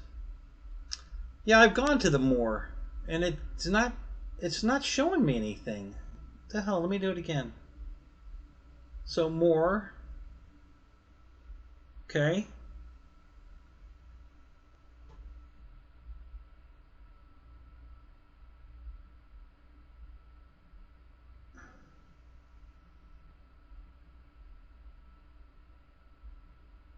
Oh, here it is. Yeah, I have 565,000 views. Yeah, over 500,000. 565,000. I looked there before. I didn't scroll down far enough. Thank you. Thank you, Phil. Appreciate that.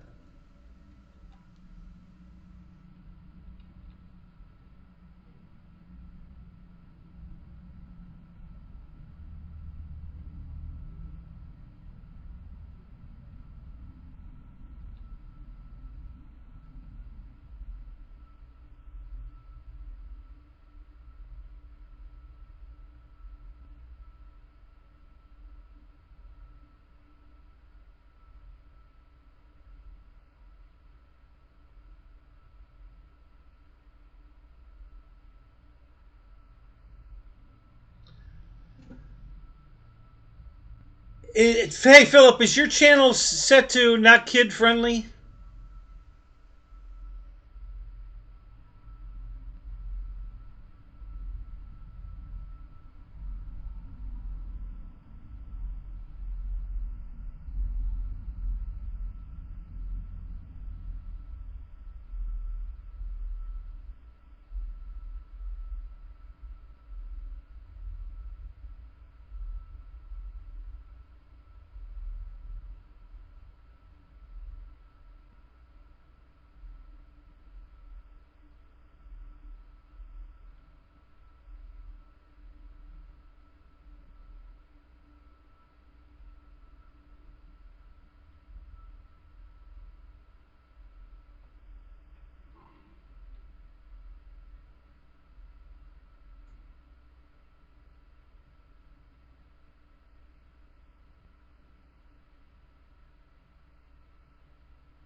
I'm looking at your channel right now, Phil.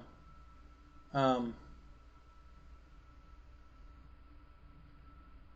and I wasn't subscribed, but I am now. So you just got another subscriber.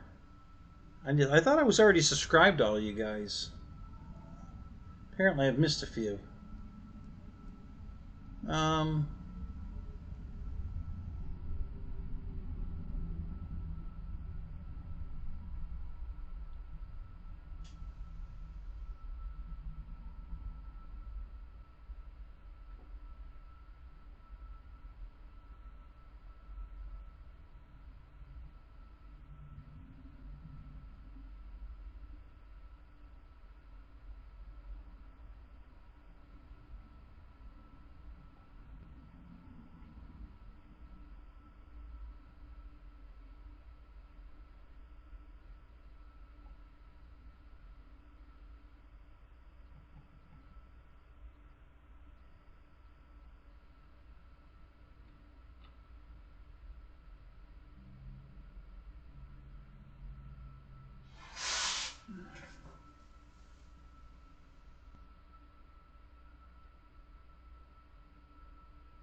no, you're not setting it in the right place.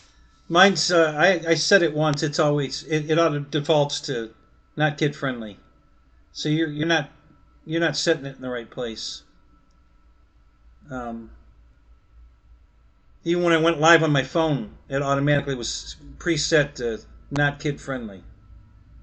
So yeah, you're not checking it in the right spot.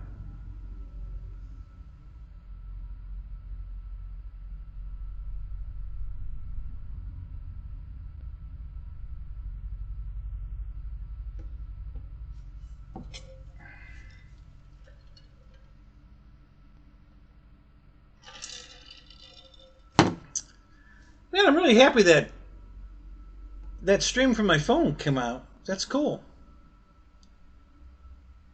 I didn't know it would do that. The new phone's definitely working pretty good then.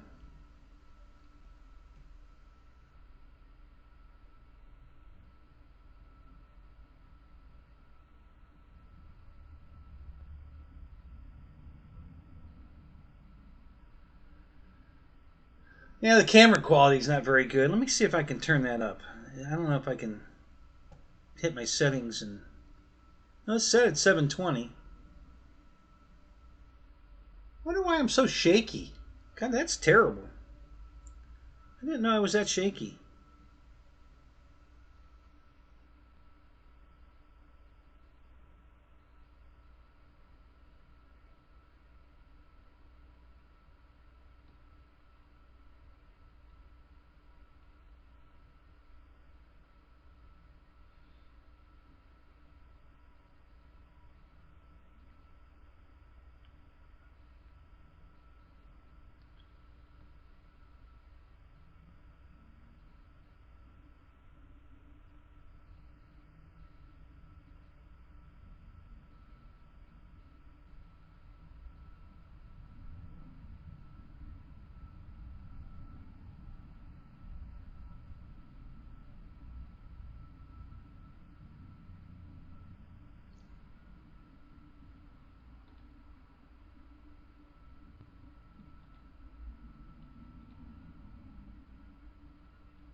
So, Phil, on your highest viewed video, how many views does it have?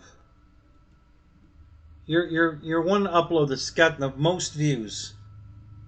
And what is it? What's the content?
I guess. Did you hear me, Phil? Hey, what's your highest viewed video? Oh, is that it?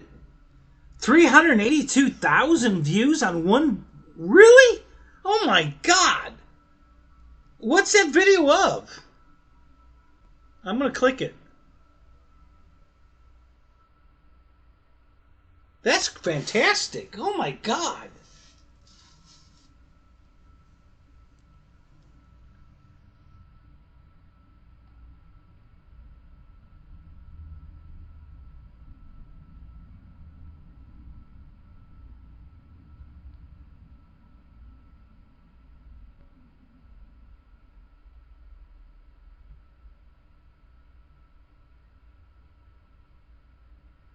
Oh, so it's a music related video. Yeah. With your guitars. Yeah, very cool. Very, very cool. Dude, that's awesome. Yeah. See, that's a, you know, as much as I love this hobby, this is this is not the venue to be in to make a living on YouTube. Not even close. You know, it's just the RC hobby is, you know, it's fun and everything, but it's not what the world wants to watch. You know, it's there's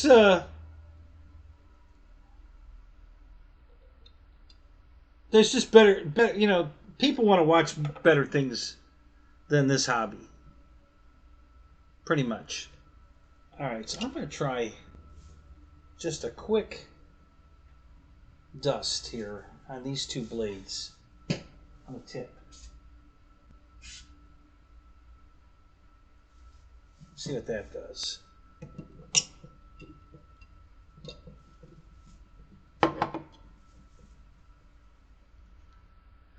$382,000 views. That's freaking awesome, dude. Holy crap.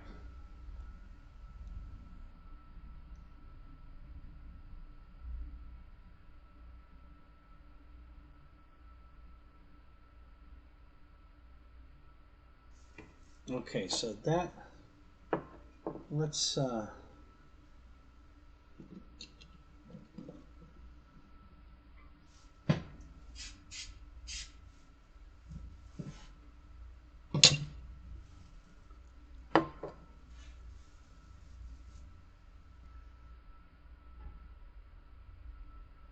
So Phil, do you play in a band or anything? Do you do any live shows?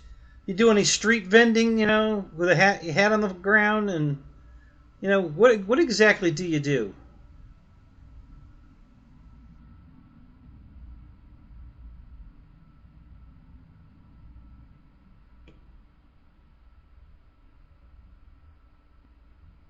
I love music. I love. Do you ever watch the YouTube videos where a guy's playing a piano in the middle of a mall, you know, and then somebody comes up and either sings or, yeah, I love that stuff. God, I think that is so cool when I see a video like that. You know, I just think that cool. That's cool stuff.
Oh, I didn't mean so much that you put it on YouTube. Just in general, do you go like, for instance, my attorney, who's one of my best friends, is a guitar player, and he plays every week in a restaurant. It's an Italian restaurant, and he's a jazz. That's his venue, is jazz. I mean, he can play anything, but he plays jazz.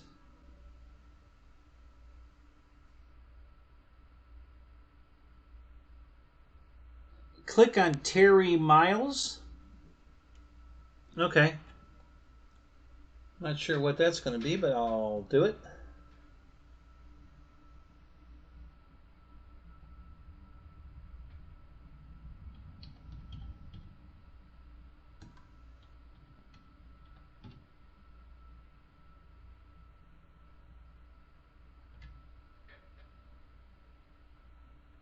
Oh, that's not going to work. I'm in studio. Let me close that.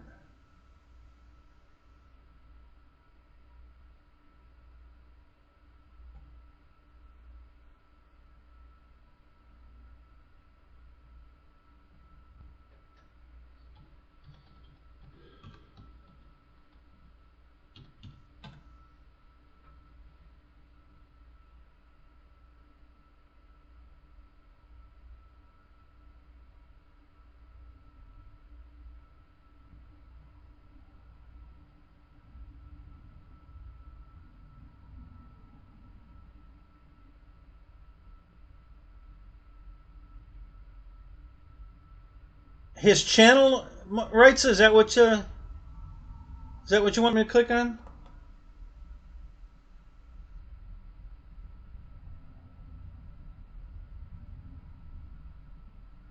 Terry Miles Piano.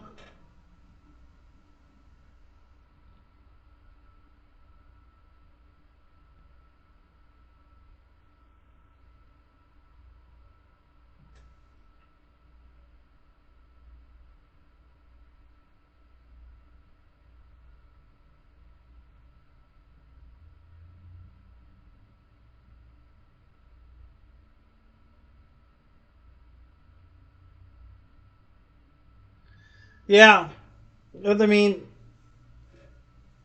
probably, I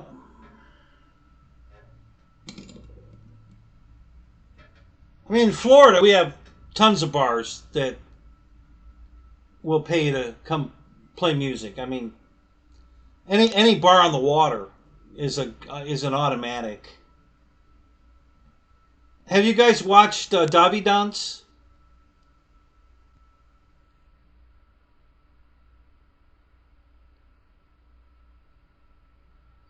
Do you know this Terry guy personally, Michael, or do you just caught him on YouTube?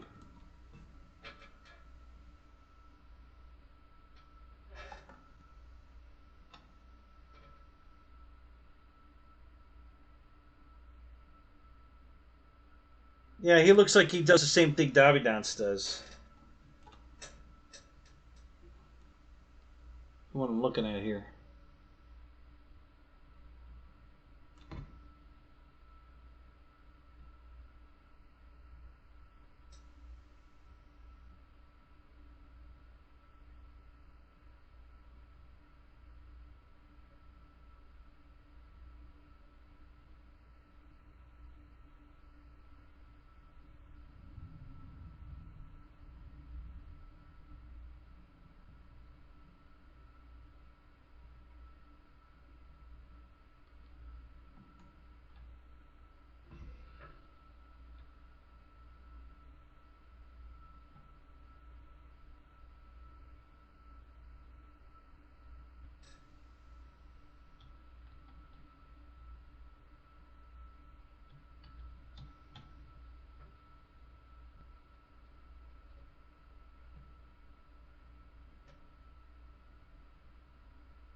Oh, so you've seen him.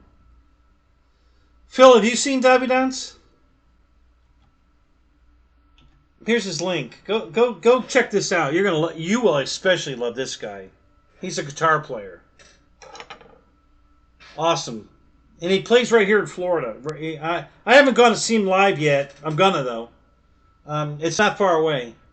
You know, it's only like hour and maybe 2 hours at the most from here. So it's not too far.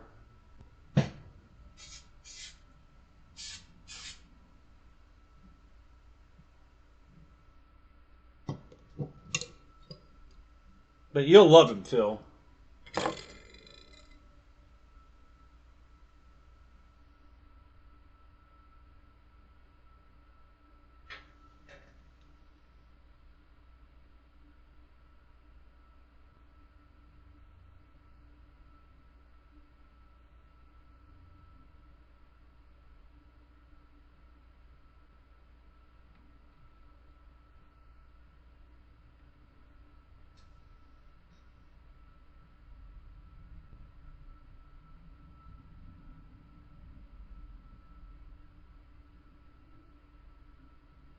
I didn't know you were into music, right, sir? Is that a big passion of yours?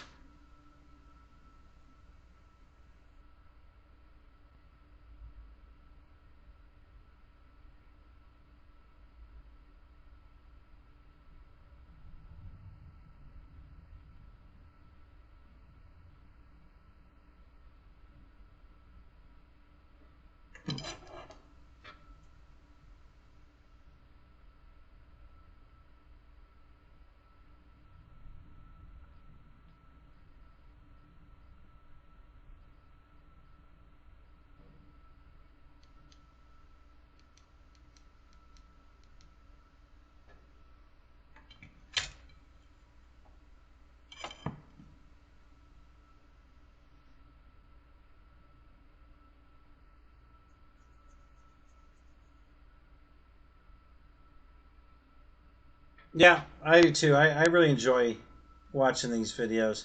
Yeah, I'm gonna have to go watch this Terry Miller one. I didn't seen him before, so I got his video open. Um,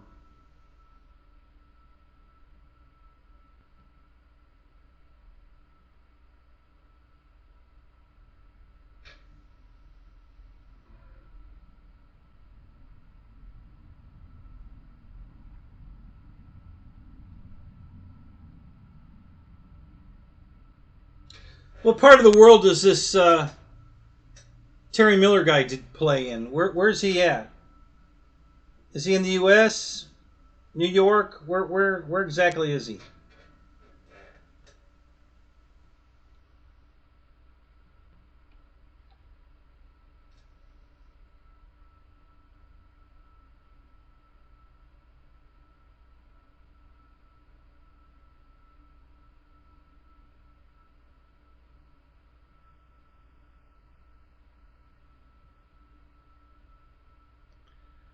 He's British, so this is over in the UK. Is where he does all his. Because I'm watching it right now, but I don't have the sound up, so I don't know what he's singing or where he's at. So, um,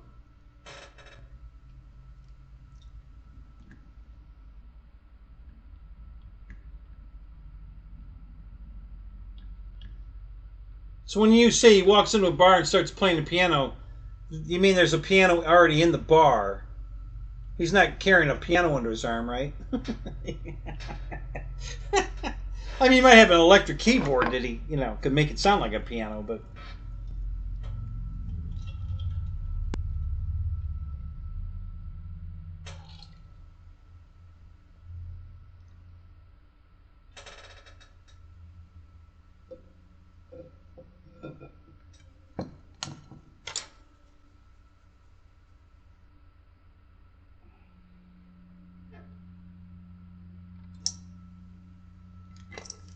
Yeah, I've watched a ton of these videos where, in the mall, in bars, street corner.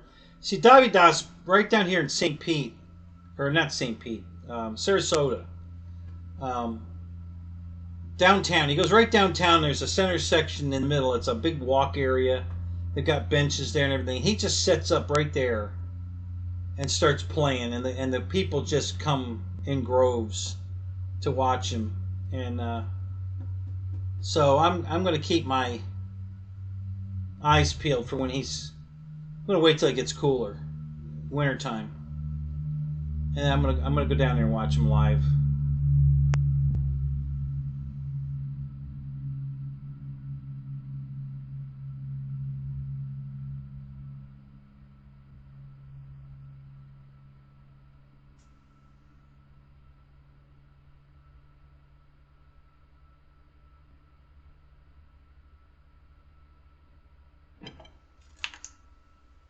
You still here, Phil?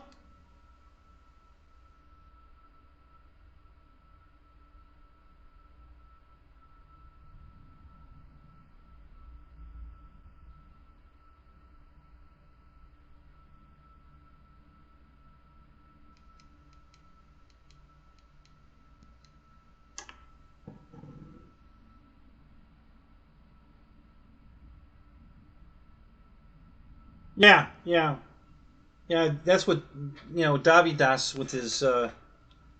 He's got that mixer that he does everything, and man, he comes up with some really good. He puts together some really good stuff. All right, Phil. Hey, have a good night, man. Let's see, what time is it? I think I'm gonna head. Yeah, it's almost 2. I think I'm gonna get busy on my car. Get that finished up tonight. I might, if I don't go flying, I might actually start putting the 4-post lift up tomorrow. I've got it pretty well cleaned out. I got to move a little more stuff, but yeah, I think I can get started on it tomorrow. I don't think it's going to take more than a day and a half. Of me taking a lot of breaks. It doesn't take that long to put one of these up, a couple hours. But I'm not going to do it all at once. I'll probably take breaks. I'm an old man. I can't do that shit anymore. So far, I'm still just taking breaks and not taking naps. Go put one post up, go take a nap, come back and put another post up, go take a nap. I just have to go sit down and rest my back. So anyway, all right. Did you, Michael? Did you already pick out a table at Bigfoot? What did I didn't understand. So you just sign up and then you can't request a table. Scott just assigns you a table. How does that work? I'm not sure how that works. I read it, but I didn't fully understand it. So I was kind of baffled there a little bit.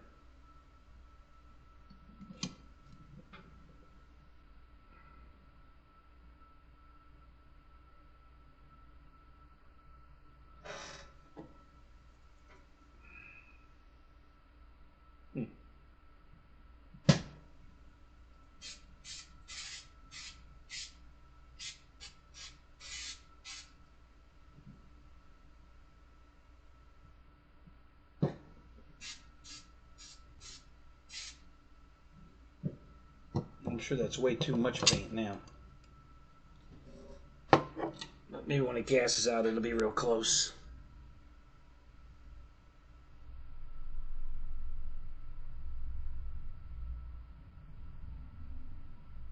Yes, he assigns tables. Okay, yeah. All right. Yeah, I don't know if it depends on where my situation here is, whether I'm going to go or not. I don't know. It's a long ass drive, I can tell you that. And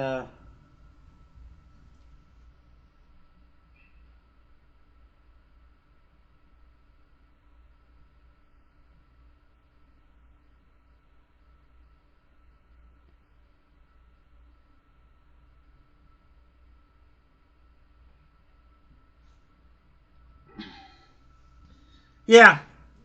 Well, I mean, if I can get close to where I was or similar, I don't want to be down the hill or down in the campground if I go. Um, I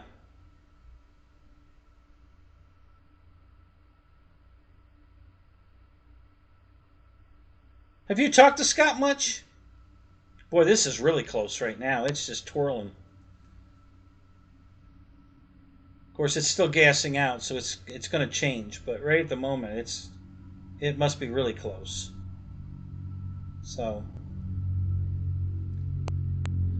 I just know, a couple years ago, I guess the governor was there, and he was all impressed with the thing, and he was going to allocate some money so they could put up a building with toilets in it and everything. And he was really, really, he was just so taken away with the whole thing. Did that ever materialize, or was that all just political smoke? you know, the typical political shit. Made all these promises and didn't keep any of them.